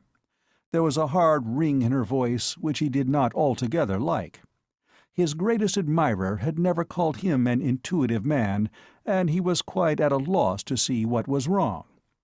As a schemer, he was perhaps a little naive. He had taken it for granted that Molly was ignorant of the maneuvers which had been going on, and which had culminated that afternoon in a stammering proposal of marriage from Lord Drever in the rose garden. This, however, was not the case. The woman incapable of seeing through the machinations of two men in the mental caliber of Sir Thomas Blunt and Mr. McEachern has yet to be born. For some considerable time Molly had been alive to the well-meant plottings of that worthy pair, and had derived little pleasure from the fact. It may be that woman loves to be pursued, but she does not love to be pursued by a crowd. Mr. McEachern cleared his throat and began again. "You shouldn't decide a question like that too hastily, my dear." "I didn't. Not too hastily for Lord Drever, at any rate, poor dear." "It was in your power," said Mr. McEachern portentously, "to make a man happy." "I did," said Molly bitterly. "You should have seen his face light up. He could hardly believe it was true for a moment, and then it came home to him, and I thought he would have fallen on my neck. He did his very best to look heartbroken, out of politeness, but it was no good. He whistled most of the way back to the house, all flat, but very cheerfully." "My dear, what do you mean?" Molly had made the discovery earlier in their conversation that her father had moods whose existence she had not expected. It was his turn now to make a similar discovery regarding herself. "I mean nothing, father," she said. "I'm just telling you what happened. He came to me looking like a dog that's going to be washed." "Why, of course. He was nervous, my dear." "Of course. He couldn't know that I was going to refuse him." She was breathing quickly. He started to speak, but she went on, looking straight before her. Her face was very white in the moonlight. "He took me into the rose garden. Was that Sir Thomas's idea? There couldn't have been a better setting, I'm sure. The roses looked lovely. Presently I heard him gulp, and I was so sorry for him. I would have refused him then, and put him out of his misery, only I couldn't very well till he had proposed, could I? So I turned my back and sniffed at a rose. And then he shut his eyes, I couldn't see him, but I know he shut his eyes, and began to say his lesson." "Molly!" She laughed hysterically. "He did. He said his lesson. He gabbled it. When he had got as far as, 'Well, don't you know what I mean is, that's what I wanted to say, you know,' I turned round and soothed him. I said I didn't love him. He said, 'No, no, of course not.' I said he had paid me a great compliment. He said, 'Not at all,' looking very anxious, poor darling, as if even then he was afraid of what might come next. But I reassured him, and he cheered up, and we walked back to the house together as happy as could be." McEachern put his hand round her shoulders. She winced, but let it stay. He attempted gruff conciliation. "My dear, you've been imagining things. Of course he isn't happy. Why, I saw the young fellow—" Recollecting that the last time he had seen the young fellow, shortly after dinner, the young fellow had been occupied in juggling, with every appearance of mental peace, 2 billiard balls and a box of matches. He broke off abruptly.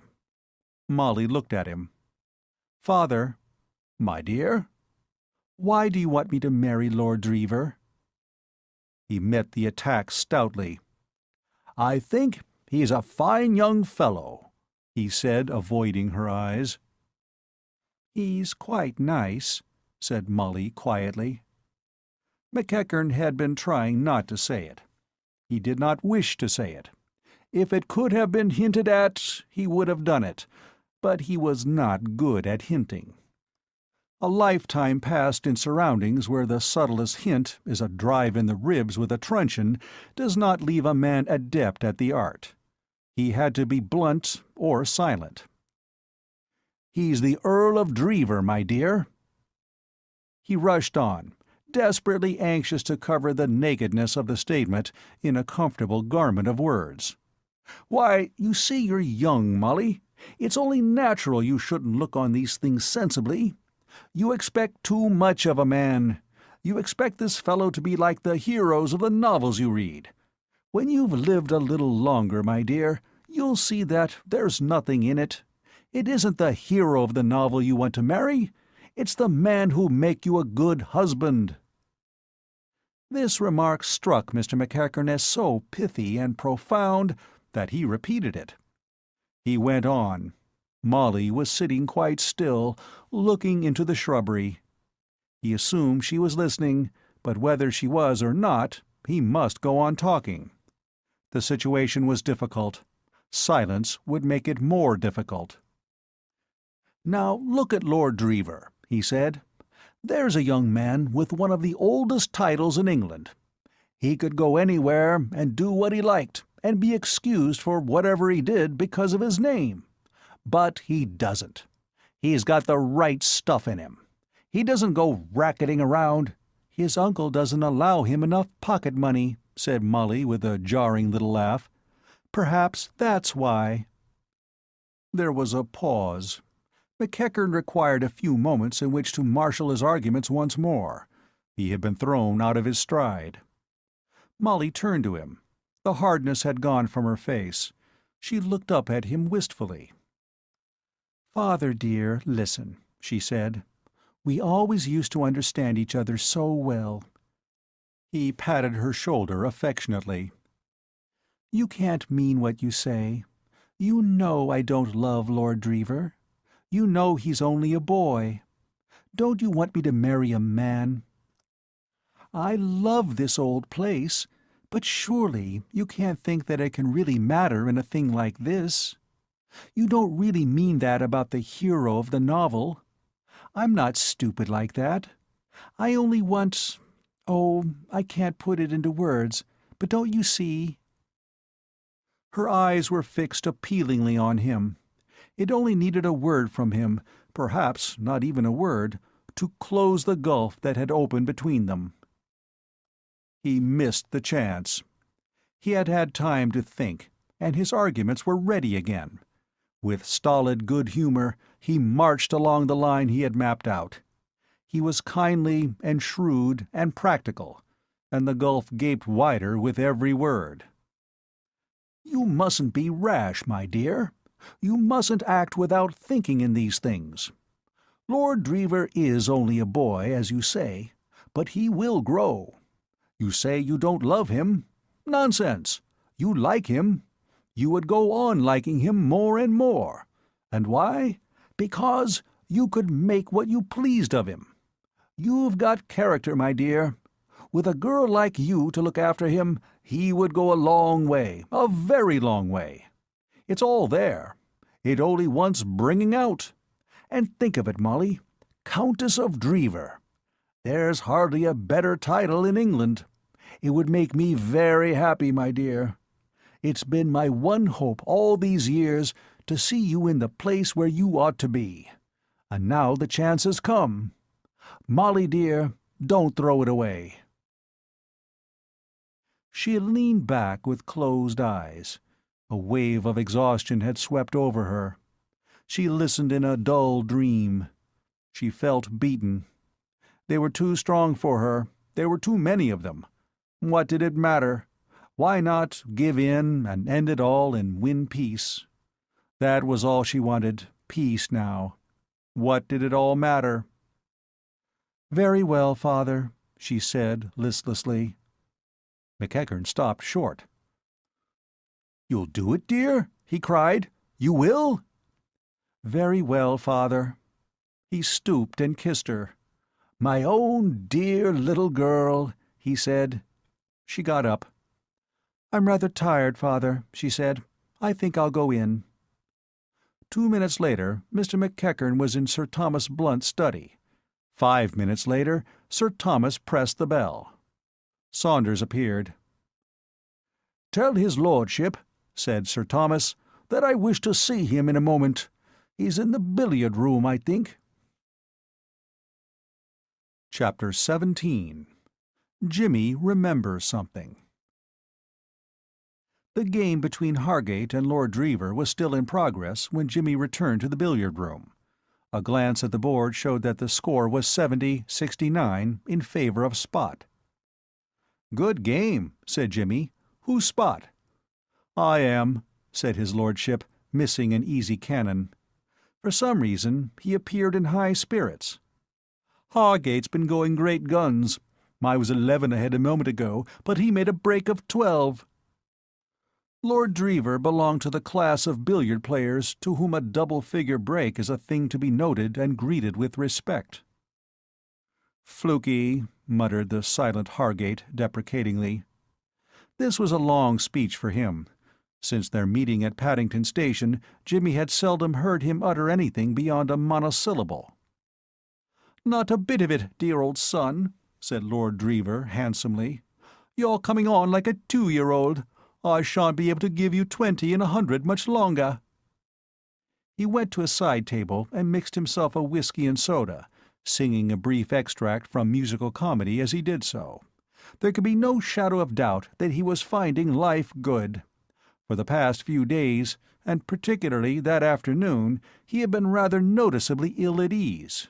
Jimmy had seen him hanging about the terrace at 5:30, and had thought that he looked like a mute at a funeral. But now, only a few hours later, he was beaming on the world and chirping like a bird. The game moved jerkily along. Jimmy took a seat and watched. The score mounted slowly. Lord Drever was bad, but Hargate was worse. At length, in the 80s, his lordship struck a brilliant vein. When he had finished his break, his score was 95. Hargate, who had profited by a series of misses on his opponent's part, had reached 96. "This is shortening my life," said Jimmy, leaning forward. The balls had been left in an ideal position. Even Hargate could not fail to make a cannon. He made it. A close finish to even the worst game is exciting. Jimmy leaned still further forward to watch the next stroke. It looked as if Hargate would have to wait for his victory. A good player could have made a cannon as the balls lay, but not Hargate. They were almost in a straight line, with white in the center. Hargate swore under his breath. There was nothing to be done. He struck carelessly at white. White rolled against red, seemed to hang for a moment, and shot straight back against the spot. The game was over. "Great Scott! What a fluke!" cried the silent one, becoming quite garrulous at the miracle. A quiet grin spread itself slowly across Jimmy's face. He had remembered what he had been trying to remember for over a week. At this moment the door opened and Saunders appeared. "Sir Thomas would like to see your lordship in his study," he said. "Eh? What does he want?" "Sir Thomas did not confide in me, your lordship." "Eh? What? Oh, no. Well, see you later, you men." He rested his cue against the table and put on his coat. Jimmy followed him out of the door, which he shut behind him. "1 second, Drever," he said. "Eh? Hello. What's up?" "Any money on that game?" asked Jimmy. "Why, yes, by Jove, now you mention it, there was. An even fiver. And, by the way, old man, the fact is, just for the moment, I'm frightfully— You haven't such a thing as a fiver anywhere about, have you?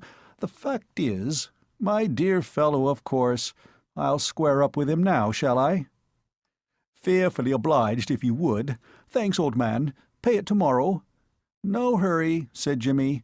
"Plenty more in the old oak chest." He went back to the room. Hargate was practicing cannons. He was on the point of making a stroke when Jimmy opened the door. "Care for a game?" asked Hargate.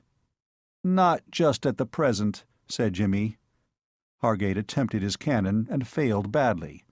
Jimmy smiled. "Not such a good shot as the last," he said. "No." "Fine shot, that other." "Fluke." "I wonder—" Jimmy lighted a cigarette. "Do you know New York at all?" he asked. "Been there." "Ever been in the Strollers Club?" Hargate turned his back, but Jimmy had seen his face and was satisfied. "Don't know it," said Hargate. "Great place," said Jimmy. "Mostly actors and writers and so on. The only drawback is that some of them pick up queer friends." Hargate did not reply. He did not seem interested. "Yes," went on Jimmy. "For instance, a pal of mine, an actor named Mifflin, introduced a man a year ago as a member's guest for a fortnight, and this man rooked the fellows of I don't know how much at billiards. The old game, you know, nursing his man right up to the end, and then finishing with a burst. Of course, when that happens once or twice, it may be an accident, but when a man who poses as a novice always manages by a really brilliant shot—" Hargate turned round. "They fired this fellow out," said Jimmy. "Look here." "Yes?" "What do you mean?" "It's a dull yarn," said Jimmy apologetically. "I've been boring you. By the way, Drever asked me to square up with you for that game, in case he shouldn't be back. Here you are." He held out an empty hand. "Got it?" "What are you going to do?" demanded Hargate. "What am I going to do?" queried Jimmy. "You know what I mean. If you'll keep your mouth shut and stand in, it's halves. Is that what you're after?" Jimmy was delighted. He knew that by rights the proposal should have brought him from his seat, with stern, set face, to wreak vengeance for the insult. But on such occasions he was apt to ignore the conventions. His impulse, when he met a man whose code of behavior was not the ordinary code, was to chat with him and extract his point of view. He felt as little animus against Hargate as he had felt against Spike on the occasion of their first meeting. "Do you make much at this sort of game?" he asked. Hargate was relieved. This was businesslike. "Pots," he said with some enthusiasm. "Pots! I tell you, if you'll stand in— Bit risky, isn't it?" "Not a bit of it. An occasional accident." "I suppose you'd call me one." Hargate grinned. "It must be pretty tough work," said Jimmy. "You must have to use a tremendous lot of self-restraint." Hargate sighed. "That's the worst of it," he admitted, "the having to seem a mug at the game. I've been patronized sometimes by young fools who thought they were teaching me, until I nearly forgot myself and showed them what real billiards was." "There's always some drawback to the learned professions," said Jimmy. "But there's a heap to make up for it in this one," said Hargate. "Well, look here, is it a deal? You'll stand in." Jimmy shook his head. "I guess not," he said. "It's good of you, but commercial speculation never was in my line. I'm afraid you must count me out of this." "What? You're going to tell?" "No," said Jimmy, "I'm not. I'm not a vigilance committee. I won't tell a soul." "Why, then—" began Hargate, relieved. "Unless, of course," Jimmy went on, "you play billiards again while you're here." Hargate stared. "But, damn it, man, if I don't, what's the good? Look here, what am I to do if they ask me to play?" "Give your wrist as an excuse." "My wrist?" "Yes. You sprained it tomorrow after breakfast.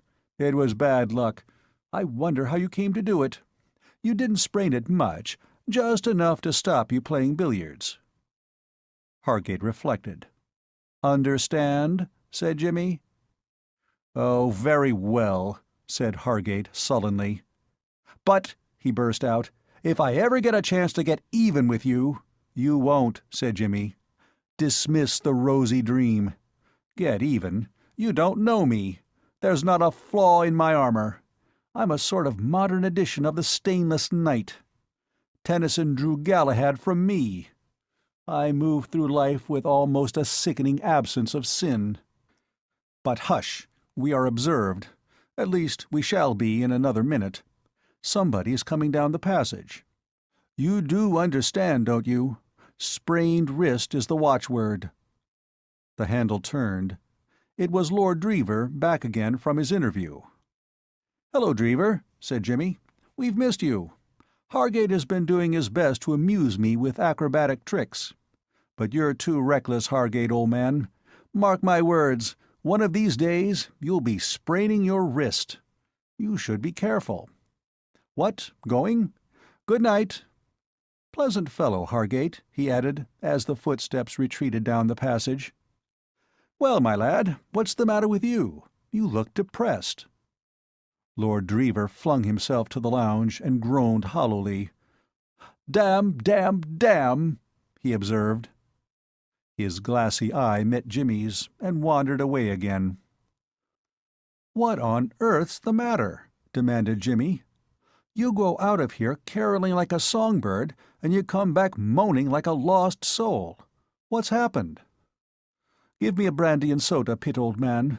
There's a good chap. I'm in a fearful hole." "Why? What's the matter?" "I'm engaged," groaned his lordship. "Engaged?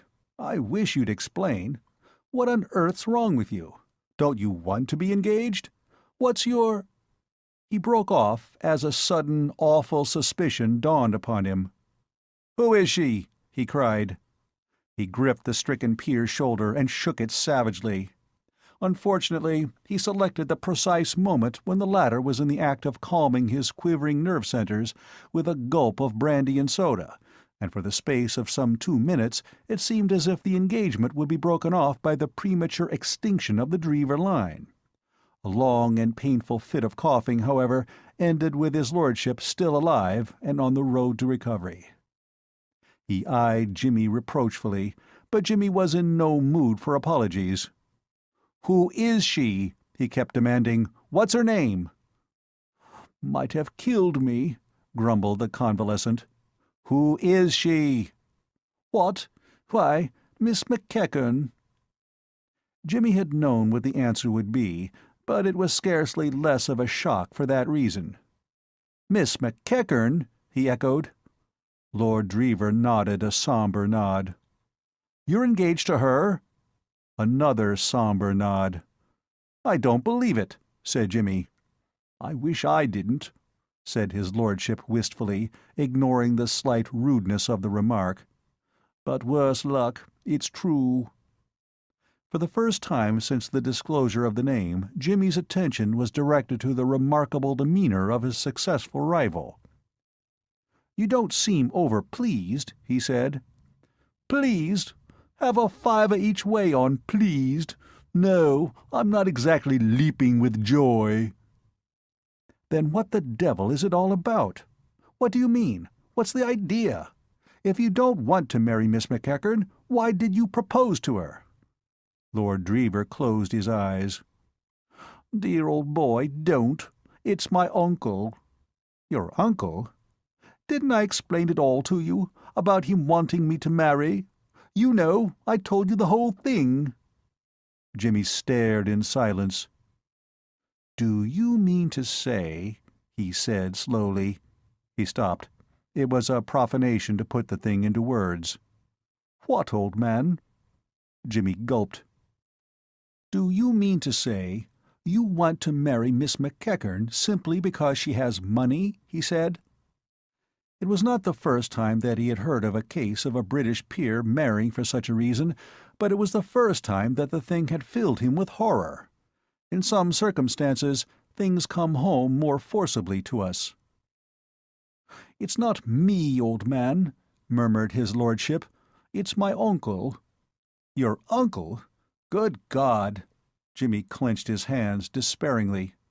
"Do you mean to say that you let your uncle order you about in a thing like this? Do you mean to say you're such a gelatin, backboneless worm?" "Old man, I say," protested his lordship, wounded. "I'd call you a wretched knock-kneed skunk, only I don't want to be fulsome. I hate flattering a man to his face." Lord Drever, deeply pained, half rose from his seat. "Don't get up," urged Jimmy smoothly. "I couldn't trust myself." His lordship subsided hastily. He was feeling alarmed. He had never seen this side of Jimmy's character. At first he had been merely aggrieved and disappointed. He had expected sympathy. Now the matter had become more serious. Jimmy was pacing the room like a young and hungry tiger. At present, it was true, there was a billiard table between them, but his lordship felt that he could have done with good stout bars. He nestled in his seat with the earnest concentration of a limpet on a rock. It would be deuced bad form, of course, for Jimmy to assault his host, but could Jimmy be trusted to remember the niceties of etiquette? "Why the devil she accepted you, I can't think," said Jimmy half to himself, stopping suddenly and glaring across the table. Lord Drever felt relieved. This was not polite, perhaps, but at least it was not violent. "That's what beats me too, old man," he said. "Between you and me, it's jolly rum business. This afternoon—" "What about this afternoon?" "Why, she wouldn't have me at any price." "You asked her this afternoon?" "Yes, and it was all right then. She refused me like a bird. Wouldn't hear of it. Came damn near laughing in my face. And then tonight," he went on, his voice squeaky at the thought of his wrongs, "my uncle sends for me and says she's changed her mind and is waiting for me in the morning-room. I go there, and she tells me in about 3 words that she's been thinking it over and that the whole fearful thing is on again. I call it jolly rough on a chap. I felt such a frightful ass, you know. I didn't know what to do, whether to kiss her, I mean." Jimmy snorted violently. "Eh?" said his lordship blankly. "Go on," said Jimmy between his teeth. "I felt a fearful fool, you know. I just said, 'Right-ho,' or something, dash it if I know what I did say, and legged it. It's a jolly rum business, the whole thing. It isn't as if she wanted me. I could see that with half an eye. She doesn't care a hang for me. It's my belief, old man," he said solemnly, "that she's been badgered into it. I believe my uncle's been at her." Jimmy laughed shortly. "My dear man, you seem to think your uncle's persuasive influence is universal. I guess it's confined to you." "Well, anyhow, I believe that's what's happened. What do you say?" "Why say anything? There doesn't seem to be much need." He poured some brandy into a glass and added a little soda. "You take it pretty stiff," observed his lordship, with a touch of envy. "On occasion," said Jimmy, emptying the glass. Chapter 18. The Lochinvar Method. As Jimmy sat smoking a last cigarette in his bedroom before going to bed that night, Spike Mullins came in. Jimmy had been thinking things over. He was one of those men who are at their best in a losing game. Imminent disaster always had the effect of keying him up and putting an edge on his mind. The news he had heard that night had left him with undiminished determination, but conscious that a change of method would be needed. He must stake all on a single throw now. Young Lochinvar rather than Romeo must be his model. He declined to believe himself incapable of getting anything that he wanted as badly as he wanted Molly. He also declined to believe that she was really attached to Lord Drever. He suspected the hand of McEachern in the affair, though the suspicion did not clear up the mystery by any means. Molly was a girl of character, not a feminine counterpart of his lordship, content meekly to do what she was told in a matter of this kind. The whole thing puzzled him. "Well, Spike," he said. He was not too pleased at the interruption. He was thinking, and he wanted to be alone. Something appeared to have disturbed Spike. His bearing was excited. "Say, boss, guess what? You know that guy that come this afternoon, the guy from the village that came with old man McEachern?" "Gaylor," said Jimmy. "What about him?" There had been an addition to the guests at the castle that afternoon. Mr. McEachern, walking in the village, had happened upon an old New York acquaintance of his who, touring England, had reached Drever and was anxious to see the historic castle. Mr. McEachern had brought him thither, introduced him to Sir Thomas, and now Mr. Samuel Gaylor was occupying a room on the same floor as Jimmy's. He had appeared at dinner that night, a short, wooden-faced man, with no more conversation than Hargate. Jimmy had paid little attention to the newcomer. "What about him?" he said. "He's a sleuth, boss." "A what?" "A sleuth." "A detective?" "That's right, a fly cop." "What makes you think that?" "Tink? Why, I can tell them by their eyes and their feet, and the whole of them. I could pick out a fly cop from a bunch of 1,000. He's sure enough sleuth, all right, all right. I seen him rubber in at youse, boss." "At me? Why at me?" "Why, of course. I see now. Our friend McEachern has got him in to spy on us." "That's right, boss." "Of course, you may be mistaken." "Not me, boss. And say, he ain't the only one." "What? More detectives? They'll have to put up house-full boards at this rate. Who's the other?" "A mug what's down in the servants' hall. I wasn't so sure of him at first, but now I'm on to his curves. He's a sleuth, all right. He's valet to Sir Thomas, this second mug is. But he ain't no valet. He's come to see no one don't get busy with the jewels. Say, what do yous think of them jewels, boss?" "Finest I ever saw." "Yes, that's right. 100,000 plunks they set him back. They're the limit, ain't they? Say, won't yous really—" "Spike, I'm surprised at you. Do you know you're getting a regular Mephistopheles, Spike? Suppose I hadn't an iron will. What would happen? You really must select your subjects of conversation more carefully. You're bad company for the likes of me." Spike shuffled despondently. "But, boss—" Jimmy shook his head. "It can't be done, my lad."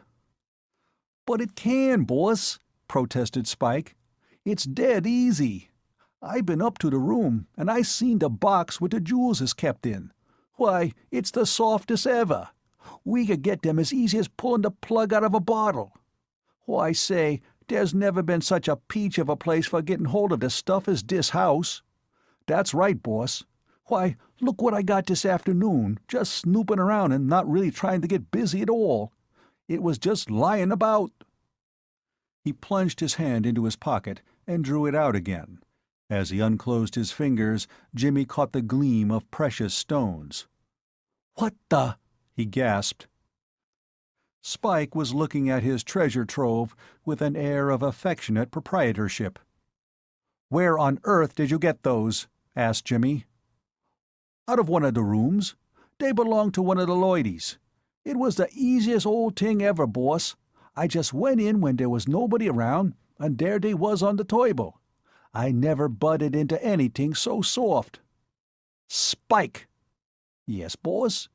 "Do you remember the room you took them from?" "Sure. It was the first on the—" "Then listen to me for a moment, my bright boy. When we're at breakfast tomorrow, you want to go to that room and put those things back. All of them, mind you, just where you found them. Do you understand?" Spike's jaw had fallen. "Put them back, boss?" he faltered. "Every single one of them."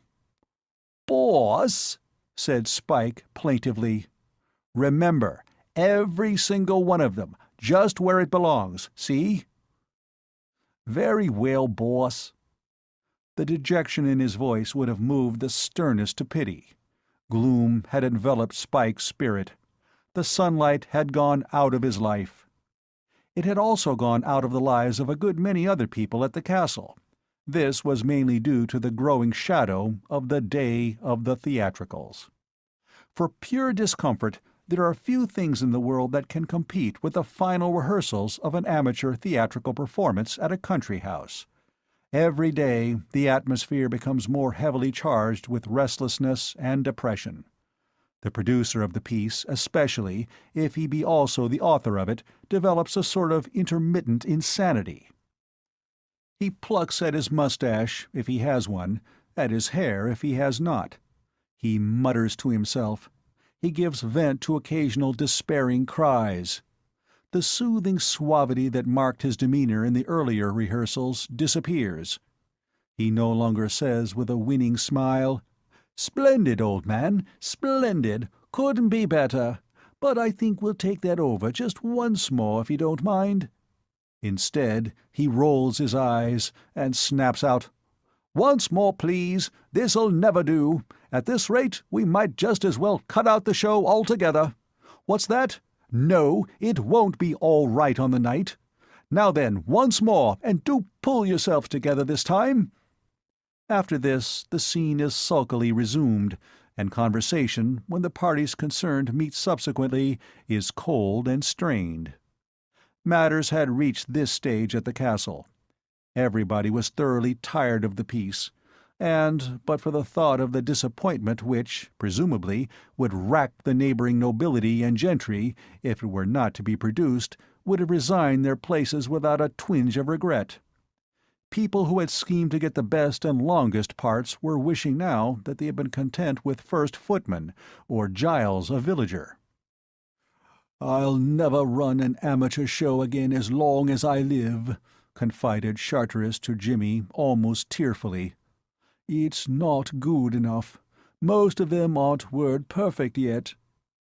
"It'll be all right." "Oh, don't say it'll be all right on the night." "I wasn't going to," said Jimmy. "I was going to say it'll be all right after the night. People will soon forget how badly the thing went." "You're a nice, comforting sort of man, aren't you?" said Charteris.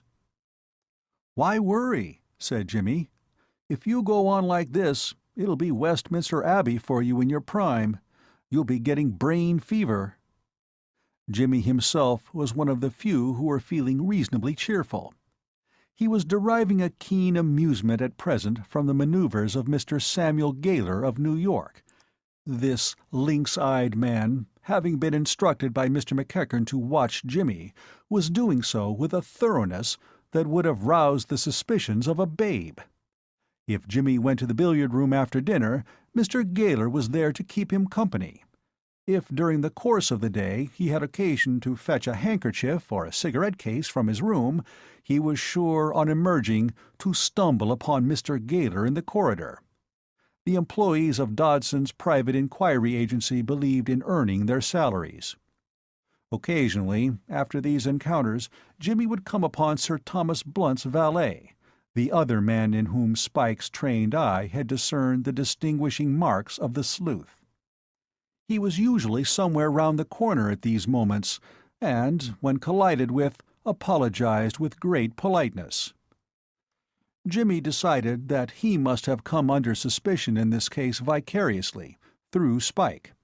Spike, in the servants' hall, would, of course, stand out conspicuously enough to catch the eye of a detective on the lookout for sin among the servants, and he himself, as Spike's employer, had been marked down as a possible confederate.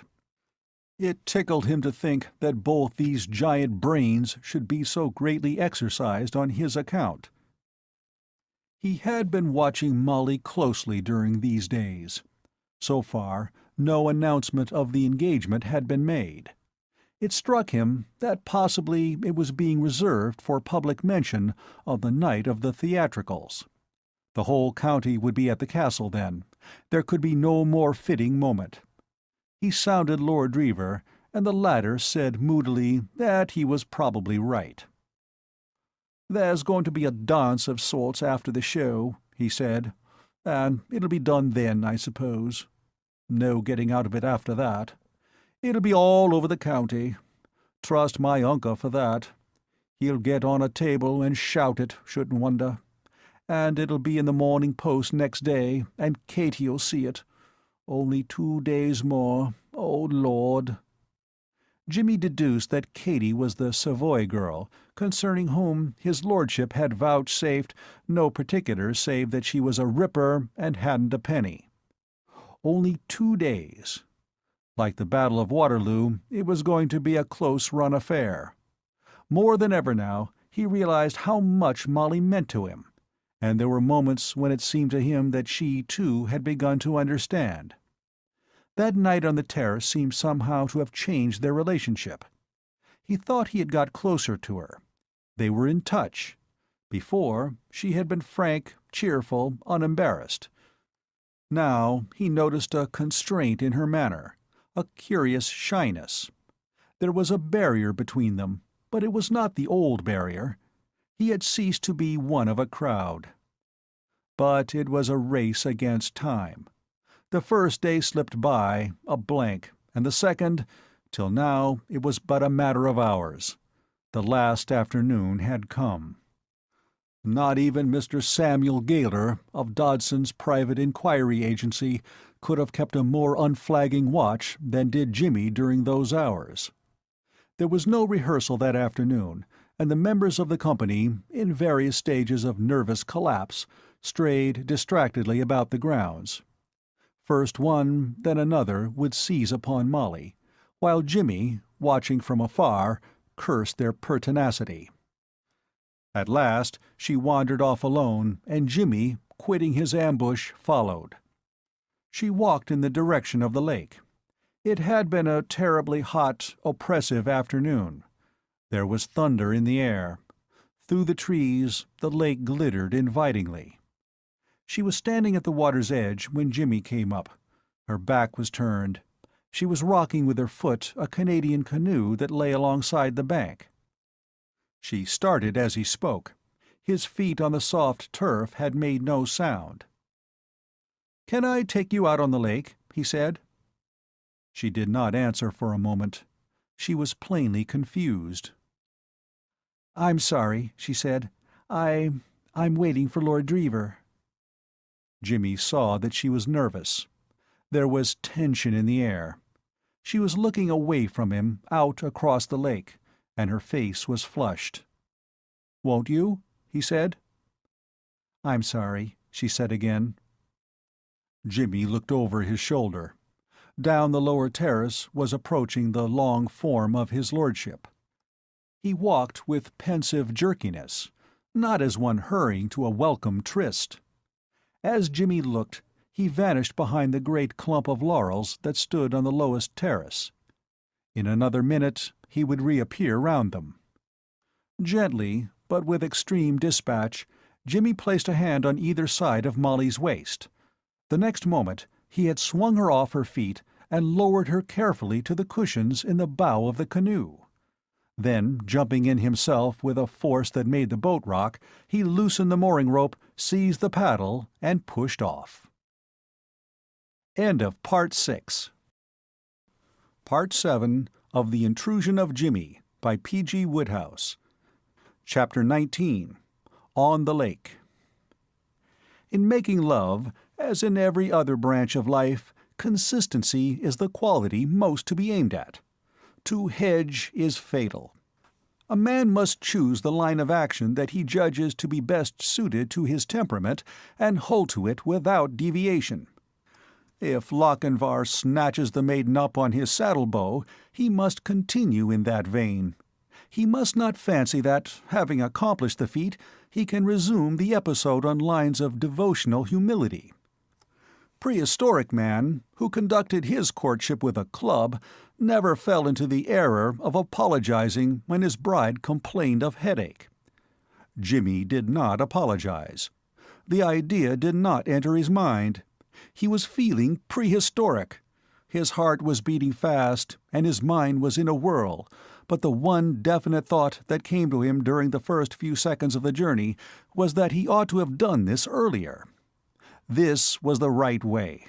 Pick her up and carry her off, and leave uncles and fathers and butter-haired peers of the realm to look after themselves. This was the way.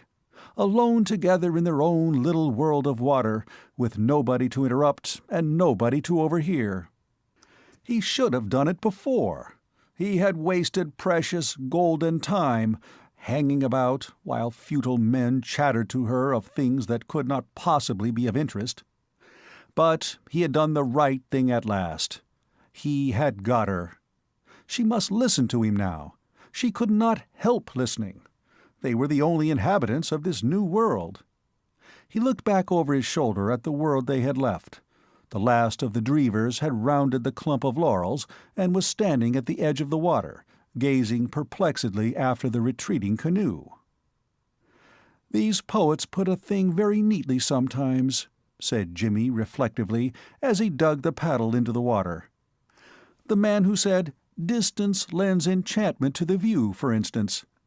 Drever looks quite nice when you see him as far away as this, with a good strip of water in between." Molly, gazing over the side of the boat into the lake, abstained from feasting her eyes on the picturesque spectacle. "Why did you do it?" she said in a low voice. Jimmy shipped the paddle and allowed the canoe to drift. The ripple of the water against the prow sounded clear and thin in the stillness. The world seemed asleep. The sun blazed down, turning the water to flame. The air was hot, with the damp electrical heat that heralds a thunderstorm. Molly's face looked small and cool in the shade of her big hat. Jimmy, as he watched her, felt that he had done well. This was indeed the way. "Why did you do it?" she said again. "I had to." "Take me back." "No." He took up the paddle and placed a broader strip of water between the two worlds, then paused once more. "I have something to say to you first," he said. She did not answer. He looked over his shoulder again. His lordship had disappeared. "Do you mind if I smoke?" She nodded. He filled his pipe carefully and lighted it. The smoke moved sluggishly up through the still air. There was a long silence. A fish jumped close by, falling back in a shower of silver drops. Molly started at the sound and half turned. "That was a fish," she said, as a child might have done. Jimmy knocked the ashes out of his pipe. "What made you do it?" he asked abruptly, echoing her own question. She drew her fingers slowly through the water without speaking.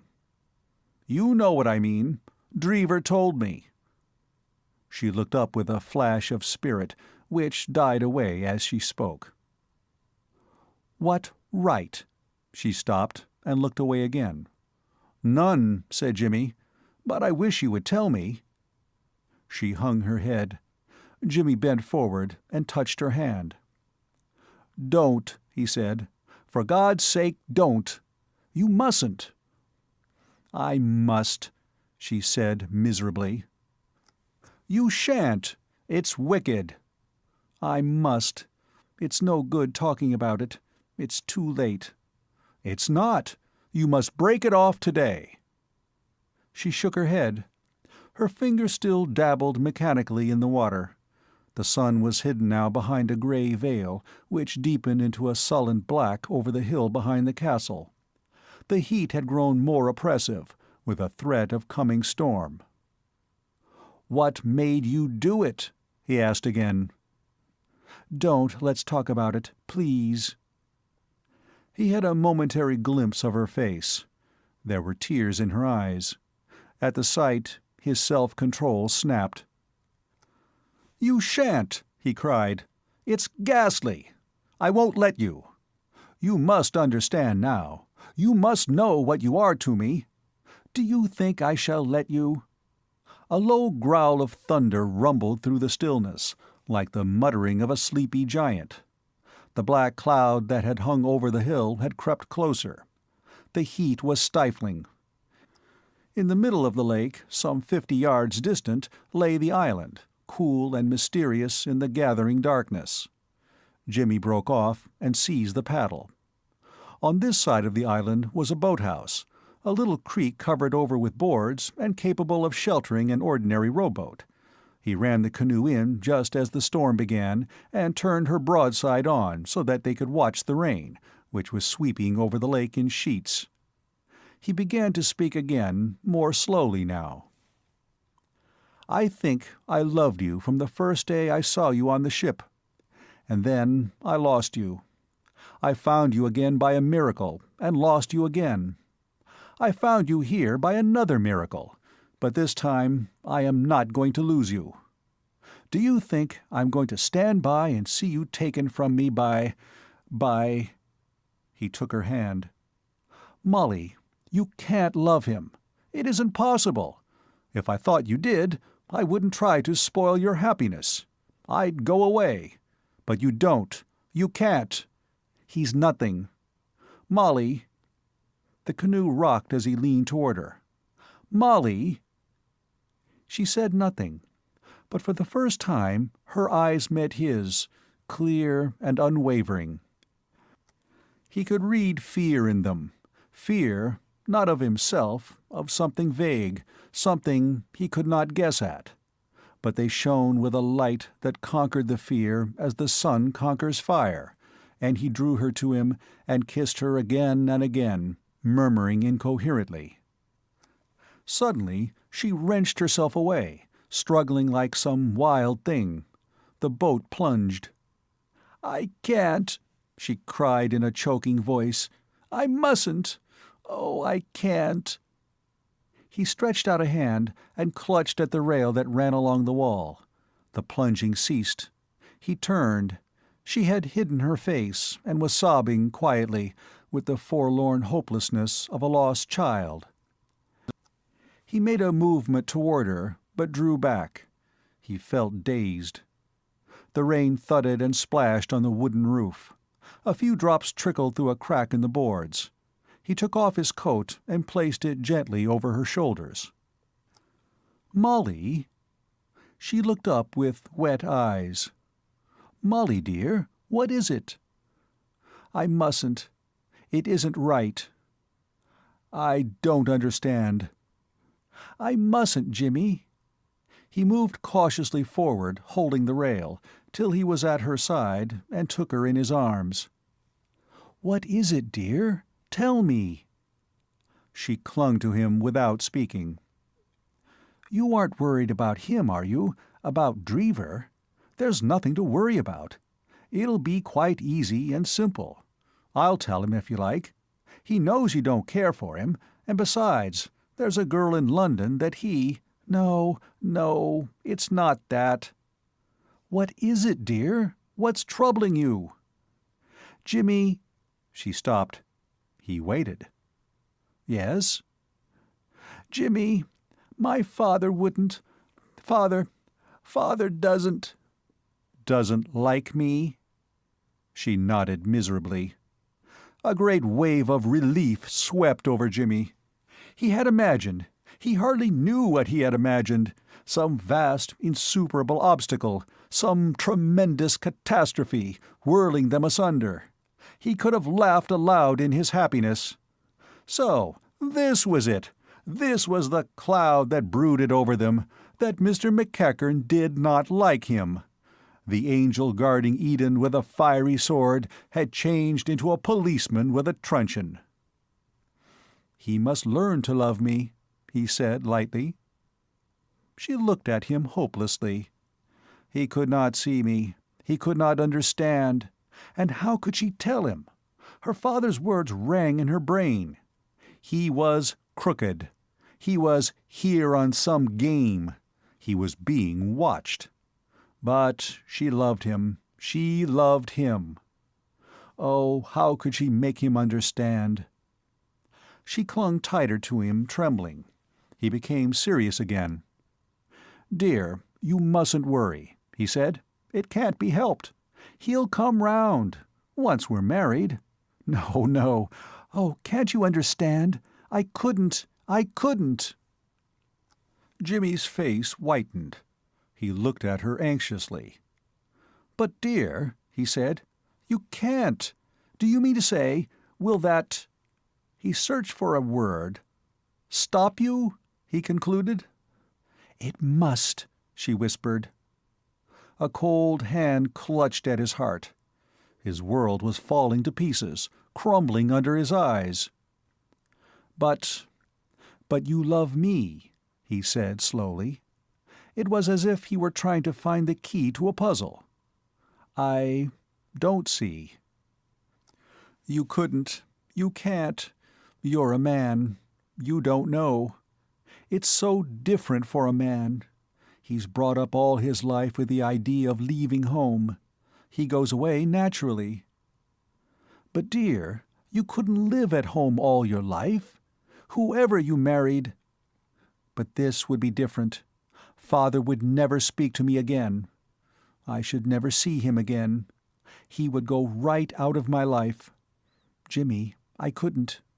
A girl can't cut away 20 years of her life and start fresh like that.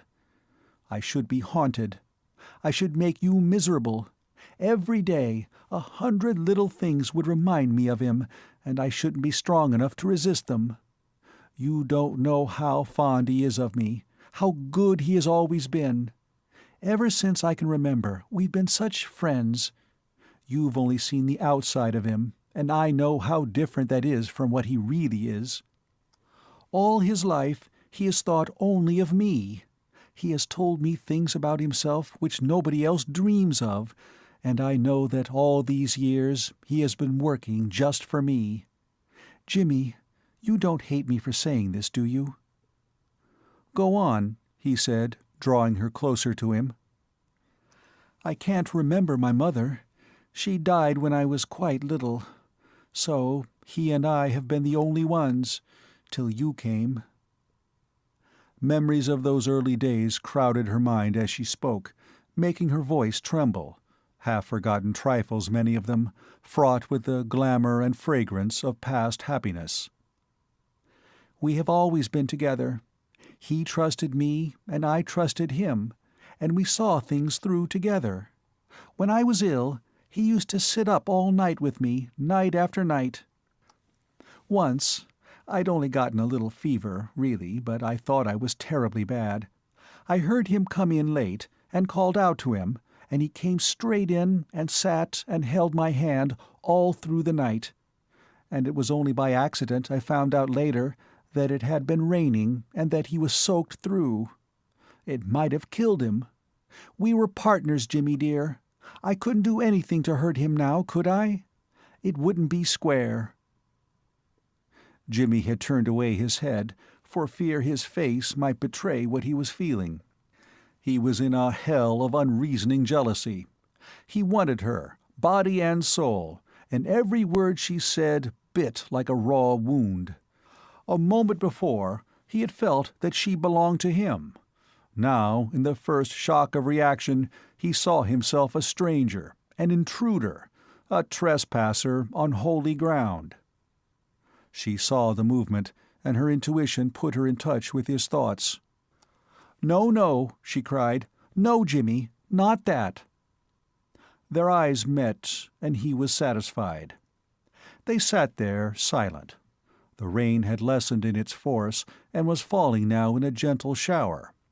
A strip of blue sky, pale and watery, showed through the grey over the hills. On the island close behind them, a thrush had begun to sing. "What are we to do?" she said at last. "What can we do?" "We must wait," he said. "It will all come right. It must. Nothing can stop us now."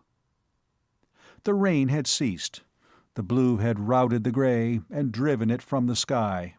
The sun, low down in the west, shone out bravely over the lake. The air was cool and fresh. Jimmy's spirits rose with a bound. He accepted the omen. This was the world as it really was, smiling and friendly, Not grey as he had fancied it. He had won. Nothing could alter that. What remained to be done was trivial. He wondered how he could ever have allowed it to weigh upon him. After a while, he pushed the boat out of its shelter onto the glittering water and seized the paddle. "We must be getting back," he said. "I wonder what time it is. I wish we could stay out forever. But it must be late. Molly." "Yes?" "Whatever happens, you'll break off this engagement with Drever. Shall I tell him? I will if you like." "No, I will. I'll write him a note if I don't see him before dinner." Jimmy paddled on a few strokes. "It's no good," he said suddenly. "I can't keep it in. Molly, do you mind if I sing a bar or two? I've got a beastly voice, but I'm feeling rather happy. I'll stop as soon as I can."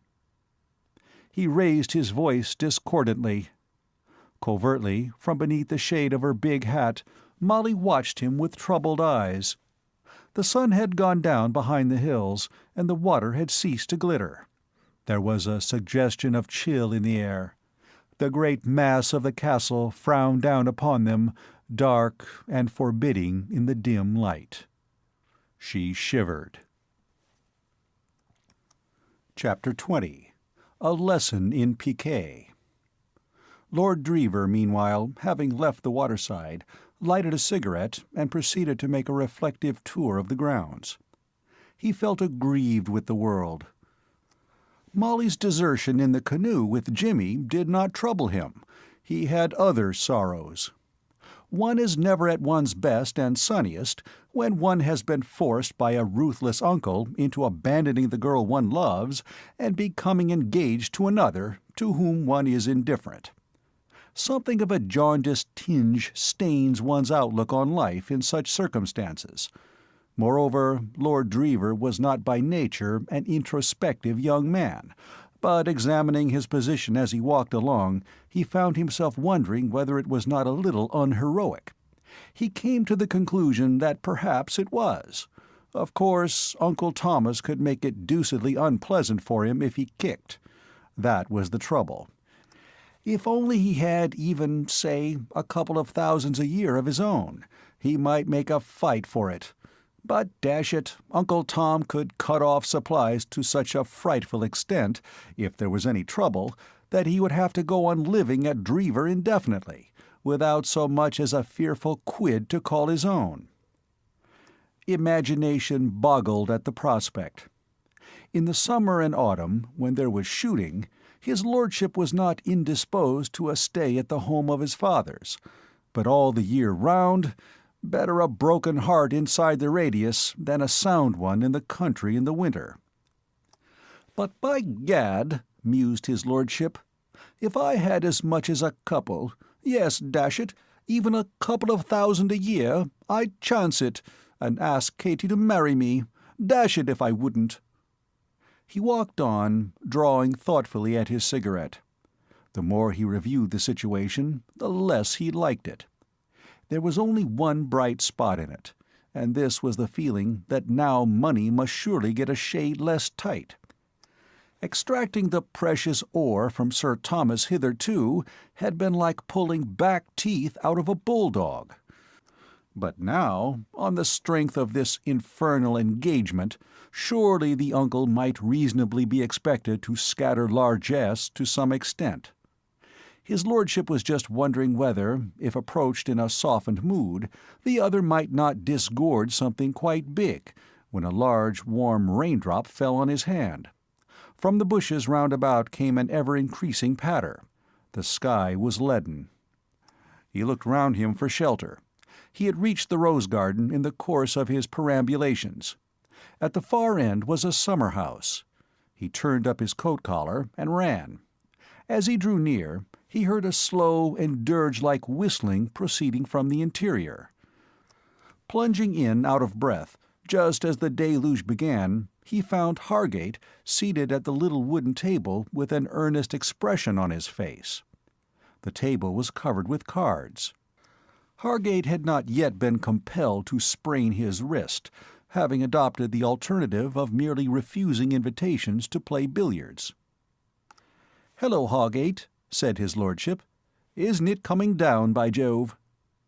Hargate glanced up, nodded without speaking, and turned his attention to the cards once more. He took one from the pack in his left hand, looked at it, hesitated for a moment, as if doubtful whereabouts on the table it would produce the most artistic effect, and finally put it face upward. Then he moved another card from the table and put it on top of the other one. Throughout the performance he whistled painfully. His lordship regarded his guest with annoyance. "That looks frightfully exciting," he said disparagingly. "What are you playing at? Patience?" Hargate nodded again, this time without looking up.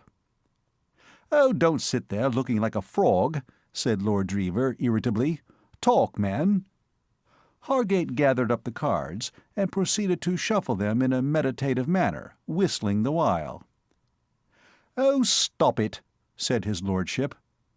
Hargate nodded and obediently put down the deck.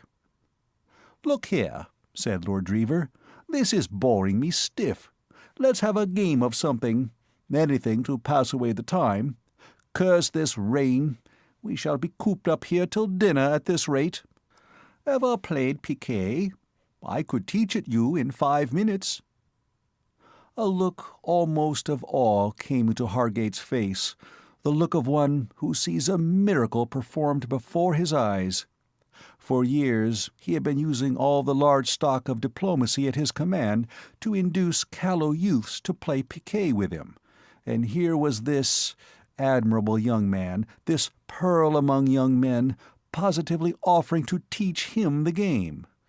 It was too much happiness. What had he done to deserve this? He felt as a toil-worn lion might feel if some antelope, instead of making its customary beeline for the horizon, were to trot up and insert its head between his jaws. I shouldn't mind being shown the idea," he said. He listened attentively while Lord Drever explained at some length the principles that govern the game of piquet. Every now and then he asked a question. It was evident that he was beginning to grasp the idea of the game. "What exactly is repiquing?" he asked, as his lordship paused. "It's like this," said his lordship, returning to his lecture. "Yes, I see now," said the neophyte. They began playing. Lord Drever, as was only to be expected in a contest between teacher and student, won the first 2 hands. Hargate won the next. "I've got the hang of it all right now," he said, complacently. "It's a simple sort of game. Make it more exciting, don't you think, if we played for something?" "All right," said Lord Drever slowly, "if you like."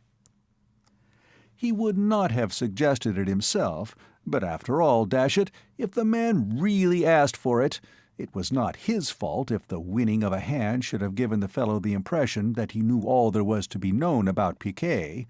Of course, piquet was a game where skill was practically bound to win. But, after all, Hargate probably had plenty of money. He could afford it. "All right," said his lordship again. "How much?" "Something fairly moderate.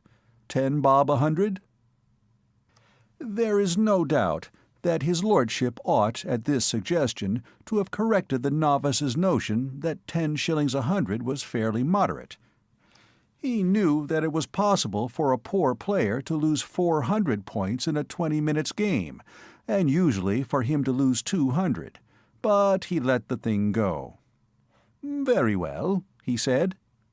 20 minutes later, Hargate was looking somewhat ruefully at the score-sheet. "I owe you 18 shillings, he said. "Shall I pay you now, or shall we settle up in a lump after we've finished?" "What about stopping now?" said Lord Drever. "It's quite fine out." "No, let's go on. I've nothing to do till dinner, and I don't suppose you have." His lordship's conscience made one last effort. "You'd much better stop, you know, Hargate, really," he said. "You can lose a frightful lot at this game."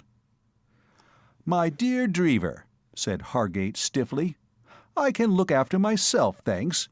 Of course, if you think you are risking too much, by all means—" "Oh, if you don't mind," said his lordship, outraged. "I'm only too frightfully pleased. Only, remember, I warned you." "I'll bear it in mind. By the way, before we start, care to make it a sovereign 100? Lord Drever could not afford to play piquet for a sovereign 100, or indeed to play piquet for money at all, but after his adversary's innuendo it was impossible for a young gentleman of spirit to admit the humiliating fact. He nodded. "About time, I fancy," said Hargate, looking at his watch an hour later, "that we were going in to dress for dinner." His lordship made no reply.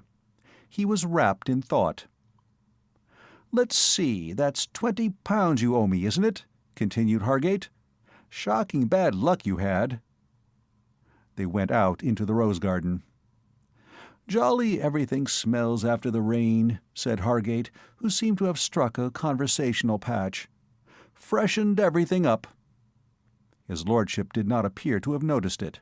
He seemed to be thinking of something else. His air was pensive and abstracted. "There's just time," said Hargate, looking at his watch again, "for a short stroll. I want to have a talk with you." "Oh," said Lord Drever. His air did not belie his feelings. He looked pensive, and was pensive. It was deuced awkward, this £20 business. Hargate was watching him covertly. It was his business to know other people's business, and he knew that Lord Drever was impecunious, and depended for supplies entirely on a prehensile uncle. For the success of the proposal he was about to make, he depended on this fact. "Who's this man Pitt?" asked Hargate. "Oh, pal of mine," said Lordship. "Why?" "I can't stand the fellow." "I think he's a good chap," said his lordship. "In fact," remembering Jimmy's good Samaritanism, "I know he is. Why don't you like him?" "I don't know. I don't." "Oh," said his lordship indifferently.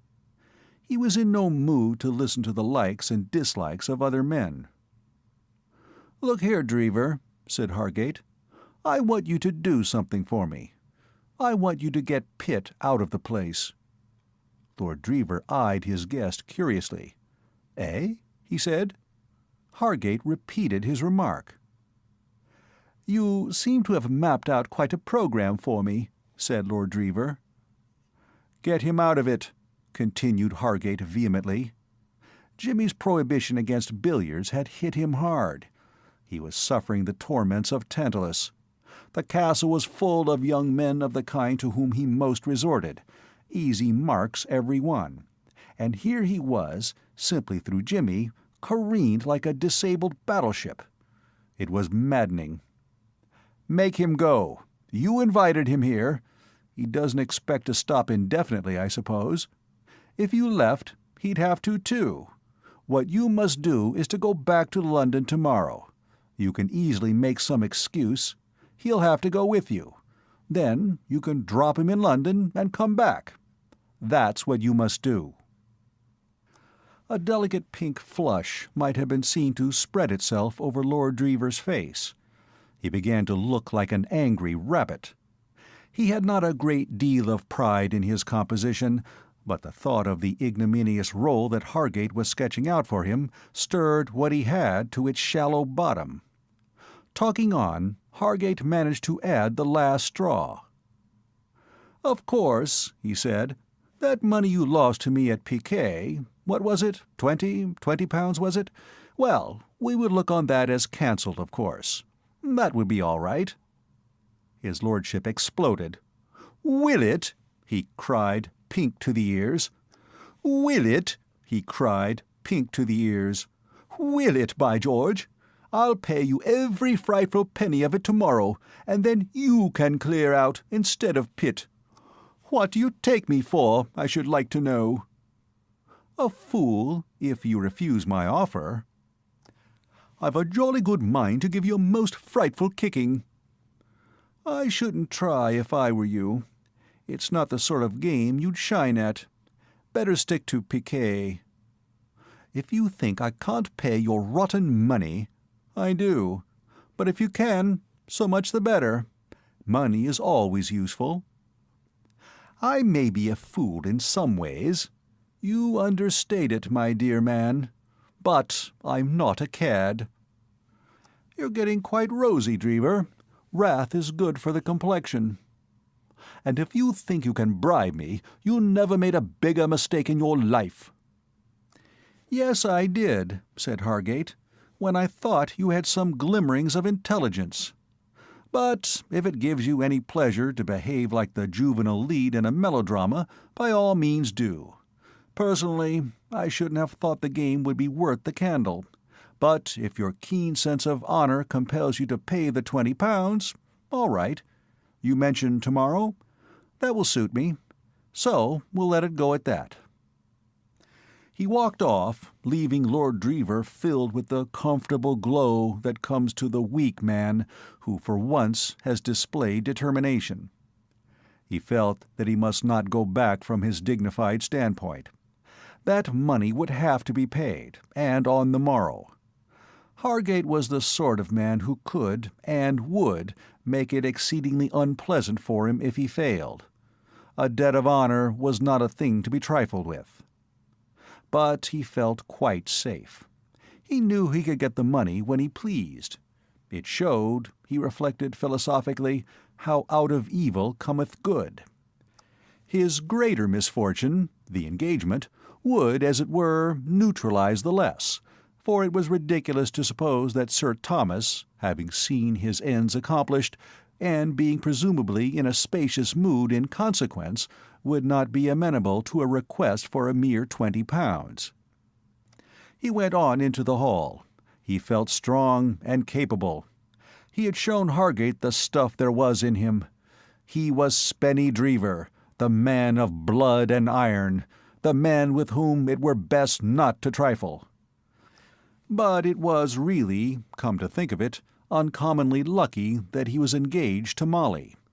He recoiled from the idea of attempting, unfortified by that fact, to extract £20 from Sir Thomas for a card debt.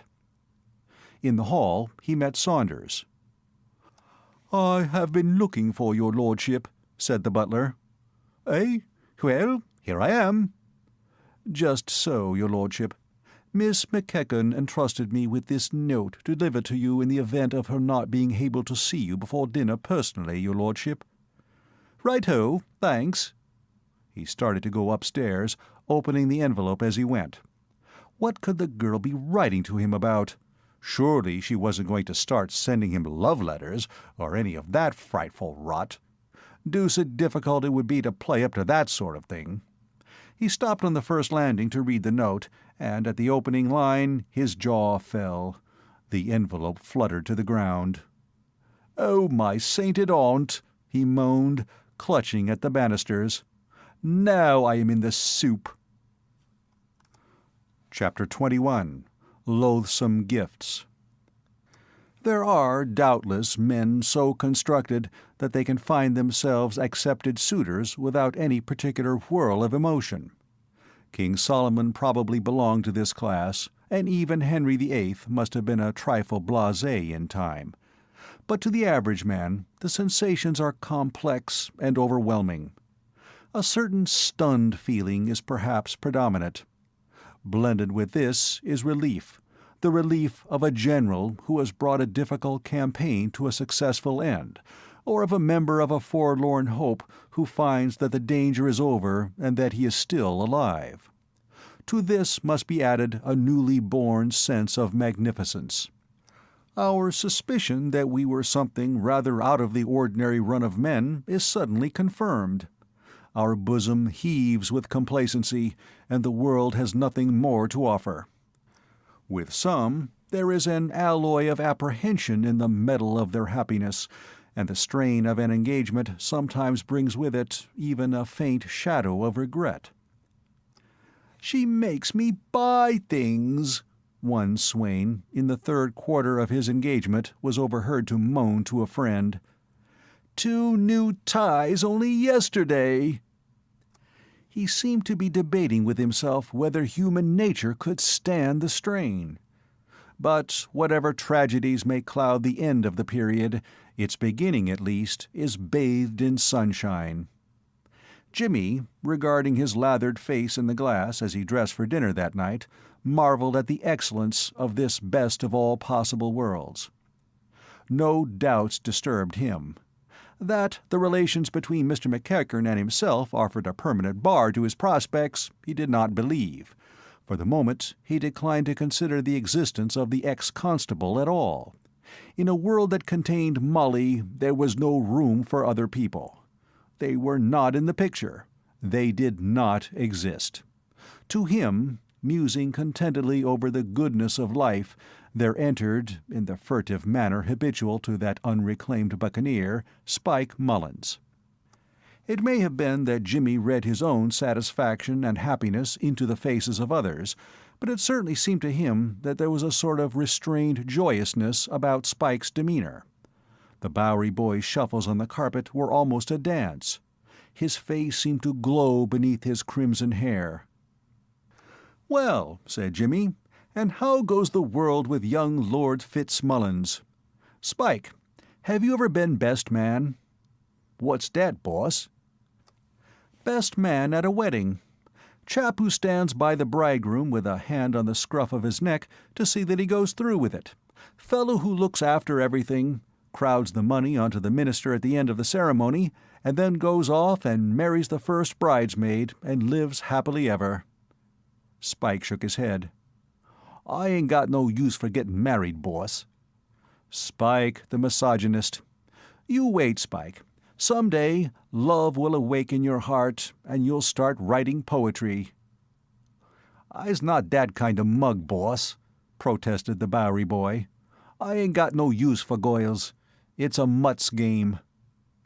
This was rank heresy. Jimmy laid down the razor from motives of prudence, and proceeded to lighten Spike's reprehensible darkness. "Spike, you're an ass," he said. "You don't know anything about it. If you had any sense at all, you'd understand that the only thing worth doing in life is to get married. You bone-headed bachelors make me sick. Think what it would mean to you, having a wife. Think of going out on a cold winter's night to crack a crib, knowing that there would be a cup of hot soup waiting for you when you got back, and your slippers all warmed and comfortable. And then she'd sit on your knee, and you'd tell her how you shot the policeman, and you'd examine the swag together. Why, I can't imagine anything cozier. Perhaps there would be little Spikes running about the house. Can't you see them jumping with joy as you slid in through the window and told the great news? "Fazer's killed a policeman!" cried the tiny eager voices. Candy is served out all round in honor of the event. Golden-haired little Jimmy Mullins, my godson, gets a dime for having thrown a stone at a plainclothes detective that afternoon. All is joy and wholesome revelry. Take my word for it, Spike, there's nothing like domesticity. "There was a goil once," said Spike meditatively, "only I was never her steady. She married a cop." "She wasn't worthy of you, Spike," said Jimmy sympathetically. "A girl capable of going to the bad like that would never have done for you. You must pick some nice, sympathetic girl, with a romantic admiration for your line of business. Meanwhile, let me finish shaving, or I shall be late for dinner. Great doings on tonight, Spike." Spike became animated. "Sure, boss. That's just what—" "If you could collect all the blue blood that will be under this roof tonight, Spike, into one vat, you'd be able to start a dyeing works. Don't try it, though. They mightn't like it. By the way, have you seen anything more? Of course you have. What I mean is, have you talked at all with that valet man, the one you think is a detective?" "Why, boss, that's just—" "I hope for his own sake he's a better performer than my old friend Gaylor. That man is getting on my nerves, Spike. He pursues me like a smell dog. I expect he's lurking out in the passage now. Did you see him?" "Did I? Boss, why—" Jimmy inspected Spike gravely. "Spike," he said, "there's something on your mind. You're trying to say something. What is it? Out with it." Spike's excitement vented itself in a rush of words. "Gee, boss, there's been doin's tonight for fair. Me coco's still buzzin'. Sure ting. Why, say, when I was Sir Thomas' dressin' room this afternoon—" "What?" "Surest ting you know. Just before the storm come on, when it was all as dark as could be. Well, I was—" Jimmy interrupted. "In Sir Thomas's dressing room. What the—" Spike looked somewhat embarrassed. He grinned apologetically and shuffled his feet. "I've got 'em, boss," he said with a smirk. "Got them? Got what?" "Dese." Spike plunged a hand in a pocket and drew forth in a glittering mass Lady Julia Blunt's rope of diamonds. End of Part 7. Part 8 of The Intrusion of Jimmy by P.G. Wodehouse. Chapter 22. Two of a Trade Disagree. 100,000 plunks, murmured Spike, gazing lovingly at them. "I says to myself, the boss ain't got no time to be gettin' after them himself. He's too busy these days wid jollyin' along the swells. So it's up to me, I says, 'cause the boss'll be tickled to death all right, if we can get away with them. So I—" Jimmy gave tongue with an energy that amazed his faithful follower. The nightmare horror of the situation had affected him much as a sudden blow in the parts about the waistcoat might have done. But now, as Spike would have said, he caught up with his breath. The smirk faded slowly from the other's face as he listened. Not even in the Bowery, full as it was of candid friends, had he listened to such a trenchant summing up of his mental and moral deficiencies. "Boss," he protested. "That's just a sketchy outline," said Jimmy, pausing for breath. "I can't do you justice impromptu like this. You're too vast and overwhelming." "But, boss, what's eatin' you? Ain't youse tickled?" "Tickled?" Jimmy sawed the air. "Tickled? You lunatic! Can't you see what you've done?" "I've got them," said Spike, whose mind was not readily receptive of new ideas. It seemed to him that Jimmy missed the main point. "Didn't I tell you there was nothing doing when you wanted to take those things the other day?" Spike's face cleared. As he had suspected, Jimmy had missed the point. "Why, say, boss, yes, sure. But those was little dinky tings. Of course, yous wouldn't stand for swiping chicken feed like dem. But these is different. These diamonds is Boyd's. It's 100,000 plunks for these." "Spike," said Jimmy with painful calm. "Huh?" "Will you listen for a moment?" "Sure." "I know it's practically hopeless. To get an idea into your head, one wants a proper outfit, drills, blasting powder, and so on. But there's just a chance, perhaps, if I talk slowly. Has it occurred to you, Spike, my bonny, blue-eyed Spike, that every other man, more or less, in this stately home of England is a detective who has probably received instructions to watch you like a lynx? Do you imagine that your blameless past is a sufficient safeguard? I suppose you think that these detectives will say to themselves, 'Now, whom shall we suspect?' We must leave out Spike Mullins, of course, because he naturally wouldn't dream of doing such a thing. It can't be dear old Spike who's got the stuff." "But, boss," interposed Spike brightly, "I ain't. That's right, I ain't got it. Youse has." Jimmy looked at the speaker with admiration. After all, there was a breezy delirium about Spike's methods of thought that was rather stimulating when you got used to it. The worst of it was that it did not fit in with practical everyday life. Under different conditions, say during convivial evenings at Bloomingdale, he could imagine the Bowery boy being a charming companion. How pleasantly, for instance, such remarks as that last would while away the monotony of a padded cell. "But, laddie," he said with steely affection, "listen once more. Reflect. Ponder. Does it not seep into your consciousness that we are, as it were, subtly connected in this house in the minds of certain bad persons? Are we not imagined by Mr. McEachern, for instance, to be working hand in hand like brothers? Do you fancy that Mr. McEachern, chatting with his tame sleuth-hound over their cigars, would have been reticent on this point? I think not. How do you propose to baffle that gentlemanly sleuth, Spike, who, I may mention once again, has rarely moved more than 2 yards away from me since his arrival?" An involuntary chuckle escaped Spike. "Sure, boss, that's all right." "All right, is it? Well, well, what makes you think it is all right?" "Why, say, boss, those sleuths is out of business." A merry grin split Spike's face. "It's funny, boss. Gee, it's got a circus skinned. Listen, they's been and arrest each other." Jimmy moodily revised his former view. Even in Bloomingdale, this sort of thing would be coldly received. Genius must ever walk alone.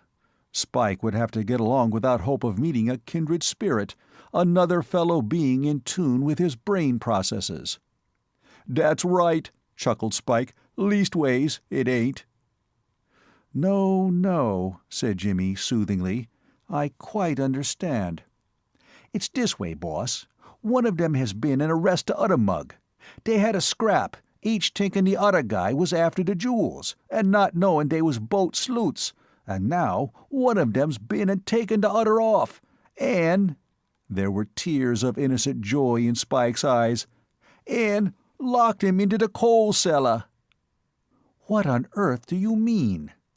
Spike giggled helplessly. "Listen, boss, it's this way. Gee, it beat the band. When it's all dark 'cause of the storm comin' on, I'm in the dressin' room chasin' round for the jewel box, and just as I gets a line on it, gee, I hears a footstep comin' down the passage, very soft, straight for the door.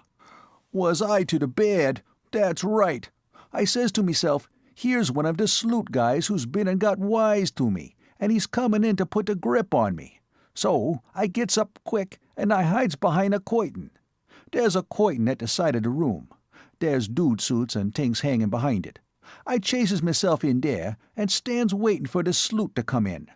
'Cause then, you see, I'm going to try and get busy before he can see who I am. It's pretty dark 'cause of the storm, and jolt him one on the point of the jaw, and then, while he's down and out, chase myself for the servants' hall." "Yes?" said Jimmy. "Well, this guy, he gets to the door and opens it, and I'm just gettin' ready for one sudden burst of speed, when there jumps out from the room on the other side of the passage, you know the room, another guy, and gets the rapid stranglehold on the first mug. Say, would that make yous glad you hadn't gone to the circus? Honest, it was better than Coney Island." "Go on. What happened then?" "They falls to scrappin' good and hard. They couldn't see me, and I couldn't see them, but I could hear them bumpin' about and sluggin' each other to beat the band. And by, one of the mugs puts the other mug to the bed, so that he goes down and takes the count. And then I hears a click, and I know what that is. It's one of the gazebos has put the irons on the other gazebo." "Call them A and B," suggested Jimmy. Then I hears him, the first mug, strike a light, 'cause it's dark there, 'cause of the storm, and then he says, 'Got yous, have I?' And he says, 'I've had my eye on yous, thinkin' yous was up to somethin' of this kind. I been watchin' yous.' I knew the voice. It's that mug what calls himself Sir Thomas Valley. And the other—" Jimmy burst into a roar of laughter. "Don't, Spike. This is more than man was meant to stand. Do you mean to tell me it is my bright, brainy, persevering friend Gator who has been handcuffed and locked in the coal cellar?" Spike grinned broadly. "Sure, that's right," he said. "It's a judgment," said Jimmy delightedly. "That's what it is. No man has a right to be such a consummate ass as Gaylor. It isn't decent." There had been moments when McEachern's faithful employee had filled Jimmy with an odd sort of fury, a kind of hurt pride, almost to the extent of making him wish that he really could have been the desperado McEachern fancied him. Never in his life before had he sat still under a challenge, and this espionage had been one.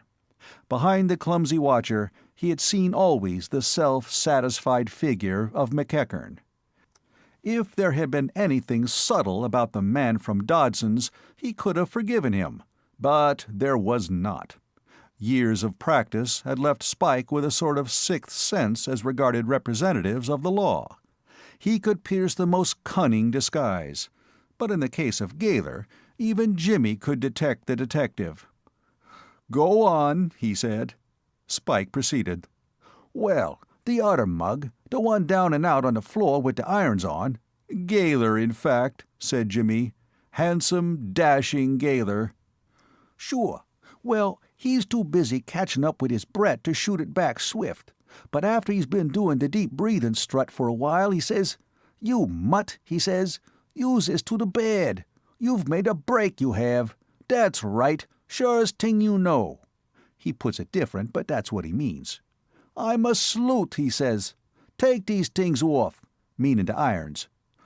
Does the other mug, the Valley Gazebo, give him the glad eye? Not so's you could notice it. He gives him the merry ha-ha. He says that's the worst tale that's ever been handed to him. 'Tell it to Sweeney,' he says. 'I knows yous. Yous worms yourself into the house as a guest when yous is really after the loidy's jewels.' At these cruel words, these other mug Gaylor gets hot under the collar. 'I'm sure enough sloot,' he says. 'I blows into this house at a special request of Mr. McEachern, the American gent.' The other mug hands the lemon again. 'Tell it to the King of Denmark,' he says. 'This cop's the limit. Yous has enough gall for 10 strong men,' he says. 'Show me to Mr. McEachern,' says Gaylor. 'He'll crouch, is that it?" "Vouch," suggested Jimmy, "meaning give the glad hand to?" "That's right, vouch. I wondered what he meant at the time. 'He'll vouch for me,' he says. That puts him all right, he thinks. But no, he's still in Dutch, 'cause the Valley mug says, 'Nix on that. I ain't going to chase around the house with yous looking for Mr. McEachern. It's yous for the coal cellar, me man, and we'll see what yous has to say when it makes me report to Sir Thomas.' Well, that's to the good," says Gaylor. "Tell Sir Thomas. I'll explain to him." "Not me," says the Valley. "Sir Thomas has a hard evening's work before him, jolling along the swells what's coming to see this stage piece they're acting. I ain't going to worry him till he's good and ready. To the coal cellar for yous. Go on," and off they goes.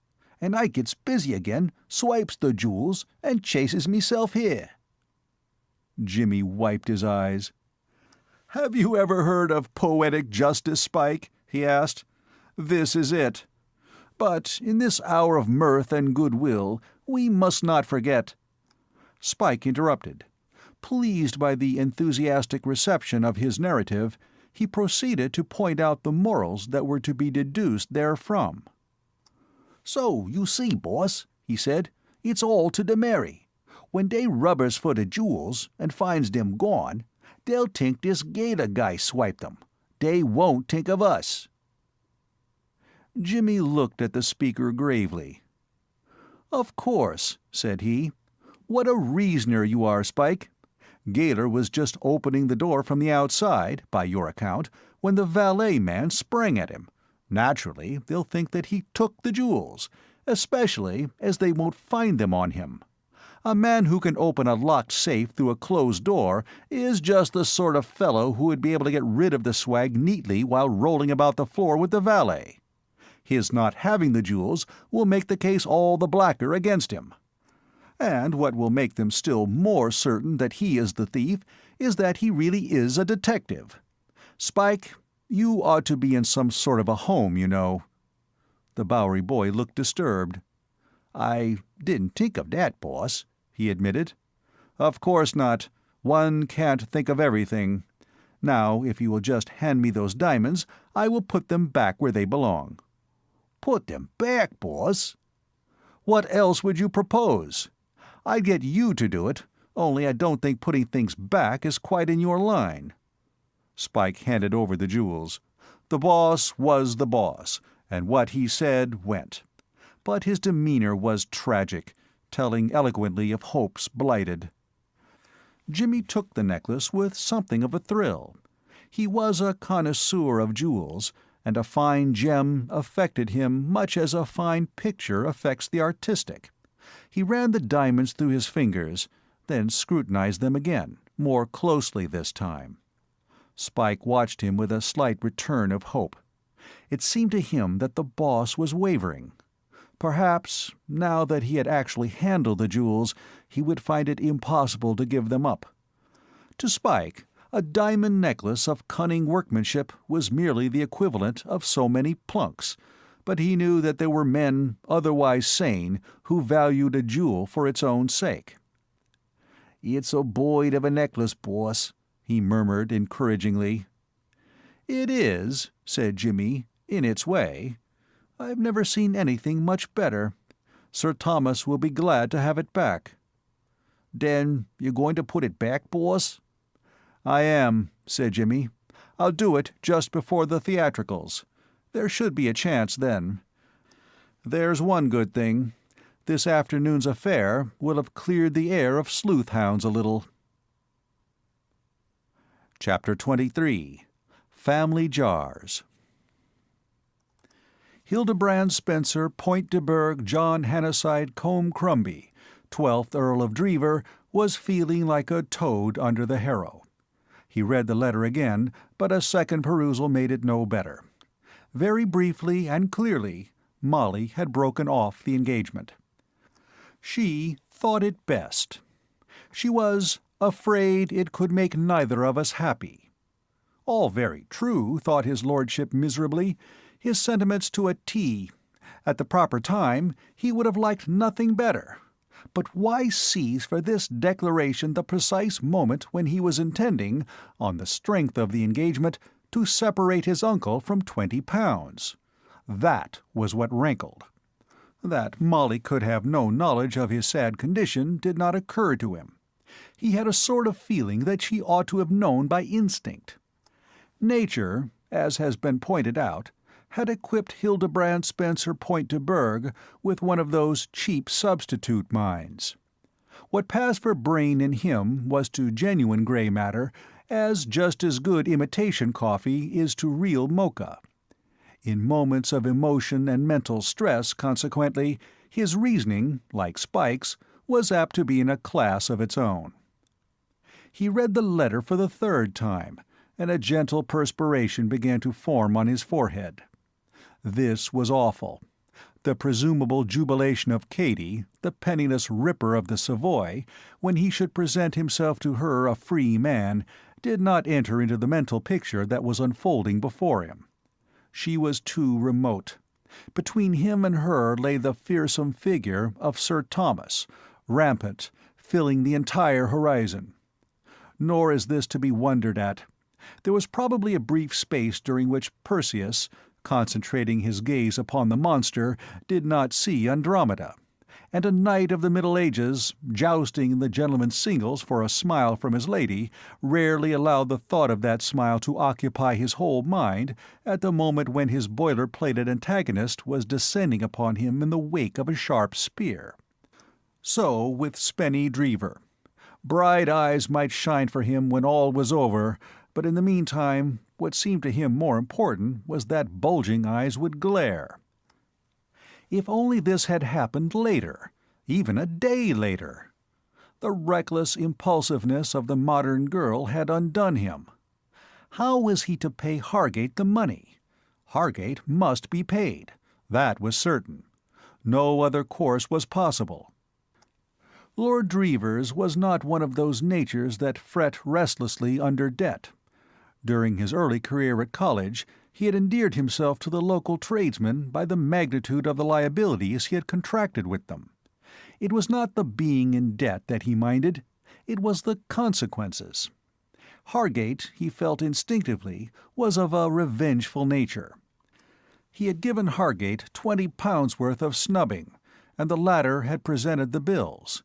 If it were not paid, things would happen. Hargate and he were members of the same club, and a member of a club who loses money at cards to a fellow member and fails to settle up does not make himself popular with the committee. He must get the money. There was no avoiding that conclusion. But how? Financially, his lordship was like a fallen country with a glorious history.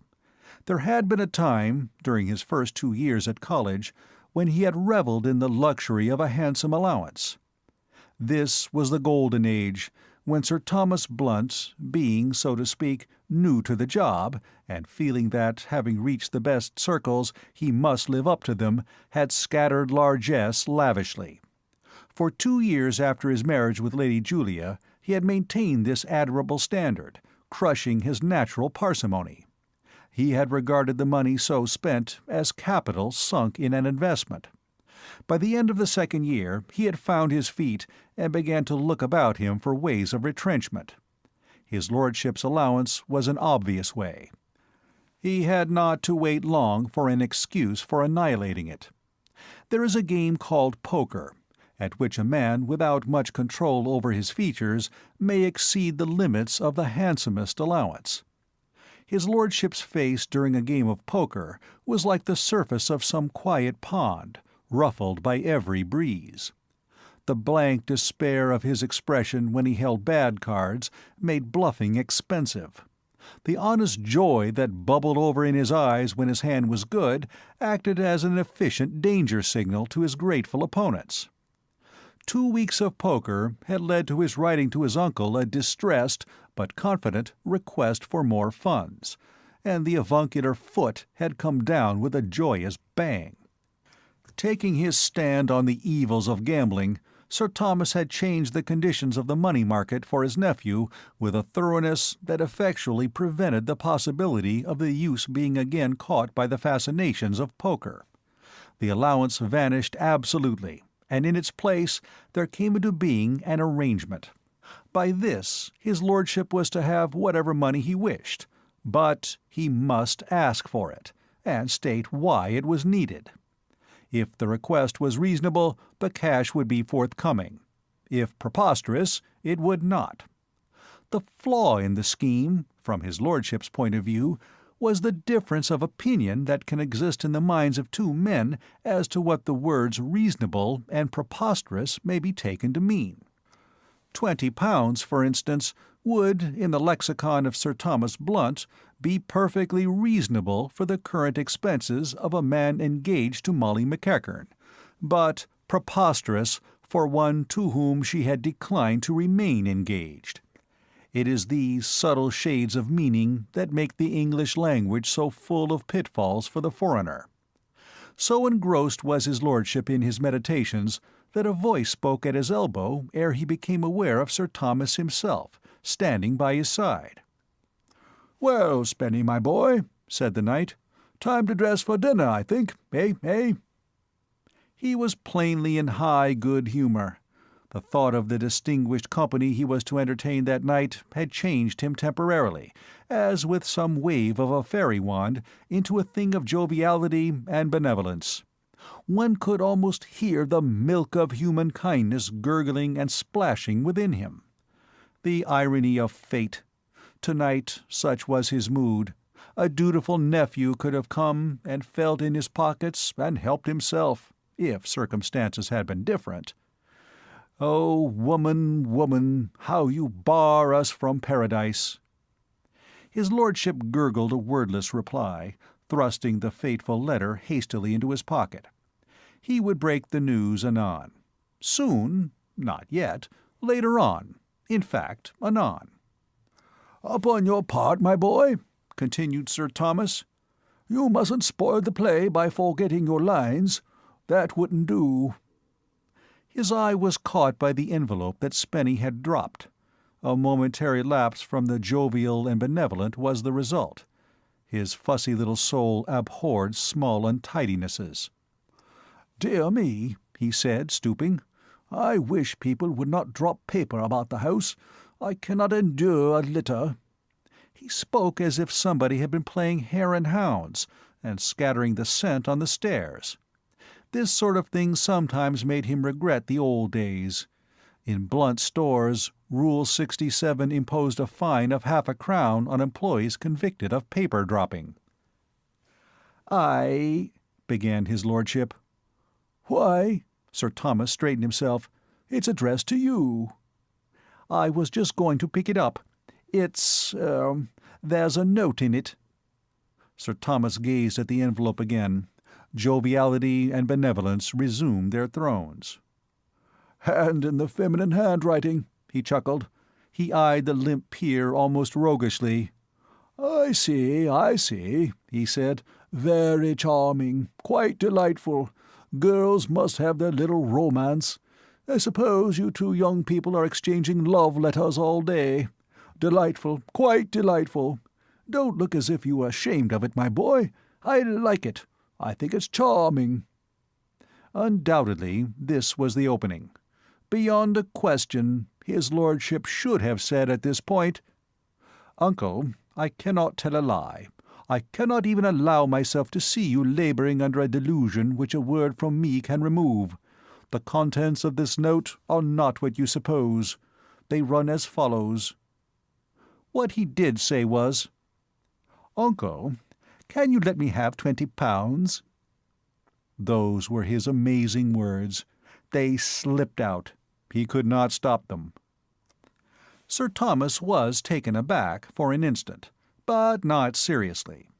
He started, as might a man who, stroking a cat, receives a sudden but trifling scratch. £20, eh?" he said reflectively. Then the milk of human kindness swept over displeasure like a tidal wave. This was a night for rich gifts to the deserving. "Why, certainly, my boy, certainly. Do you want it at once?" His lordship replied that he did, please, and he had seldom said anything more fervently. "Well, well, we'll see what we can do. Come with me." He led the way to his dressing-room. Like nearly all the rooms at the castle, it was large. One wall was completely hidden by the curtain behind which Spike had taken refuge that afternoon. Sir Thomas went to the dressing-table and unlocked a small drawer. 20, you said? 5, 10, 15. Here you are, my boy."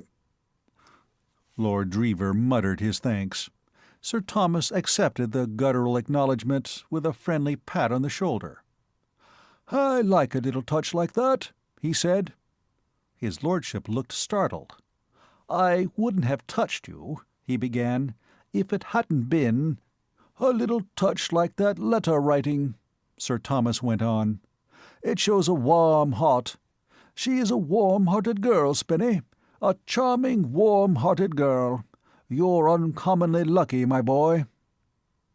His lordship, crackling the 4 banknotes, silently agreed with him. "But come, I must be dressing. Dear me, it is very late. We shall have to hurry. By the way, my boy, I shall take the opportunity of making a public announcement of the engagement tonight. It will be a capital occasion for it.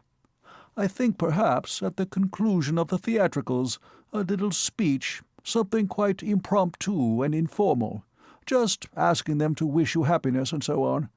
I like the idea. There's an old-world air about it that appeals to me. Yes." He turned to the dressing-table and removed his collar. "Well, run along, my boy," he said. "You must not be late." His lordship tottered from the room. He did quite an unprecedented amount of thinking as he hurried into his evening clothes, but the thought occurring most frequently was that, whatever happened, all was well in one way, at any rate. He had the £20.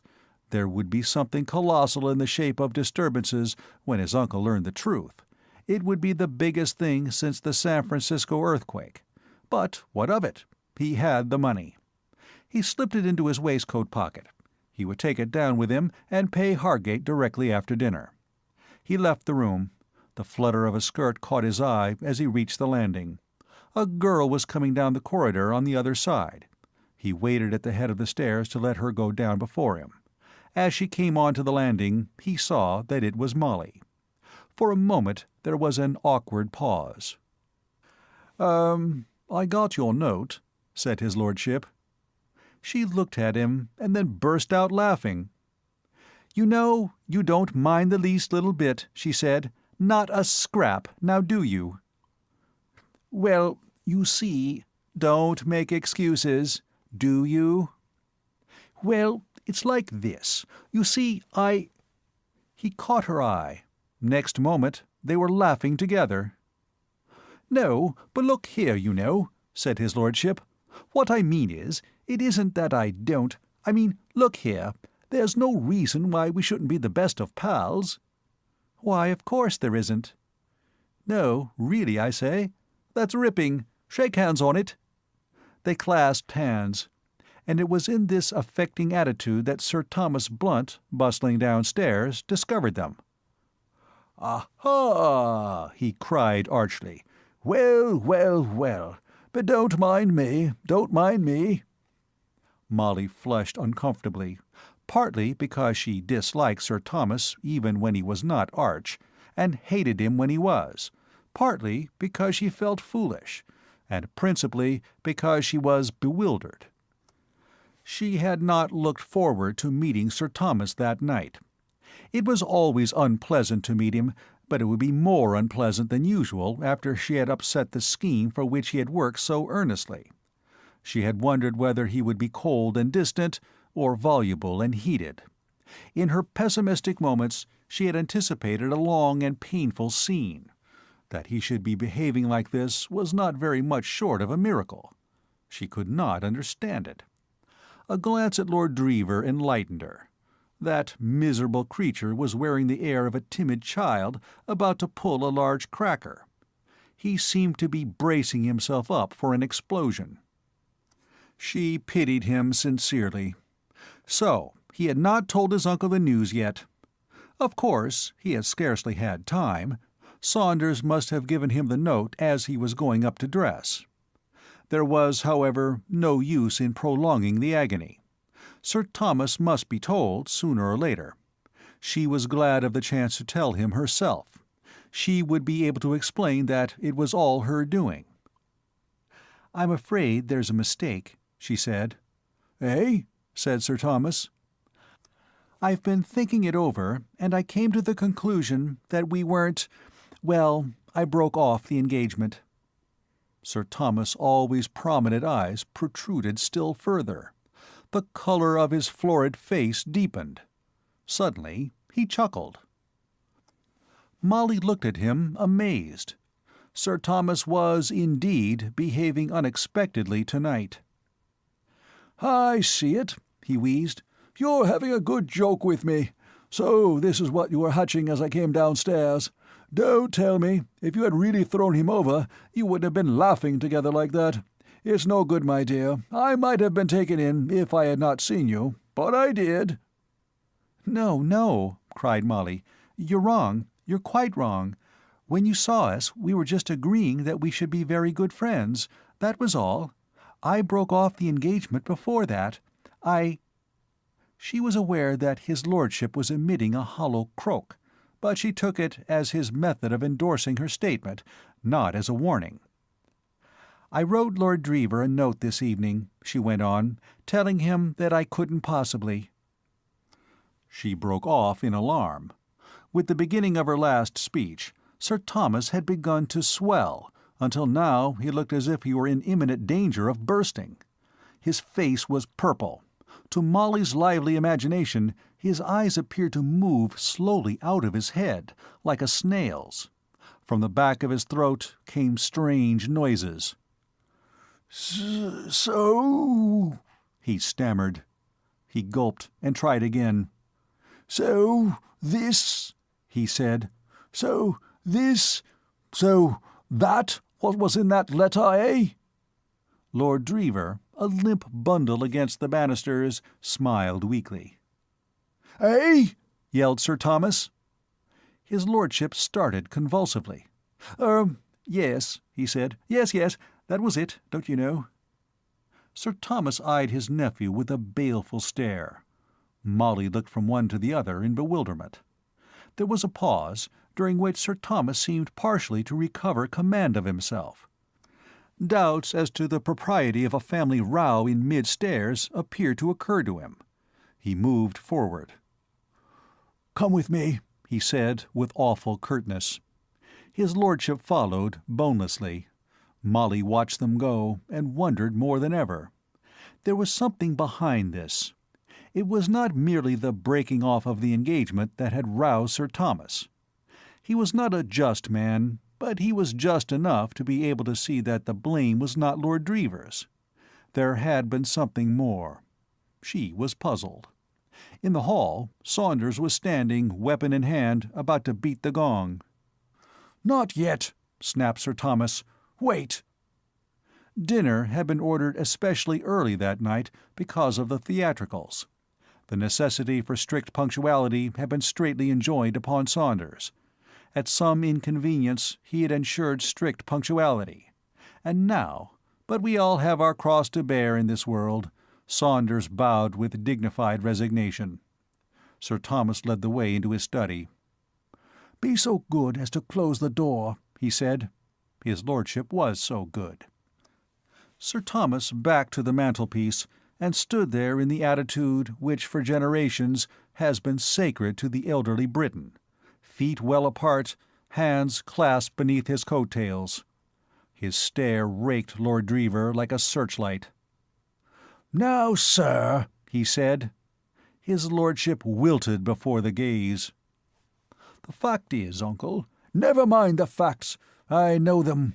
What I require is an explanation." He spread his feet further apart. The years had rolled back, and he was plain Thomas Blunt again, of Blunt Stores, dealing with an erring employee. "You know what I mean," he went on. "I am not referring to the breaking off of the engagement. What I insist upon learning is your reason for failing to inform me earlier of the contents of that letter." His lordship said that somehow, don't you know, there didn't seem to be a chance, you know. He had several times been on the point, but, well, somehow, well, that's how it was. "No chance?" cried Sir Thomas. "Indeed! Why did you require that money I gave you?" "Oh, I wanted it for something." "Very possibly. For what?" The fact is, I owed it to a fellow." "Ha! How did you come to owe it?" His lordship shuffled. "You have been gambling," boomed Sir Thomas. "Am I right?" No, I say, no. It wasn't gambling. It was a game of skill. We were playing piquet." "Kindly refrain from quibbling. You lost this money at cards, then, as I supposed. Just so."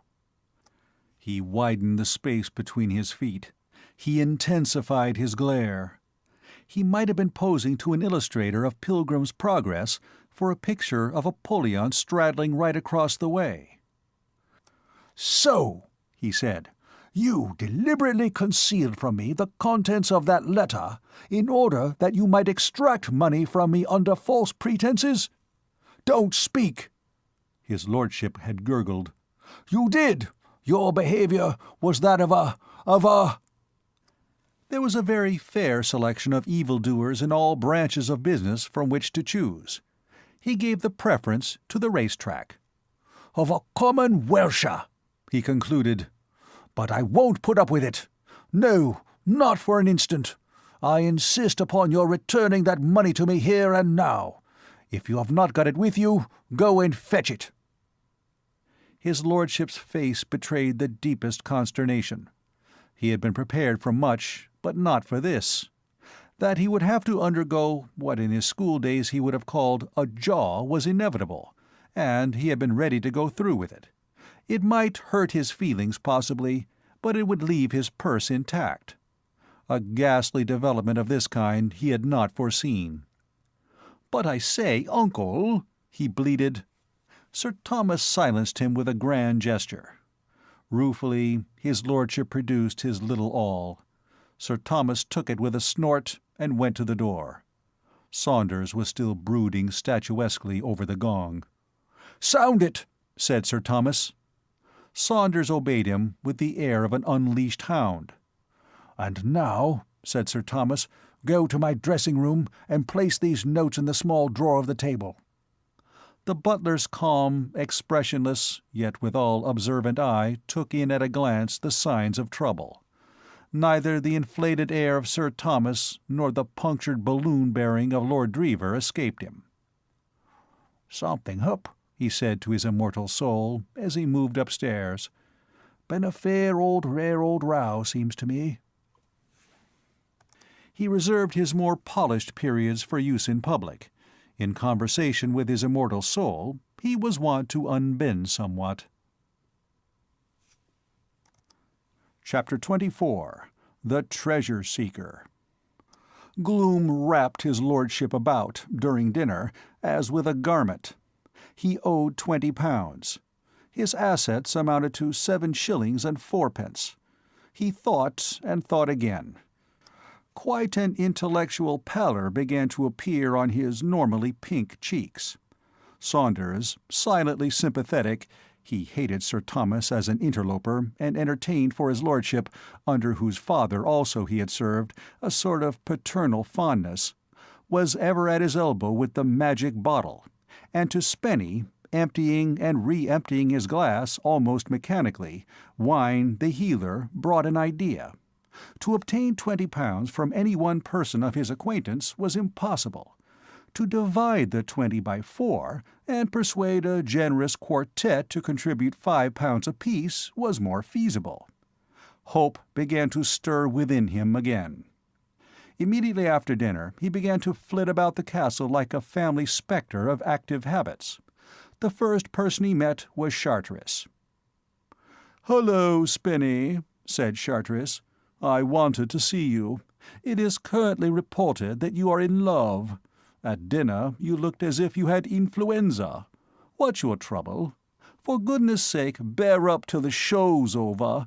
Don't go swooning on the stage or anything. Do you know your lines?" "The fact is," said his lordship eagerly, "it's this way. I happen to want— Can you lend me a fiver?"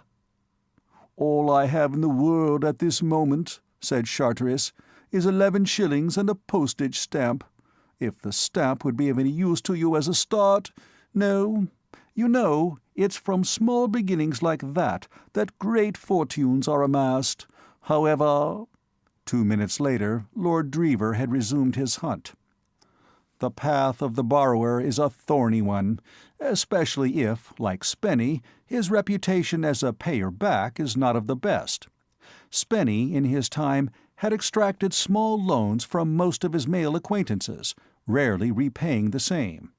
He had a tendency to forget that he had borrowed half a crown here to pay a cab and 10 shillings there to settle up for a dinner, and his memory was not much more retentive of larger sums. This made his friend somewhat wary. The consequence was that the great treasure hunt was a failure from start to finish. He got friendly smiles. He got honeyed apologies. He got earnest assurances of goodwill. But he got no money, except from Jimmy Pitt. He had approached Jimmy in the early stages of the hunt, and Jimmy, being in the mood when he would have loaned anything to anybody, yielded the required £5 without a murmur. But what was £5? The garment of gloom and the intellectual pallor were once more prominent when his lordship repaired to his room to don the loud tweeds, which, as Lord Herbert, he was to wear in the first act. There is a good deal to be said against stealing as a habit, but it cannot be denied that, in certain circumstances, it offers an admirable solution of a financial difficulty, and if the penalties were not so exceedingly unpleasant, it is probable that it would become far more fashionable than it is. His lordship's mind did not turn immediately to this outlet from his embarrassment. He had never stolen before, and it did not occur to him directly to do so now. There is a conservative strain in all of us. But gradually, as it was borne in upon him that it was the only course possible, unless he were to grovel before Hargate on the morrow and ask for more time to pay, an unthinkable alternative, he found himself contemplating the possibility of having to secure the money by unlawful means. By the time he had finished his theatrical toilet, he had definitely decided that this was the only thing to be done. His plan was simple. He knew where the money was, in the dressing table in Sir Thomas's room. He had heard Saunders instructed to put it there. What could be easier than to go and get it? Everything was in his favor. Sir Thomas would be downstairs, receiving his guests. The coast would be clear. Why, it was like finding the money.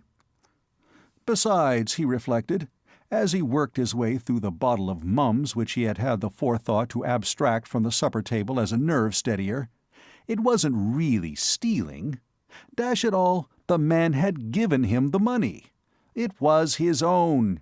He had half a mind— he poured himself out another glass of the elixir— to give Sir Thomas a jolly good talking to into the bargain. Yes, dash it all. He shot his cuffs fiercely. The British lion was roused. A man's first crime is, as a rule, a shockingly amateurish affair. Now and then, it is true, we find beginners forging with the accuracy of old hands, or breaking into houses with the finish of experts. But these are isolated cases. The average tyro lacks generalship altogether. Spenny Drever may be cited as a typical novice. It did not strike him that inquiries might be instituted by Sir Thomas when he found the money gone, and that suspicion might conceivably fall upon himself. Courage may be born of champagne, but rarely prudence. The theatricals began at 8:30 with a duologue. The audience had been hustled into their seats, happier than is usual in such circumstances, owing to the rumor which had been circulated that the proceedings were to terminate with an informal dance. The castle was singularly well constructed for such a purpose. There was plenty of room and a sufficiency of retreat for those who sat out, in addition to a conservatory large enough to have married off half the couples in the county. Spenny's idea had been to establish an alibi by mingling with the throng for a few minutes, and then to get through his burglarious specialty during the duologue, when his absence would not be noticed. It might be that if he disappeared later in the evening, people would wonder what had become of him. He lurked about until the last of the audience had taken their seats. As he was moving off through the hall, a hand fell upon his shoulder. Conscience makes cowards of us all. Spenny bit his tongue and leaped 3 inches into the air. "Hello, Charteris," he said gaspingly. Charteris appeared to be in a somewhat overwrought condition. Rehearsals had turned him into a pessimist, and now that the actual moment of production had arrived, his nerves were in a thoroughly jumpy condition, especially as the duologue was to begin in 2 minutes, and the obliging person who had undertaken to prompt had disappeared. "Spenny," said Charteris, "where are you off to?" What do you mean? I was just going upstairs." "No, you don't. You've got to come and prompt. That devil Blake has vanished. I'll wring his neck. Come along." Spenny went reluctantly. Halfway through the duologue, the official prompter returned with the remark that he had been having a bit of a smoke on the terrace, and that his watch had gone wrong. Leaving him to discuss the point with Charteris, Spenny slipped quietly away. The delay, however, had had the effect of counteracting the uplifting effect of the mums. The British lion required a fresh fillip. He went to his room to administer it. By the time he emerged, he was feeling just right for the task in hand. A momentary doubt occurred to him as to whether it would not be a good thing to go down and pull Sir Thomas's nose as a preliminary to the proceedings, but he put the temptation aside. Business before pleasure. With a jaunty, if somewhat unsteady step, he climbed the stairs to the floor above, and made his way down the corridor to Sir Thomas's room. He switched on the light and went to the dressing-table. The drawer was locked, but in his present mood, Spenny, like love, laughed at locksmiths. He grasped the handle and threw his weight into a sudden tug. The drawer came out with a report like a pistol shot. "There," said his lordship, wagging his head severely. In the drawer lay the 4 banknotes. The sight of them brought back his grievance with a rush. He would teach Sir Thomas to treat him like a kid. He would show him. He was removing the notes, frowning fiercely the while, when he heard a cry of surprise from behind him. He turned to see Molly. She was still dressed in the evening gown she had worn at dinner. Her eyes were round with wonder. A few moments earlier, as she was seeking her room in order to change her costume for the theatricals, she had almost reached the end of the corridor that led to the landing when she observed his lordship, flushed of face and moving like some restive charger, come curveting out of his bedroom in a dazzling suit of tweeds, and make his way upstairs. Ever since their mutual encounter with Sir Thomas before dinner, she had been hoping for a chance of seeing Spenny alone. She had not failed to notice his depression during the meal, and her good little heart had been troubled by the thought that she must have been responsible for it.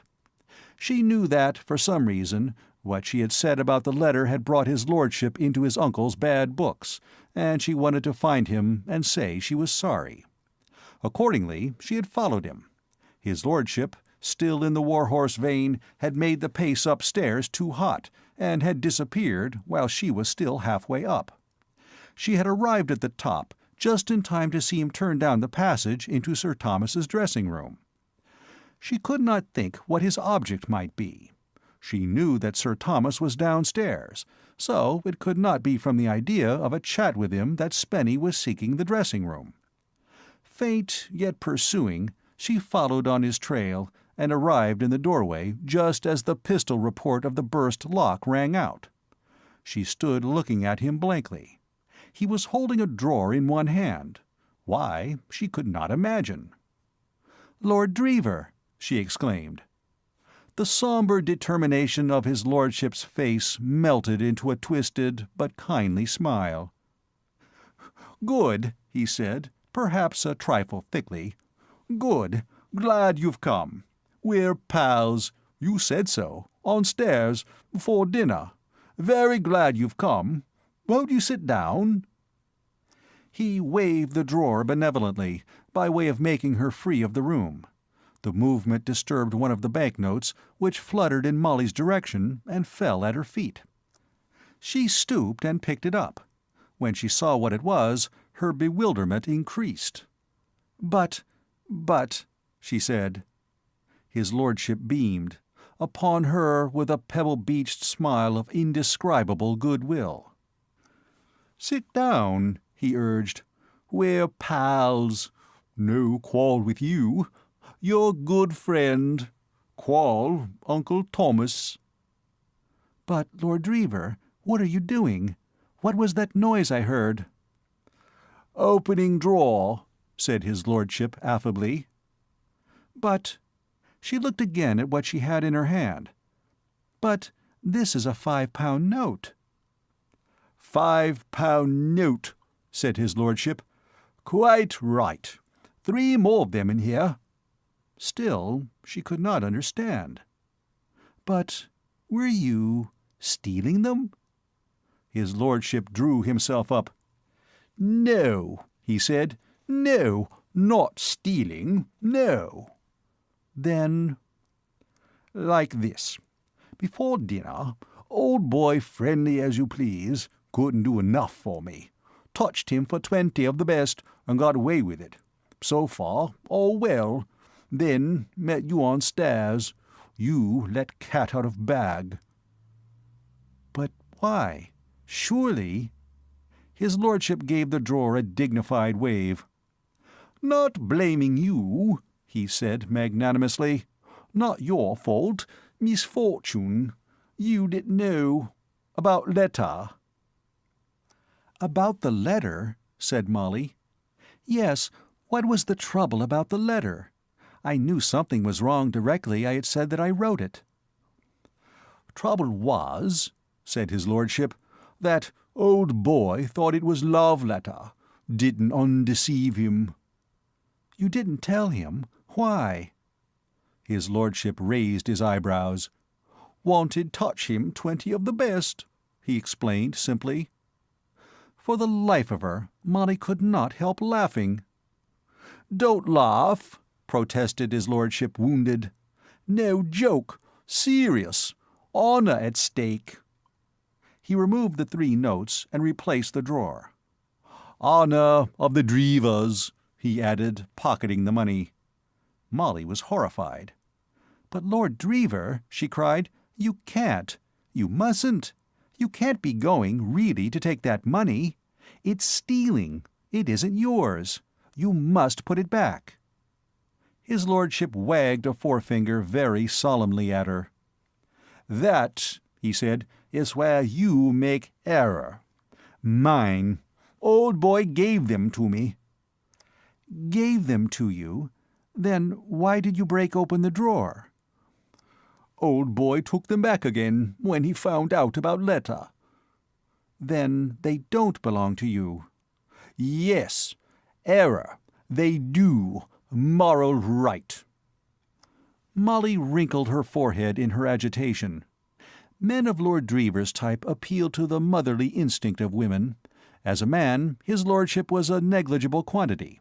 He did not count.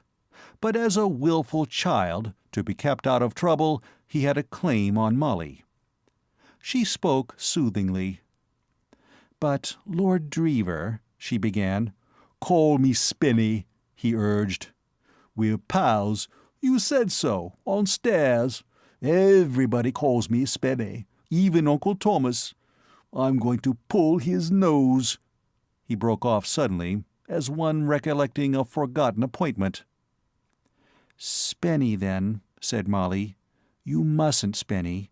You mustn't, really.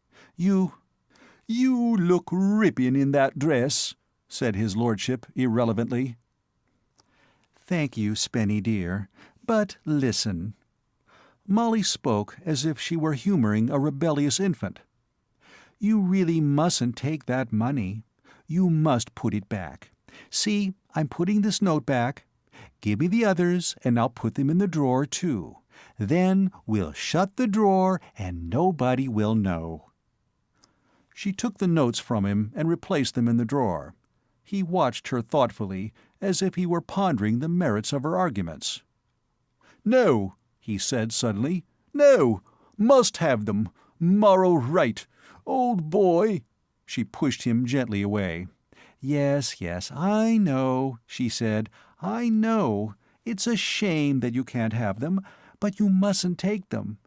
Don't you see that he would suspect you the moment he found they were gone, and then you'd get into trouble?" "Something in that," admitted his lordship. "Of course there is, Spenny dear. I'm so glad you see. There they all are, safe again in the drawer. Now we can go downstairs again, and—" She stopped.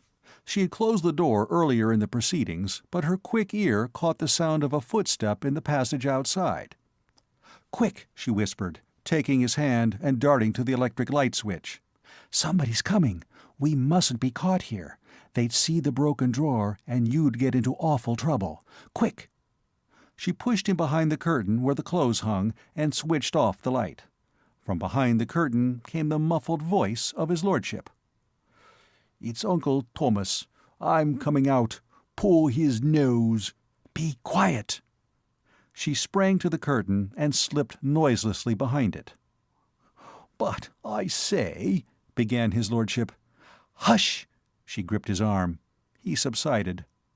The footsteps had halted outside the door. Then the handle turned softly.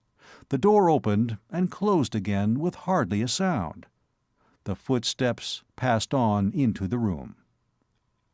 End of Part 8. Part 9 of The Intrusion of Jimmy by P.G. Wodehouse. Chapter 25.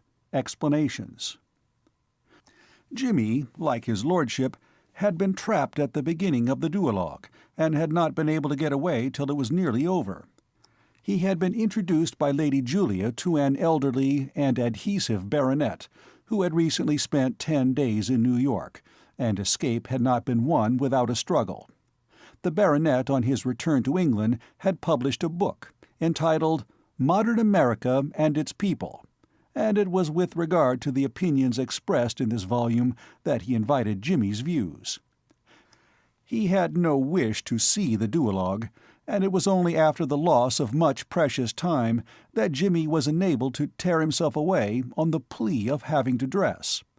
He cursed the authority on Modern America and Its People freely as he ran upstairs. While the duologue was in progress, there had been no chance of Sir Thomas taking it into his head to visit his dressing-room. He had been, as his valet detective had observed to Mr. Gaylor, too busy jollying along the swells.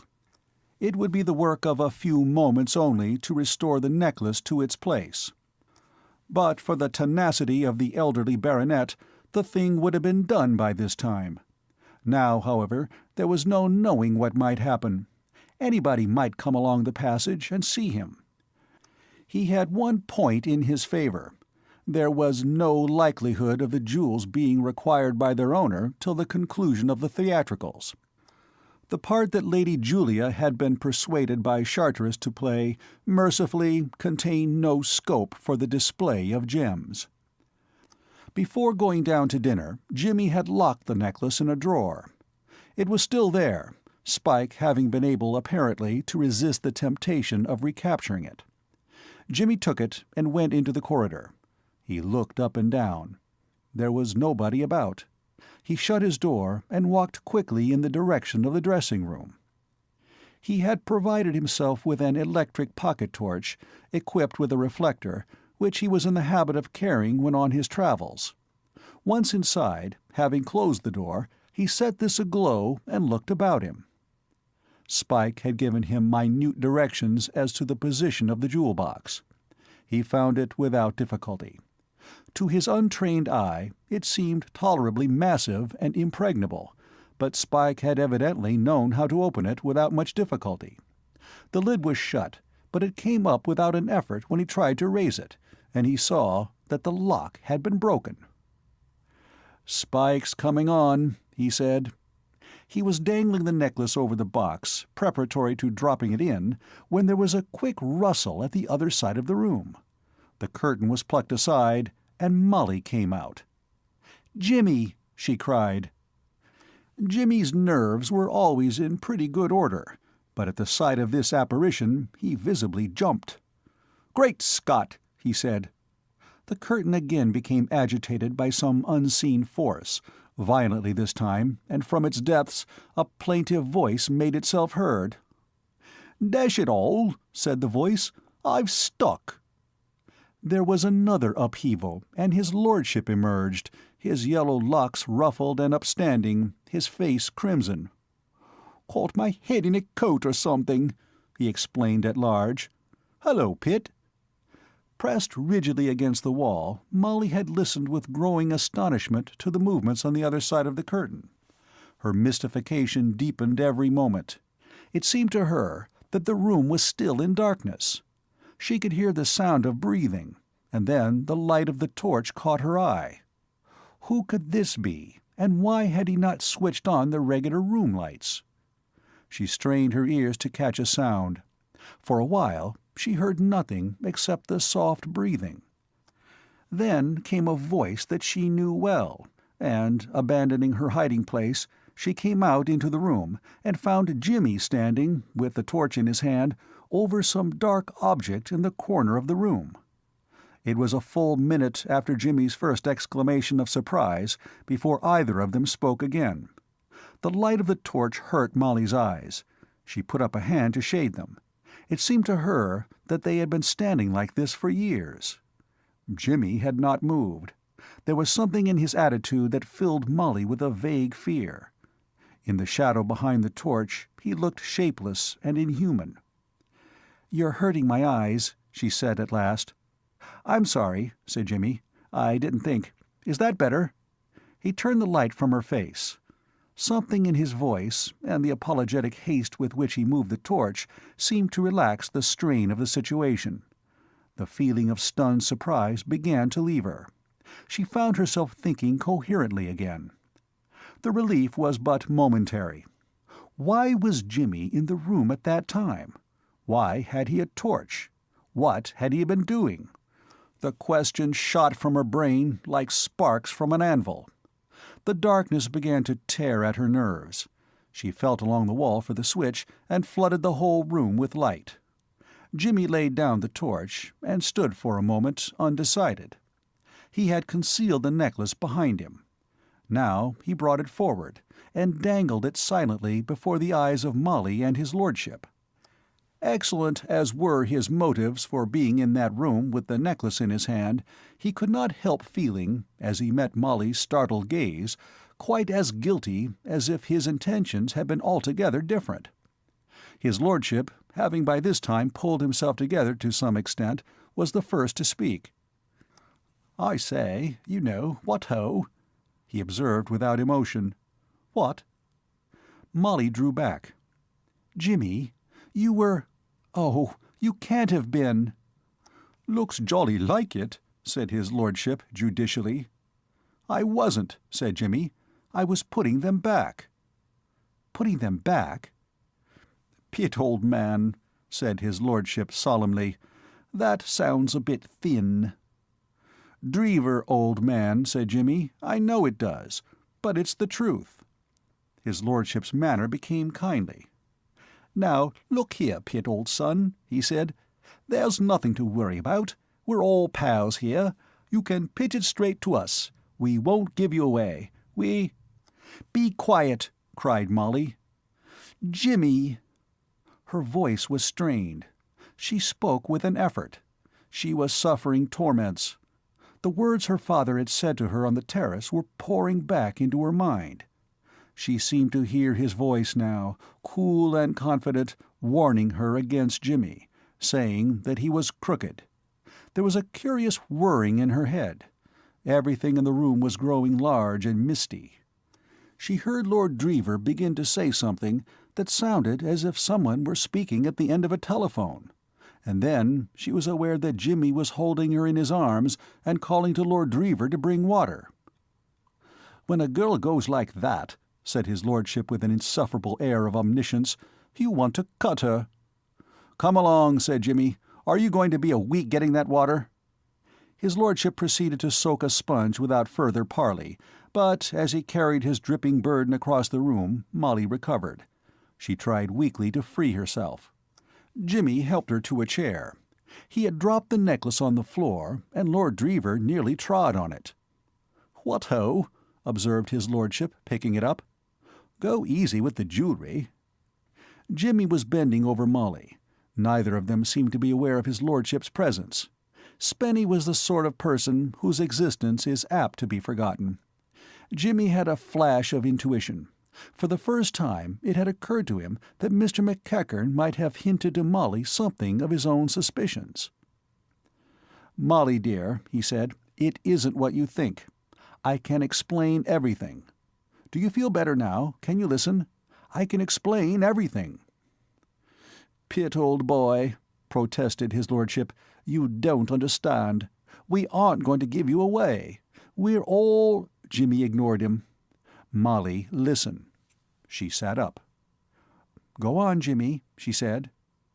"I wasn't stealing the necklace. I was putting it back. The man who came to the castle with me, Spike Mullins, took it this afternoon and brought it to me." Spike Mullins. Molly remembered the name. "He thinks I'm a crook, a sort of Raffles. It was my fault. I was a fool. It all began that night in New York, when we met at your house. I had been to the opening performance of a play called Love the Cracksman, one of those burglar plays." "Jolly good show," interpolated his lordship chattily. "It was at the Circle over here. I went twice. A friend of mine, a man named Mifflin, had been playing the hero in it, and after the show, at the club, he started in talking about the art of burglary. He'd been studying it, and I said that anybody could burgle a house. And in another minute it somehow happened that I had made a bet that I would do it that night. Heaven knows whether I really meant to, but that same night this man Mullins broke into my flat, and I caught him. We got into conversation, and I worked off on him a lot of technical stuff I'd heard from this actor friend of mine, and he jumped to the conclusion that I was an expert. And then it suddenly occurred to me that it would be a good joke on Mifflin if I went out with Mullins and did break into a house. I wasn't in the mood to think what a fool I was at the time. Well, anyway, we went out, and, well, that's how it all happened. And then I met Spike in London, down and out, and brought him here." He looked at her anxiously. It did not need his lordship's owlish expression of doubt to tell him how weak his story must sound. He had felt it even as he was telling it. He was bound to admit that, if ever a story rang false in every sentence, it was this one. "Pitt, old man," said his lordship, shaking his head, more in sorrow than in anger. "It won't do, old top. What's the point of putting up an old yarn like that? Don't you see what I mean is, it's not as if we minded. Don't I keep telling you we're all pals here? I've often thought what a jolly good fellow old Raffles was. Regular sportsman. I don't blame a chappie for doing the gentleman burglar touch. Seems to me it's a dashed sporting—" Molly turned on him suddenly, cutting short his views on the ethics of gentlemanly theft in a blaze of indignation. "What do you mean?" she cried. "Do you think I don't believe every word Jimmy has said?" His lordship jumped.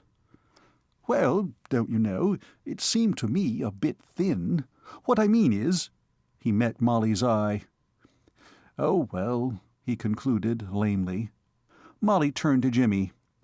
"Jimmy, of course I believe you. I believe every word." "Molly—" His lordship looked on, marvelling. The thought crossed his mind that he had lost the ideal wife, a girl who would believe any old yarn a feller cared to, if it hadn't been for Katy. For a moment he felt almost sad. Jimmy and Molly were looking at each other in silence. From the expression on their faces, his lordship gathered that his existence had once more been forgotten. He saw her hold out her hands to Jimmy, and it seemed to him that the time had come to look away. It was embarrassing for a chap. He looked away. The next moment the door opened and closed again, and she had gone. He looked at Jimmy. Jimmy was still apparently unconscious of his presence. His lordship coughed. "Pitt, old man." "Hello," said Jimmy, coming out of his thoughts with a start. "You still here? By the way," he eyed Lord Drever curiously, "I never thought of asking before. What on earth are you doing here? Why were you behind the curtain? Were you playing hide-and-seek?" His lordship was not one of those who invent circumstantial stories easily on the spur of the moment. He searched rapidly for something that would pass muster, then abandoned the hopeless struggle. After all, why not be frank? He still believed Jimmy to be of the class of the hero of Love the Cracksman. There would be no harm in confiding in him. He was a good fellow, a kindred soul, and would sympathize. "It's like this," he said, and, having prefaced his narrative with the sound remark that he had been a bit of an ass, he gave Jimmy a summary of recent events. "What?" said Jimmy. "You taught Hargate piquet? Why, my dear man, he was playing piquet like a professor when you were in short frocks. He's a wonder at it." His lordship started. "How's that?" he said. "You don't know him, do you?" "I met him in New York at the Strollers Club. A pal of mine, an actor, this fellow Mifflin I mentioned just now, put him up as a guest.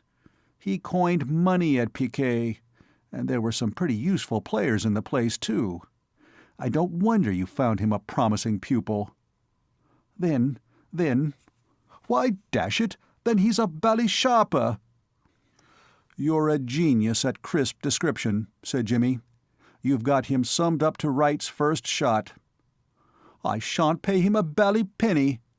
"Of course not. If he makes any objection, refer him to me." His lordship's relief was extreme. The more overpowering effects of the elixir had passed away, and he saw now what he had not seen in his more exuberant frame of mind, the cloud of suspicion that must have hung over him when the loss of the banknotes was discovered. He wiped his forehead. "By Jove," he said, "that's something off my mind. By George, I feel like a 2-year-old. I say, you're a dashed good sort, Pitt." "You flatter me," said Jimmy. "I strive to please." "I say, Pitt, that yarn you told us just now, the bet and all that, honestly, you don't mean to say that was true, was it? I mean, by Jove, I've got an idea." "We live in stirring times." "Did you say your actor pal's name was Mifflin?" He broke off suddenly before Jimmy could answer. "Great Scott!" he whispered. "What's that? Good Lord, somebody's coming!" He dived behind the curtain like a rabbit. The drapery had only just ceased to shake when the door opened, and Sir Thomas Blunt walked in. Chapter 26. Stirring Times for Sir Thomas. For a man whose intentions toward the jewels and their owner were so innocent, and even benevolent, Jimmy was in a singularly compromising position. It would have been difficult even under more favourable conditions to have explained to Sir Thomas's satisfaction his presence in the dressing-room. As things stood, it was even harder, for his lordship's last action before seeking cover had been to fling the necklace from him like a burning coal.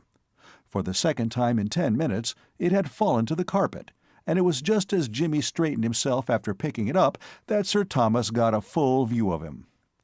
The knight stood in the doorway, his face expressing the most lively astonishment. His bulging eyes were fixed upon the necklace in Jimmy's hand. Jimmy could see him struggling to find words to cope with so special a situation, and felt rather sorry for him. Excitement of this kind was bad for a short-necked man of Sir Thomas's type. With kindly tact, he endeavoured to help his host out. "Good evening," he said pleasantly. Sir Thomas stammered. He was gradually nearing speech. What, he said. "Out with it," said Jimmy. "What?" "I knew a man once in South Dakota who stammered," said Jimmy. "He used to chew dog biscuit while he was speaking. It cured him, besides being nutritious. Another way is to count 10 while you're thinking of what to say, and then get it out quick." You blackguard!" Jimmy placed the necklace carefully on the dressing-table. Then he turned to Sir Thomas, with his hands thrust into his pockets. Over the knight's head he could see the folds of the curtain quivering gently, as if stirred by some zephyr. Evidently the drama of the situation was not lost on Hildebrand Spencer, 12th Earl of Drever. Nor was it lost on Jimmy. This was precisely the sort of situation that appealed to him. He had his plan of action clearly mapped out. He knew that it would be useless to tell the knight the true facts of the case. Sir Thomas was as deficient in simple faith as in Norman blood. Though a Londoner by birth, he had one, at least, of the characteristic traits of the natives of Missouri. To all appearances, this was a tight corner, but Jimmy fancied that he saw his way out of it. Meanwhile, the situation appealed to him. Curiously enough, it was almost identical with the big scene in Act 3 of Love the Cracksman, in which Arthur Mifflin had made such a hit as the debonair burglar. Jimmy proceeded to give his own idea of what the rendering of a debonair burglar should be. Arthur Mifflin had lighted a cigarette and had shot out smoke rings and repartee alternately. A cigarette would have been a great help here, but Jimmy prepared to do his best without properties. So it's you, is it?" said Sir Thomas. "Who told you?" "Thief! Low thief!" "Come now," protested Jimmy. "Why low? Just because you don't know me over here, why scorn me? How do you know I haven't got a big American reputation? For all you can tell, I may be Boston Billy or Sacramento Sam or someone. Let us preserve the decency of debate." "I had my suspicions of you. I had my suspicions from the first, when I heard that my idiot of a nephew had made a casual friend in London. So this is what you were, a thief, Who—" "I don't mind personally," interrupted Jimmy, "but I hope, if ever you mix with cracksmen, you won't go calling them thieves. They are frightfully sensitive. You see, there's a world of difference between the two branches of the profession, and a good deal of snobbish caste prejudice. Let us suppose that you were an actor-manager. How would you enjoy being called a super? You see the idea, don't you? You'd hurt their feelings. Now, an ordinary thief would probably use violence in a case like this, but violence, except in extreme cases, and I hope this won't be one of them, is contrary, I understand, to cracksman's etiquette. On the other hand, Sir Thomas, candour compels me to add that I have you covered." There was a pipe in the pocket of his coat. He thrust the stem earnestly against the lining. Sir Thomas eyed the protuberance apprehensively, and turned a little pale. Jimmy was scowling ferociously. Arthur Mifflin's scowl in Act 3 had been much admired. "My gun," said Jimmy, "is, as you see, in my pocket. I always shoot from the pocket, in spite of the tailor's bills. The little fellow is loaded and cocked. He's pointing straight at your diamond solitaire. That fatal spot. No one has ever been hit in the diamond solitaire and survived. My finger is on the trigger, so I should recommend you not touch that bell you are looking at. There are other reasons why you shouldn't, but those I will go into presently." Sir Thomas's hand wavered. "Do if you like, of course," said Jimmy agreeably. "It's your own house, but I shouldn't. I am a dead shot at 1.5 yards. You wouldn't believe the number of sitting haystacks I've picked off at that distance. I just can't miss. On second thoughts, I shan't fire to kill you. Let us be humane on this joyful occasion. I shall just smash your knees. Painful, but not fatal." He waggled the pipe suggestively. Sir Thomas blenched. His hand fell to his side. "Great," said Jimmy. "After all, why should you be in a hurry to break up this very pleasant little meeting? I'm sure I'm not. Let us chat. How are the theatricals going? Was the duologue a success? Wait till you see our show. 3 of us knew our lines at dress rehearsal." Sir Thomas had backed away from the bell, but the retreat was merely for the convenience of the moment. He understood that it might be injudicious to press the button just then, but he had recovered his composure by this time, and he saw that, ultimately, the game must be his. His face resumed its normal hue. Automatically, his hands began to move toward his coat-tails, his feet to spread themselves.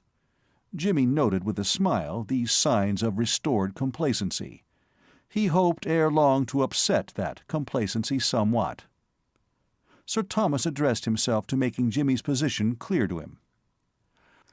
"How, may I ask," he said, "do you propose to leave the castle?" "Won't you let me have the automobile?" said Jimmy. "But I guess I shan't be leaving just yet." Sir Thomas laughed shortly. "No," he said, "no, I fancy not. I am with you there." "Great minds," said Jimmy. "I shouldn't be surprised if we thought alike on all sorts of subjects. Just think how you came round to my views on ringing bells. But what made you fancy that I intended to leave the castle?" "I should hardly have supposed that you would be anxious to stay." "On the contrary, it's the one place I have been in the last 2 years, that I have felt really satisfied with. Usually I want to move on after a week, but I could stop here forever." "I am afraid, Mr. Pitt. By the way, an alias, of course?" Jimmy shook his head. "I fear not," he said. "If I had chosen an alias, it would have been Tressalian or Trevelyan or something. I call Pitt a poor thing in names. I once knew a man called Ronald Chalesmore. Lucky devil." Sir Thomas returned to the point on which he had been about to touch. "I am afraid, Mr. Pitt," he said, "that you hardly realize your position." "No?" said Jimmy, interested. "I find you in the act of stealing my wife's necklace." "Would there be any use in telling you that I was not stealing it, but putting it back?" Sir Thomas raised his eyebrows in silence. "No," said Jimmy. "I was afraid not. You were saying?" "I find you in the act of stealing my wife's necklace," proceeded Sir Thomas, "and because for the moment you succeed in postponing arrest by threatening me with a revolver—" An agitated look came into Jimmy's face. "Great Scott!" he cried. He felt hastily in his pocket. "Yes," he said, "as I had begun to fear. I owe you an apology, Sir Thomas," he went on with manly dignity, preceding the briar. "I am entirely to blame. How the mistake arose I cannot imagine, but I find it isn't a revolver at all." Sir Thomas' cheeks took on a richer tint of purple. He glared dumbly at the pipe. "In the excitement of the moment, I guess—" began Jimmy. Sir Thomas interrupted. The recollection of his needless panic rankled within him. You... "Count 10. What you propose to gain by this buffoonery, I am at a loss." "How can you say such savage things?" protested Jimmy. "Not buffoonery. Wit, esprit, flow of soul, such as circulates daily in the best society." Sir Thomas almost leaped toward the bell. With his finger on it, he turned to deliver a final speech. "I believe you're insane," he cried, "but I'll have no more of it. I have endured this foolery long enough. I'll—" "Just one moment," said Jimmy. "I said just now that there were reasons besides the pipe, why you should not ring that bell. One of them is that all the servants will be in their places in the audience, so that there won't be anyone to answer it. But that's not the most convincing reason. Will you listen to one more before getting busy?" "I see your game. Don't imagine for a moment that you can trick me." "Nothing could be further." "You fancy you can gain time by talking, and find some way to escape." "But I don't want to escape. Don't you realize that in about 10 minutes I am due to play an important part in a great drama on the stage?" "I'll keep you here, I tell you. You leave this room," said Sir Thomas grandly, "over my body." "Steeple-chasing in the home," murmured Jimmy. "No more dull evenings. But listen, do listen. I won't keep you a minute, and if you want to push that bell after I'm through, you may push it 6 inches into the wall if you like." "Well?" said Sir Thomas shortly. "Would you like me to lead gently up to what I want to say, gradually preparing you for the reception of the news, or shall I—" The knight took out his watch. "I shall give you 1 minute," he said. "Heavens, I must hustle. How many seconds have I got now?" "If you have anything to say, say it." "Very well, then," said Jimmy. "It's only this. That necklace is a fraud. The diamonds aren't diamonds at all. They're paste." Chapter 27. A Declaration of Independence. If Jimmy had entertained any doubts concerning the effectiveness of this disclosure, they would have vanished at the sight of the other's face. Just as the rich hues of a sunset pale slowly into an almost imperceptible green, so did the purple of Sir Thomas's cheeks become, in stages, first a dull red, then pink, and finally take on a uniform pallor. His mouth hung open. His attitude of righteous defiance had crumpled. Unsuspected creases appeared in his clothes. He had the appearance of one who has been caught in the machinery. Jimmy was a little puzzled. He had expected to check the enemy, to bring him to reason, but not to demolish him in this way. There was something in this which he did not understand. When Spike had handed him the stones, and his trained eye, after a moment's searching examination, had made him suspicious, and when, finally, a simple test had proved his suspicions correct, he was comfortably aware that, though found with the necklace on his person, he had knowledge which, communicated to Sir Thomas, would serve him well. He knew that Lady Julia was not the sort of lady who would bear calmly the announcement that her treasured rope of diamonds was a fraud. He knew enough of her to know that she would demand another necklace, and see that she got it, and that Sir Thomas was not one of those generous and expansive natures which think nothing of an expenditure of £20,000. This was the line of thought that had kept him cheerful during what might otherwise have been a trying interview. He was aware from the first that Sir Thomas would not believe in the purity of his motives, but he was convinced that the knight would be satisfied to secure his silence on the subject of the paste necklace at any price. He had looked forward to baffled rage, furious denunciation, and a dozen other expressions of emotion, but certainly not to collapse of this kind. The other had begun to make strange, gurgling noises. "Mind you," said Jimmy, "it's a very good imitation. I'll say that for it. I didn't suspect it till I had the thing in my hands. Looking at it, even quite close, I was taken in for a moment." Sir Thomas swallowed nervously. "How did you know?" he muttered. Again Jimmy was surprised. He had expected indignant denials and demands for proof, excited reiteration of the statement that the stones had cost £20,000. "How did I know?" he repeated. "If you mean what first made me suspect, I couldn't tell you. It might have been one of a score of things. A jeweler can't say exactly how he gets on the track of fake stones. He can feel them. He can almost smell them. I worked with a jeweler once. That's how I got my knowledge of jewels. But if you mean, can I prove what I say about this necklace, that's easy. There's no deception. It's simple. See here. These stones are supposed to be diamonds. Well, the diamond is the hardest stone in existence. Nothing will scratch it. Now, I've got a little ruby out of a college pin, which I know is genuine.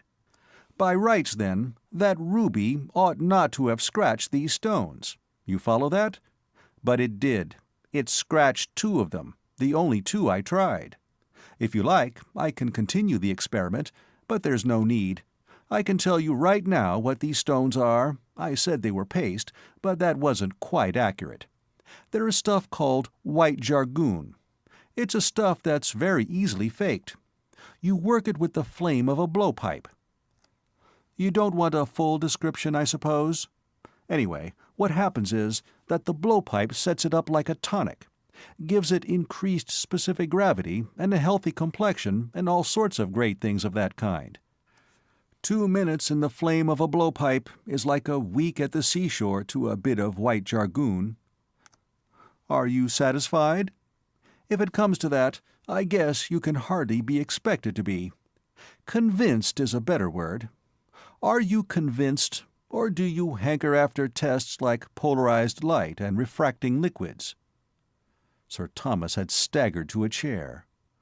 "So, that's how you knew," he said. "That was," began Jimmy, when a sudden suspicion flashed across his mind.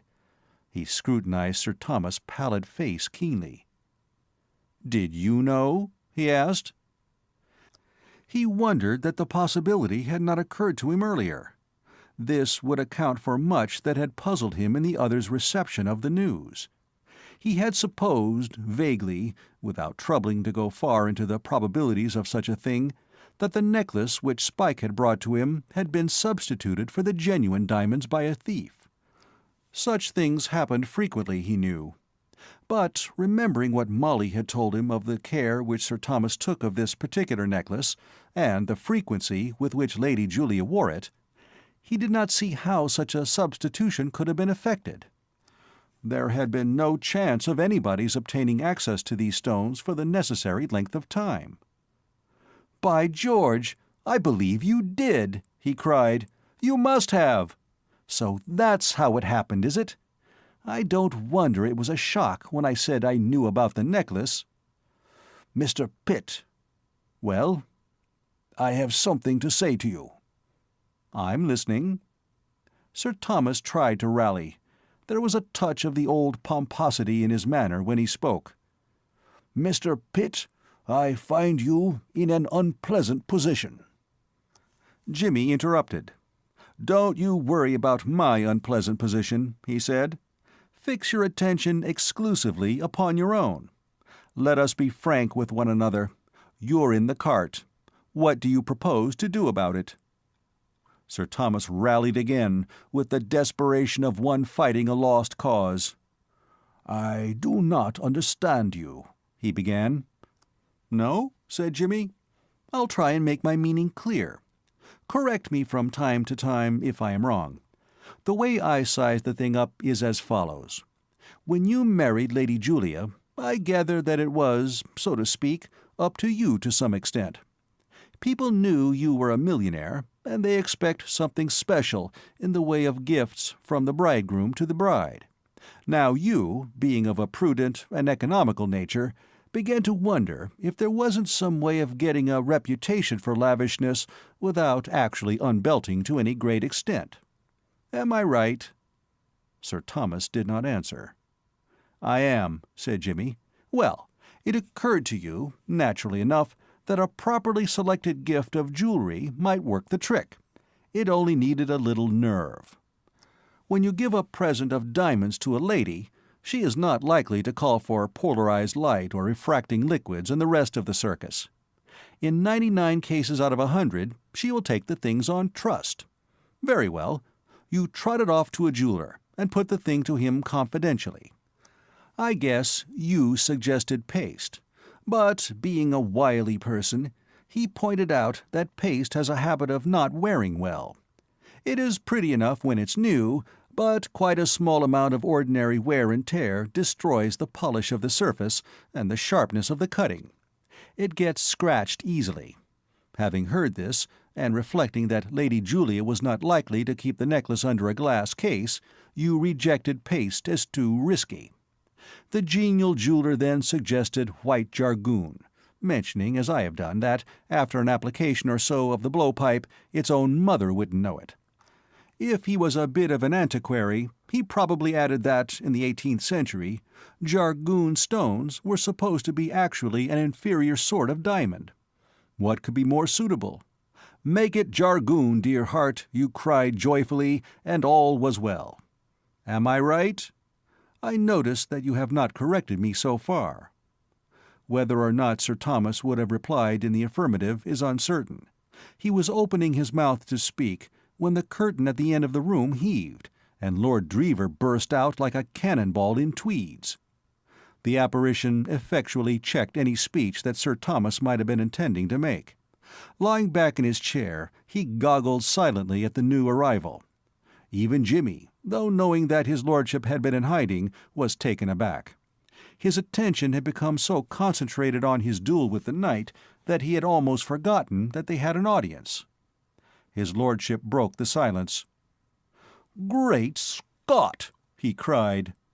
Neither Jimmy nor Sir Thomas seemed to consider the observation unsound or inadequate.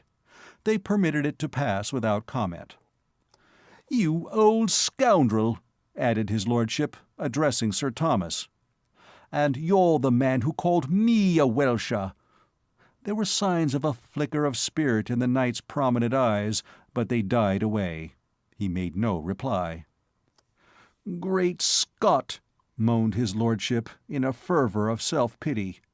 "Here have I been all these years, letting you give me Hades in every shape and form, when all the while— my goodness, if I'd only known earlier!" He turned to Jimmy. "Pitt, old man," he said warmly, dash it, I don't know what to say. If it hadn't been for you—I always did like Americans. I always thought it bally rot that fuss happened in whenever it was. If it hadn't been for fellows like you," he continued, addressing Sir Thomas once more, "there wouldn't have been any of that frightful Declaration of Independence business, would there, Pitt, old man?" These were deep problems, too spacious for casual examination. Jimmy shrugged his shoulders. "Well, I guess Sir Thomas might not have got along with George Washington anyway," he said. "Of course not. Well," Spenny moved toward the door, "I'm off downstairs to see what Aunt Julia has to say about it all." A shudder, as if from some electric shock, shook Sir Thomas. He leaped to his feet. "Spencer," he cried, "I forbid you to say a word to your aunt." "Oh," said his lordship, "you do you?" Sir Thomas shivered. "She would never let me hear the last of it." "I bet she wouldn't. I'll go and see." "Stop!" "Well?" Sir Thomas dabbed at his forehead with his handkerchief. He dared not face the vision of Lady Julia in possession of the truth. At one time, the fear lest she might discover the harmless little deception he had practiced had kept him awake at night, but gradually, as the days went by and the excellence of the imitation stones had continued to impose upon her and upon everyone else who saw them, the fear had diminished. But it had always been at the back of his mind. Even in her calmer moments, his wife was a source of mild terror to him. His imagination reeled at the thought of what depths of aristocratic scorn and indignation she would plumb in a case like this. "Spencer," he said, "I insist that you shall not inform your aunt of this." "What? You want me to keep my mouth shut? You want me to become an accomplice in this beastly, low-down deception? I like that." "The point," said Jimmy, "is well taken. Noblesse oblige and all that sort of thing. The blood of the Dreevers boils furiously at the idea. Listen, you can hear it sizzling." Lord Drever moved a step nearer to the door. "Stop!" cried Sir Thomas again. "Spencer!" "Well?" "Spencer, my boy, it occurs to me that perhaps I have not always treated you very well." "Perhaps? Not always? Great Scott, I'll have a fiver each way on both those. Considering you've treated me like a frightful kid practically ever since you've known me, I call that pretty rich. Why, what about this very night, when I asked you for a few pounds?" "It was only the thought that you had been gambling." "Gambling? How about palming off faked diamonds on Aunt Julia for a gamble?" "A game of skill, surely," murmured Jimmy. "I have been thinking the matter over," said Sir Thomas, "and if you really need was it not £50? "It was 20, said his lordship, "and I don't need it. Keep it. You'll want all you can save for a new necklace." His fingers closed on the door-handle. "Spencer, stop!" "Well?" "We must talk this over. We must not be hasty." Sir Thomas passed the handkerchief over his forehead. "In the past, perhaps," he resumed, "our relations have not been quite— The fault was mine. I have always endeavoured to do my duty. It is a difficult task to look after a young man of your age." His lordship's sense of his grievance made him eloquent. "Dash it all!" he cried. "That's just what I jolly well complain of. Who the dickens wanted you to look after me? Hang it, you've kept your eye on me all these years like a frightful policeman. You cut off my allowance right in the middle of my time at college, just when I needed it most, and I had to come and beg for money whenever I wanted to buy a cigarette. I looked a fearful ass, I can tell you. Men who knew me used to be dashed funny about it. I'm sick of the whole bally business. You've given me a jolly thin time all this while, and now I'm going to get a bit of my own back. Wouldn't you, Pitt, old man?" Jimmy, thus suddenly appealed to, admitted that, in his lordship's place, he might have experienced a momentary temptation to do something of the kind. "Of course," said his lordship, "any fellow would." "But, Spencer, let me—" "You've soured my life," said his lordship, frowning a tense, Byronic frown. "That's what you've done, soured my whole bally life. I've had a rotten time. I've had to go about touching my friends for money to keep me going. Why, I owe you a fiver, don't I, Pitt, old man?" It was a tenner, to be finickingly accurate about details, but Jimmy did not say so. He concluded, rightly, that the memory of the original £5 which he had lent Lord Drever at the Savoy Hotel had faded from the other's mind. "Don't mention it," he said. "But I do mention it," protested his lordship shrilly. "It just proves what I say. If I had had a decent allowance, it wouldn't have happened. And you wouldn't give me enough to set me going in the diplomatic service. There's another thing. Why wouldn't you do that?" Sir Thomas pulled himself together.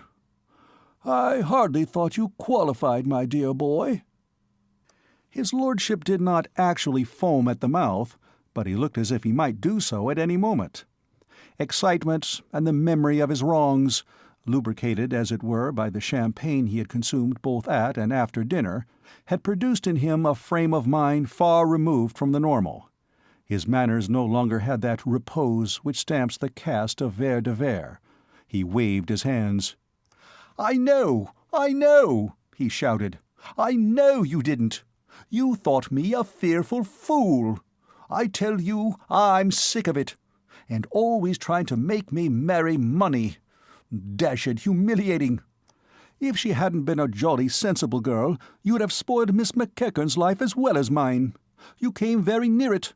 I tell you, I've had enough of it. I'm in love. I'm in love with the rippingest girl in England. You've seen her, Pitt, old top. Isn't she a ripper?"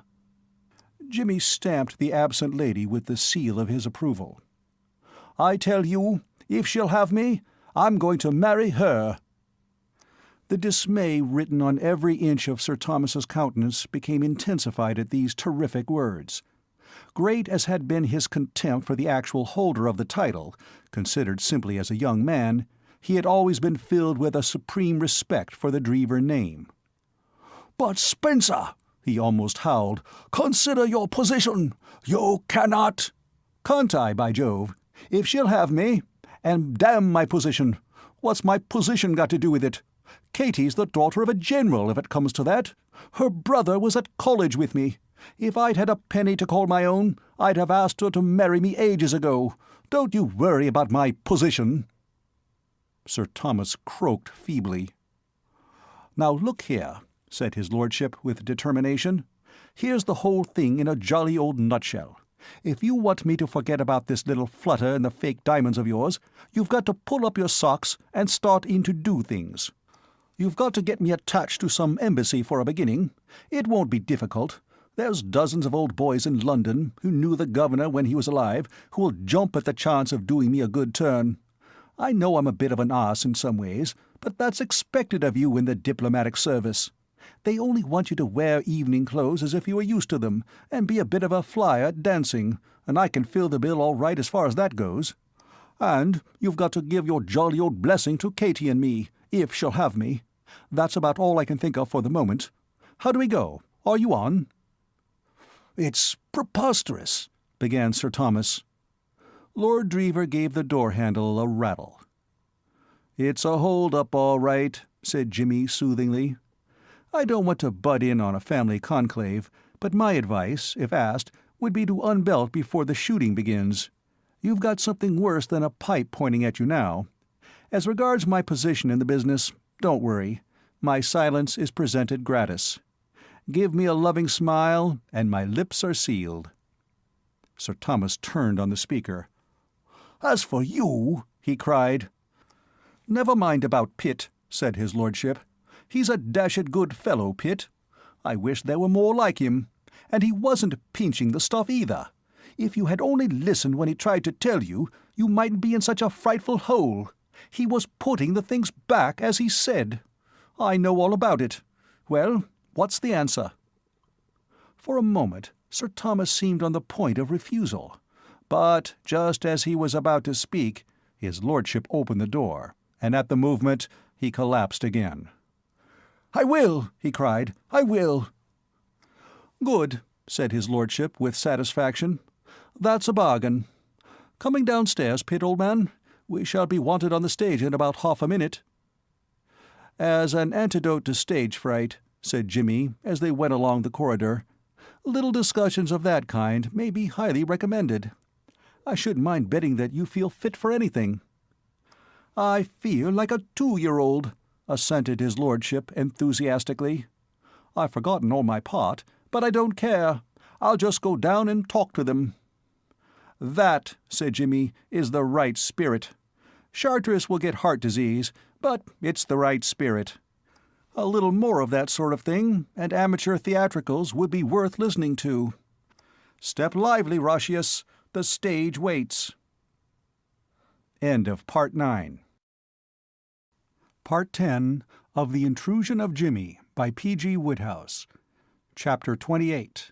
Spenny's hour of clear vision. Mr. McEachern sat in the billiard room, smoking. He was alone. From where he sat, he could hear distant strains of music. The more rigorous portion of the evening's entertainment, the theatricals, was over, and the nobility and gentry, having done their duty by sitting through the performance, were now enjoying themselves in the ballroom. Everybody was happy. The play had been quite as successful as the usual amateur performance. The prompter had made himself a great favorite from the start, his series of duets with Spenny having been especially admired, and Jimmy, as became an old professional, had played his part with great finish and certainty of touch, though, like the bloodhounds in Uncle Tom's Cabin on the road, he had had poor support. But the audience bore no malice. No collection of individuals is less vindictive than an audience at amateur theatricals. It was all over now. Charteris had literally gibbered in the presence of eyewitnesses at one point in the second act, when Spenny, by giving a wrong cue, had jerked the play abruptly into Act 3, where his colleagues, dimly suspecting something wrong but not knowing what it was, had kept it for 2 minutes, to the mystification of the audience. But now Charteris had begun to forget. As he two-stepped down the room, the lines of agony on his face were softened. He even smiled. As for Spenny, the brilliance of his happy grin dazzled all beholders. He was still wearing it when he invaded the solitude of Mr. McEachern. In every dance, however greatly he may be enjoying it, there comes a time when a man needs a meditative cigarette apart from the throng. It came to Spenny after the 7th item on the program. The billiard-room struck him as admirably suitable in every way. It was not likely to be used as a sitting-out place, and it was near enough to the ballroom to enable him to hear when the music of item number 9 should begin. Mr. McEachern welcomed his visitor. In the turmoil following the theatricals, he had been unable to get a word with any of the persons with whom he most wished to speak. He had been surprised that no announcement of the engagement had been made at the end of the performance. Spenny would be able to supply him with information as to when the announcement might be expected. Spenny hesitated for an instant when he saw who was in the room. He was not over-anxious for a tete-a-tete with Molly's father just then. But, refleeting that, after all, he was not to blame for any disappointment that might be troubling the other, he switched on his grin again and walked in. "Came for a smoke," he explained, by way of opening the conversation. "Not dancing the next." "Come in, my boy, come in," said Mr. McEachern. "I was waiting to see you." Spenny regretted his entrance. He had supposed that the other had heard the news of the breaking off of the engagement. Evidently, however, McEachern had not. This was a nuisance.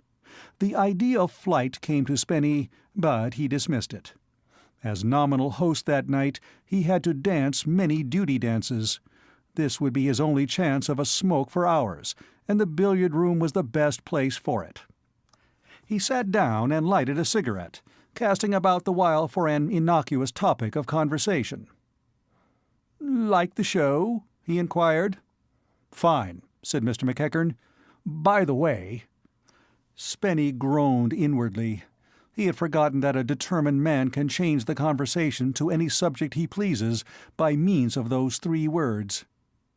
"By the way," said Mr. McEachern, "I thought Sir Thomas— wasn't your uncle intending to announce—" "Well, yes, he was," said Spenny. "Going to do it during the dancing, maybe?" "Well, no. The fact is, he's not going to do it at all, don't you know?" Spenny inspected the red end of his cigarette closely. "As a matter of fact, it's kind of broken off." The other's exclamation jarred on him. Rotten having to talk about this sort of thing. "Broken off?" Spenny nodded. "Miss McEachern thought it over, don't you know," he said, "and came to the conclusion that it wasn't good enough." Now that it was said, he felt easier. It had merely been the awkwardness of having to touch on the thing that had troubled him. That his news might be a blow to McEachern did not cross his mind. He was a singularly modest youth, and, though he realized vaguely that his title had a certain value in some persons' eyes, he could not understand anyone mourning over the loss of him as a son-in-law. Katie's father, the old general, thought him a fool, and once during an attack of gout had said so. Spenny was wont to accept this as the view which a prospective father-in-law might be expected to entertain regarding himself. Oblivious, therefore, to the storm raging a yard away from him, he smoked on with great contentment, till suddenly it struck him that, for a presumably devout lover, jilted that very night, he was displaying too little emotion. He debated swiftly within himself whether or not he should have a dash at manly grief, but came to the conclusion that it could not be done. Melancholy on this maddest, merriest day of all the glad New Year, the day on which he had utterly routed the powers of evil, as represented by Sir Thomas, was impossible. He decided, rather, on a let-us-be-reasonable attitude. "It wouldn't have done, don't you know," he said. "We weren't suited. What I mean to say is, I'm a bit of a dashed sort of silly ass in some ways, if you know what I mean. A girl like Miss McEachern couldn't have been happy with me. She wants one of these capable, energetic fellers." This struck him as a good beginning, modest but not grovelling. He continued, tapping quite a respectably deep vein of philosophy as he spoke. "You see, dear old top, sir, you see, it's like this. As far as women are concerned, fellers are divided into two classes. There's the masterful, capable Johnnies, and the other sort. Well, I'm the other sort. My idea of the happy married life is to be, well, not exactly downtrodden, but you know what I mean, kind of second fiddle. I want a wife," his voice grew soft and dreamy, "who'll pet me a good deal, don't you know, stroke my hair a lot, and all that. I haven't in me to do the master in my own house business. For me, the silent devotion touch. Sleeping on the mat outside her door, don't you know, when she wasn't feeling well, and being found there in the morning, and being rather cosseted for my thoughtfulness. That's the sort of idea. Hard to put it quite okay, but you know the sort of thing I mean. A feller's got to realize his jolly old limitations if he wants to be happy though married, what? Now, suppose Miss McEachern was to marry me. Great Scott, she'd be bored to death in a week. Honest, she couldn't help herself. She wants a chap with the same amount of go in him that she's got." He lighted another cigarette. He was feeling pleased with himself. Never before had ideas marshalled themselves in his mind in such long and well-ordered ranks. He felt that he could go on talking like this all night. He was getting brainier every minute. He remembered reading in some book somewhere of a girl, or chappie, who had had her, or his, hour of clear vision. This was precisely what had happened now. Whether it was owing to the excitement of what had taken place that night, or because he had been keying up his thinking powers with excellent dry champagne, he did not know. All he knew was that he felt on top of his subject. He wished he had had a larger audience.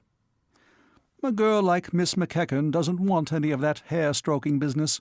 She'd simply laugh at a feller if he asked for it. She needs a chappie of the get-on-or-get-out type, somebody in the six-cylinder class. And as a matter of fact, between ourselves, I rather think she's found him." "What?" Mr. McEachern half rose from his chair. All his old fears had come surging back. "What do you mean?" "Fact," said his lordship, nodding. "Mind you, I don't know for certain. As the girl says in the song, I don't know, but I guess. What I mean to say is, they seem jolly friendly and all that, calling each other by their first names and so on." "Who?" "Pitt," said his lordship. He was leaning back, blowing a smoke-ring at the moment, so he did not see the look on the other's face and the sudden grip of the fingers on the arms of the chair. He went on with some enthusiasm. "Jimmy Pitt," he said.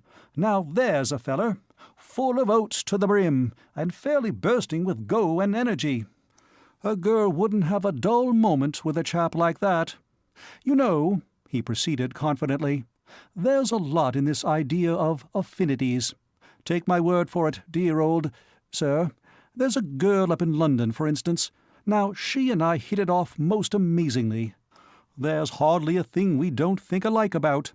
For instance, The Merry Widow didn't make a bit of a hit with her, nor did it with me. Yet look at the millions of people who raved about it. And neither of us likes oysters. We're affinities, that's why. You see the same sort of thing all over the place. It's a jolly queer business. Sometimes makes me believe in what's-its-name. You know what I mean. All that in the poem, you know. How does it go? When you were a tiddly-om-pom, and I was a thingamajig.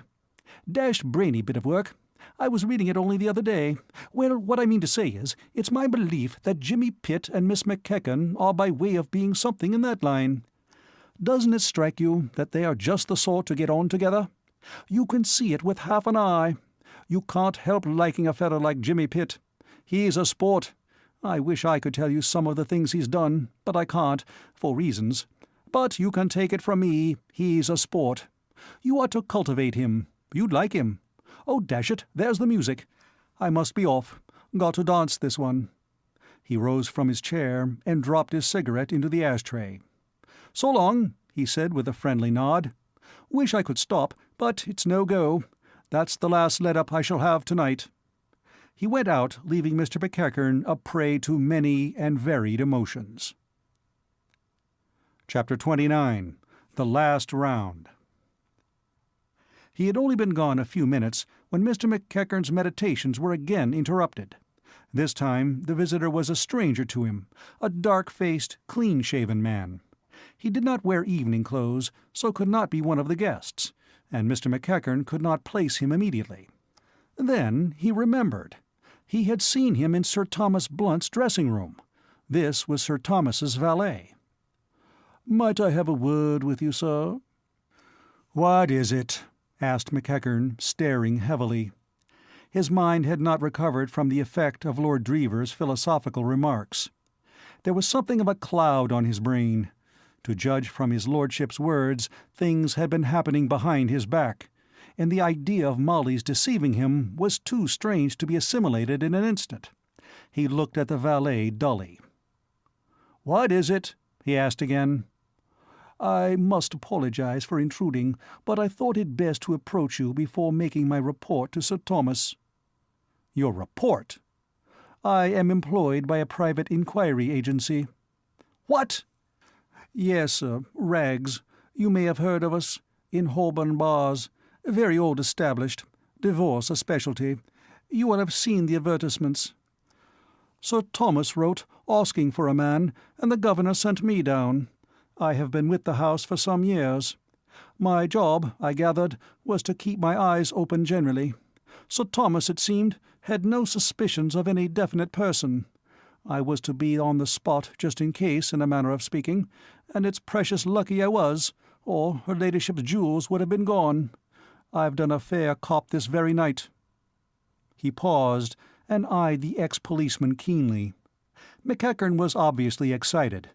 Could Jimmy have made an attempt on the jewels during the dance, or Spike? "Say," he said, "was it a red-headed—" The detective was watching him with a curious smile. "No, he wasn't red-headed. You seem interested, sir. I thought you would be. I will tell you all about it. I had had my suspicions of this party ever since they arrived, and I may say that it struck me at the time that there was something mighty fishy about the way he got into the castle." McEachern started. So he had not been the only one to suspect Jimmy's motives in attaching himself to Lord Drever. "Go on," he said. "I suspected that there was some game on, and it struck me that this would be the day for the attempt, the house being upside down, in a manner of speaking, on account of the theatricals. And I was right. I kept near the jewels on and off all day, and presently, just as I had thought, along comes this fellow. He had hardly got to the door when I was on him." "Good boy. You're no rube." We fought for a while, but being a bit to the good in strength, and knowing something about the game, I had the irons on him pretty quick, and took him off, and locked him in the cellar. That's how it was, sir." Mr. McEachern's relief was overwhelming. If Lord Drever's statement was correct, and Jimmy had really succeeded in winning Molly's affection, this would indeed be a rescue at the 11th hour. It was with a nunc dimittis air that he felt for his cigar case and extended it toward the detective. A cigar from his own private case was with him a mark of supreme favor and goodwill, a sort of accolade which he bestowed only upon the really meritorious few. Usually it was received with becoming deference, but on this occasion there was a somewhat startling deviation from routine. For just as he was opening the case, something cold and hard pressed against each of his wrists. There was a snap and a click, and looking up, dazed, he saw that the detective had sprung back and was contemplating him with a grim smile over the barrel of an ugly-looking little revolver. Guilty or innocent, the first thing a man does when he finds handcuffs on his wrists is to try to get them off. The action is automatic. Mr. McEachern strained at the steel chain till the veins stood out on his forehead. His great body shook with rage. The detective eyed these efforts with some satisfaction. The picture presented by the other as he heaved and tugged was that of a guilty man trapped. "It's no good, my friend," he said. The voice brought McEachern back to his senses. In the first shock of the thing, the primitive man in him had led him beyond the confines of his self-restraint. He had simply struggled unthinkingly. Now he came back to himself again. He shook his manacled hands furiously. "What does this mean?" he shouted. "What the—" "Less noise," said the detective sharply. "Get back," he snapped, as the other took a step forward. "Do you know who I am?" thundered McEachern. "No," said the detective. "And that's just why you're wearing those bracelets. Come now, don't be a fool. The game's up. Can't you see that?" McEachern leaned helplessly against the billiard table. He felt weak. Everything was unreal. Had he gone mad? He wondered. "That's right," said the detective. "Stay there. You can't do any harm there. It was a pretty little game, I'll admit. You worked it well, meeting your old friend from New York and all, and having him invited to the castle. Very pretty. New York, indeed. Seen about as much of New York as I have of Timbuktu. I saw through him." Some inkling of the truth began to penetrate McEachern's consciousness. He had become obsessed with the idea that, as the captive was not Spike, it must be Jimmy. The possibility of Mr. Gaylor's being the subject of discussion only dawned upon him now. "What do you mean?" he cried. "Who is it that you have arrested?" "Blessed if I know. You can tell me that, I should think, seeing he's an old Timbuktu friend of yours. Gaylor's the name he goes by here." "Gaylor?" "That's the man. And do you know what he had the impudence, the gall to tell me? That he was in my own line of business. A detective. He said you had sent for him to come here." The detective laughed amusedly at the recollection. "And so he is, you fool. So I did." "Oh, you did you? And what business had you bringing detectives into other people's houses?" Mr. McEachern started to answer, but checked himself. Never before had he appreciated to the full the depth and truth of the proverb relating to the frying pan and the fire. To clear himself, he must mention his suspicions of Jimmy, and also his reasons for those suspicions. And to do that would mean revealing his past. It was Scylla and Charybdis. A drop of perspiration trickled down his temple. "What's the good?" said the detective. "Mighty ingenious idea, that, only you hadn't allowed for there being a real detective in the house. It was that chap pitching me that yarn that made me suspicious of you. I put two and two together. Partners, I said to myself. I'd heard all about you, scraping acquaintance with Sir Thomas and all. Mighty ingenious. You become the old family friend, and then you let in your pal. He gets the stuff and hands it over to you. Nobody dreams of suspecting you, and there you are. Honestly, now, wasn't that the game?" "It's all a mistake," McEachern was beginning when the door handle turned. The detective looked over his shoulder. McEachern glared dumbly. This was the crowning blow, that there should be spectators of his predicament. Jimmy strolled into the room. "Drever told me you were in here," he said to McEachern. "Can you spare me a—" "Hello?" The detective had pocketed his revolver at the first sound of the handle. To be discreet was one of the chief articles in the creed of the young men from Ragg's detective agency. But handcuffs are not easily concealed. Jimmy stood staring in amazement at McEachern's wrists. "Some sort of a round game?" he inquired with interest. The detective became confidential. "It's this way, Mr. Pitt. There's been some pretty deep work going on here. There's a regular gang of burglars in the place. This chap here's one of them." "What? Mr. McEachern?" "That's what he calls himself." It was all Jimmy could do to keep himself from asking Mr. McEachern whether he attributed his downfall to drink. He contented himself with a sorrowful shake of the head at the fermenting captive. Then he took up the part of the prisoner's attorney. "I don't believe it," he said. "What makes you think so?" "Why, this afternoon I caught this man's pal, the fellow that calls himself Gala." "I know the man," said Jimmy. "He's a detective, really. Mr. McEachern brought him down here." The sleuth's jaw dropped limply as if he had received a blow. "What?" he said in a feeble voice. "Didn't I tell you—" began Mr. McEachern, but the sleuth was occupied with Jimmy. That sickening premonition of disaster was beginning to steal over him. Dimly he began to perceive that he had blundered. "Yes," said Jimmy. "Why, I can't say. But Mr. McEachern was afraid someone might try to steal Lady Julia Blunt's rope of diamonds. So he wrote to London for this man Gaylor. It was officious, perhaps, but not criminal. I doubt if, legally, you could handcuff a man for a thing like that. What have you done with good Mr. Gaylor?" "I've locked him in the coal cellar," said the detective dismally.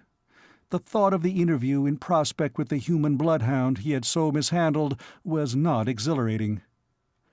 "Locked him in the cellar, did you?" said Jimmy. "Well, well, I dare say he's very happy there. He's probably busy detecting blackbeetles. Still, perhaps you had better go and let him out.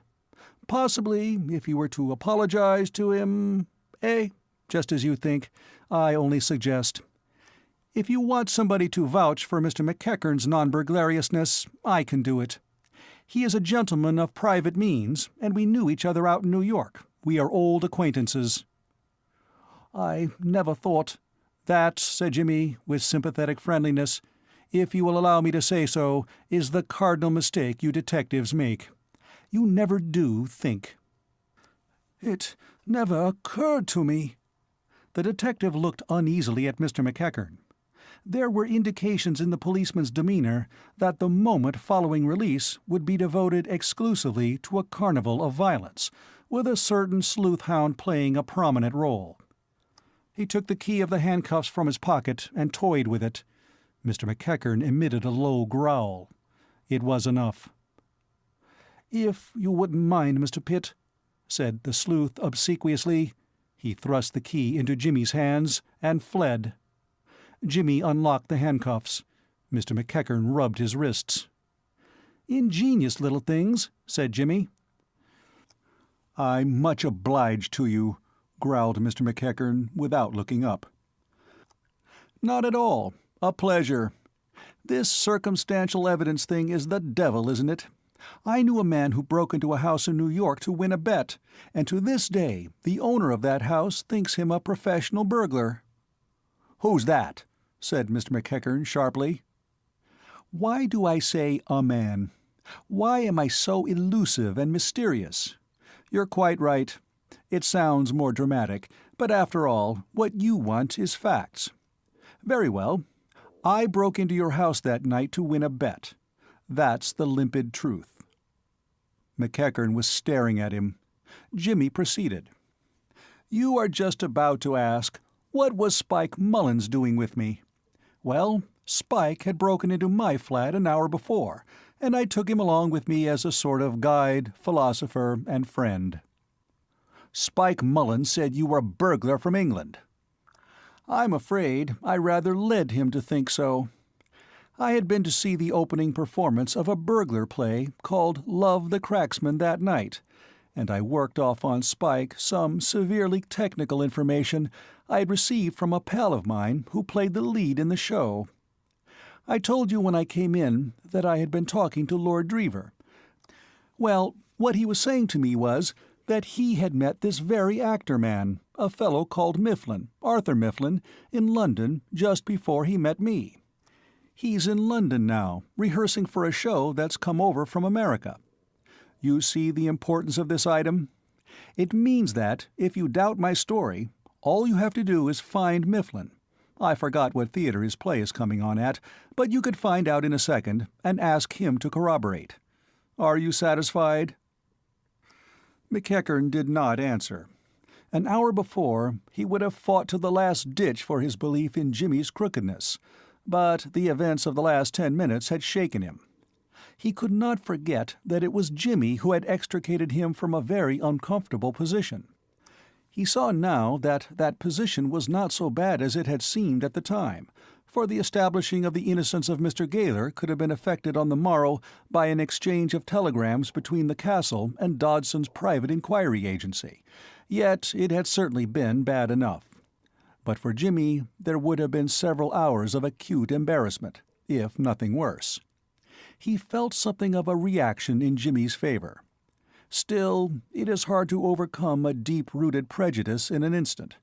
He stared doubtfully. "See here, Mr. McEachern," said Jimmy. "I wish you would listen quietly to me for a minute or two.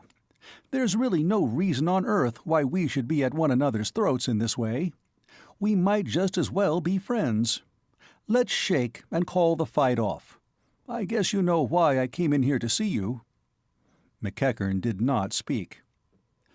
"You know that your daughter has broken off her engagement to Lord Drever?" "Then he was right," said McEachern, half to himself. "It is you." Jimmy nodded. McEachern drummed his fingers on the table and gazed thoughtfully at him. "Is Molly," he said at length, "does Molly—" "Yes," said Jimmy. McEachern continued his drumming. "Don't think there's been anything underhand about this," said Jimmy.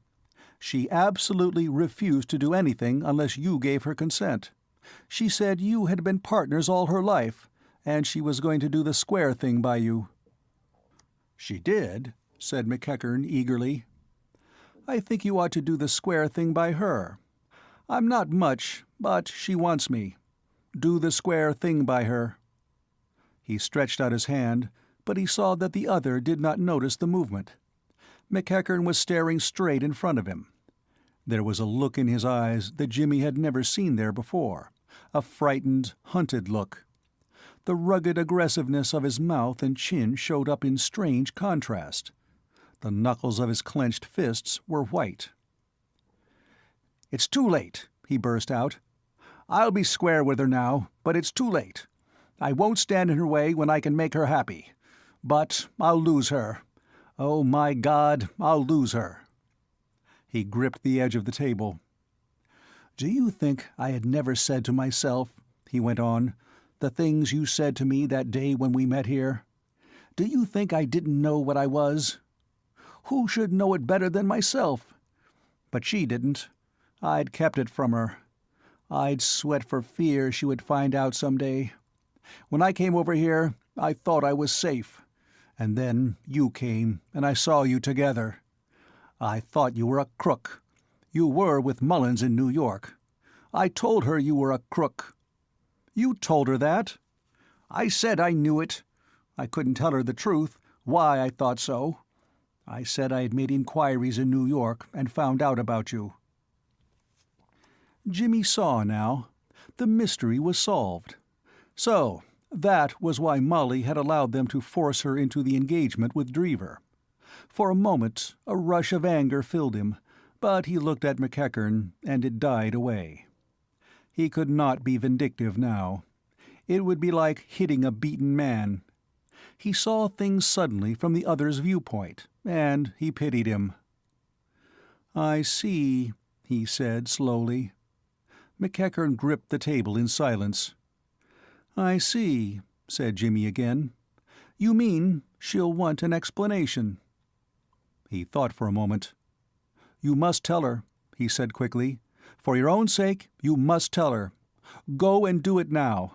Wake up, man." He shook him by the shoulder. "Go and do it now. She'll forgive you. Don't be afraid of that.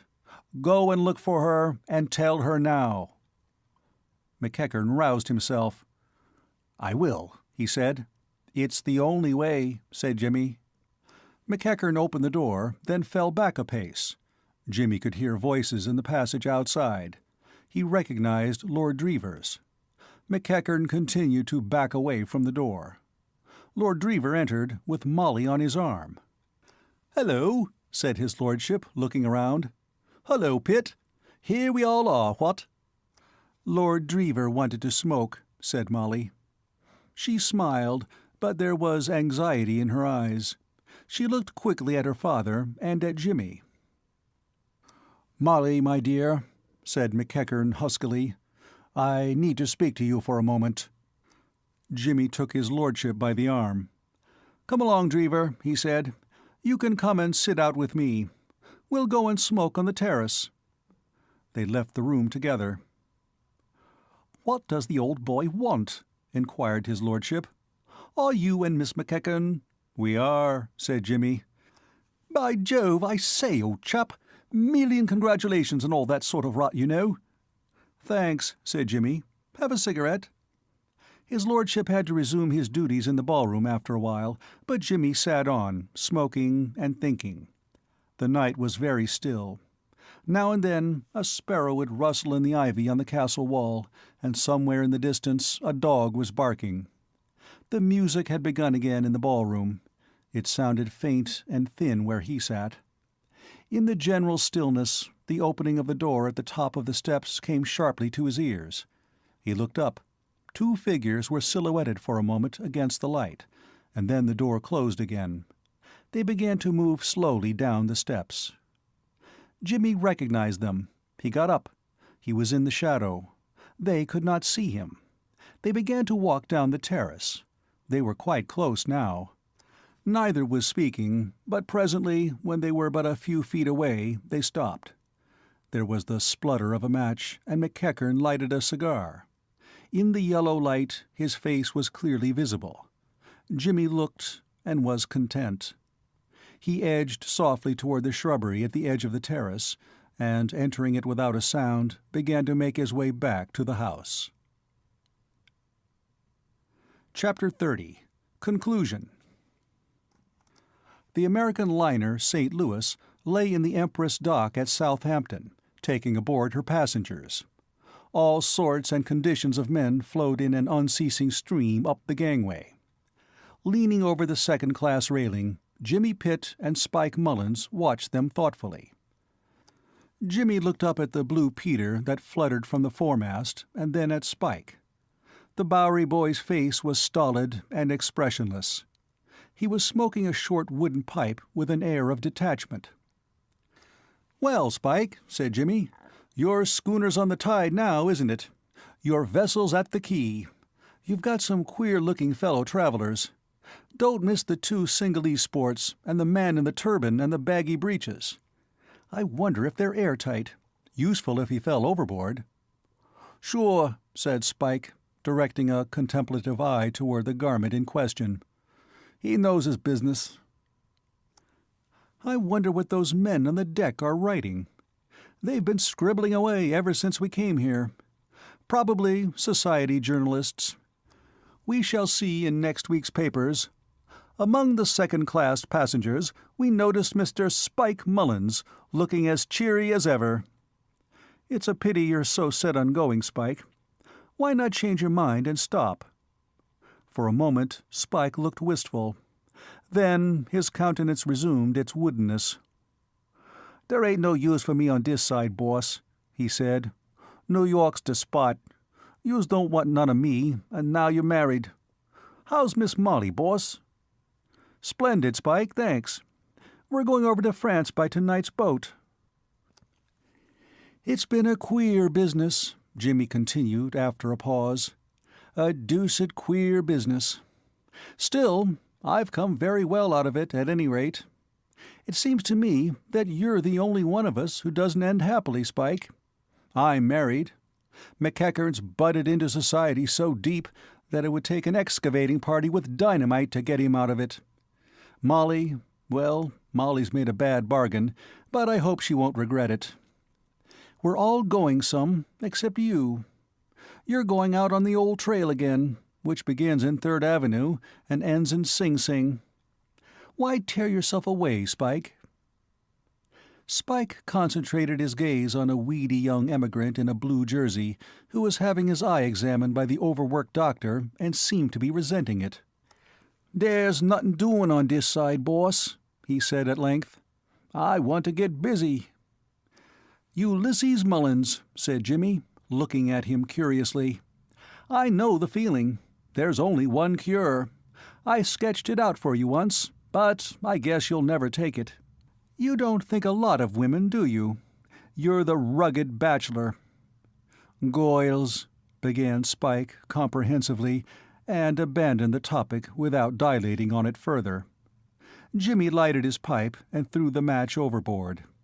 The sun came out from behind a cloud, and the water sparkled. "Those were great jewels, boss," said Spike thoughtfully.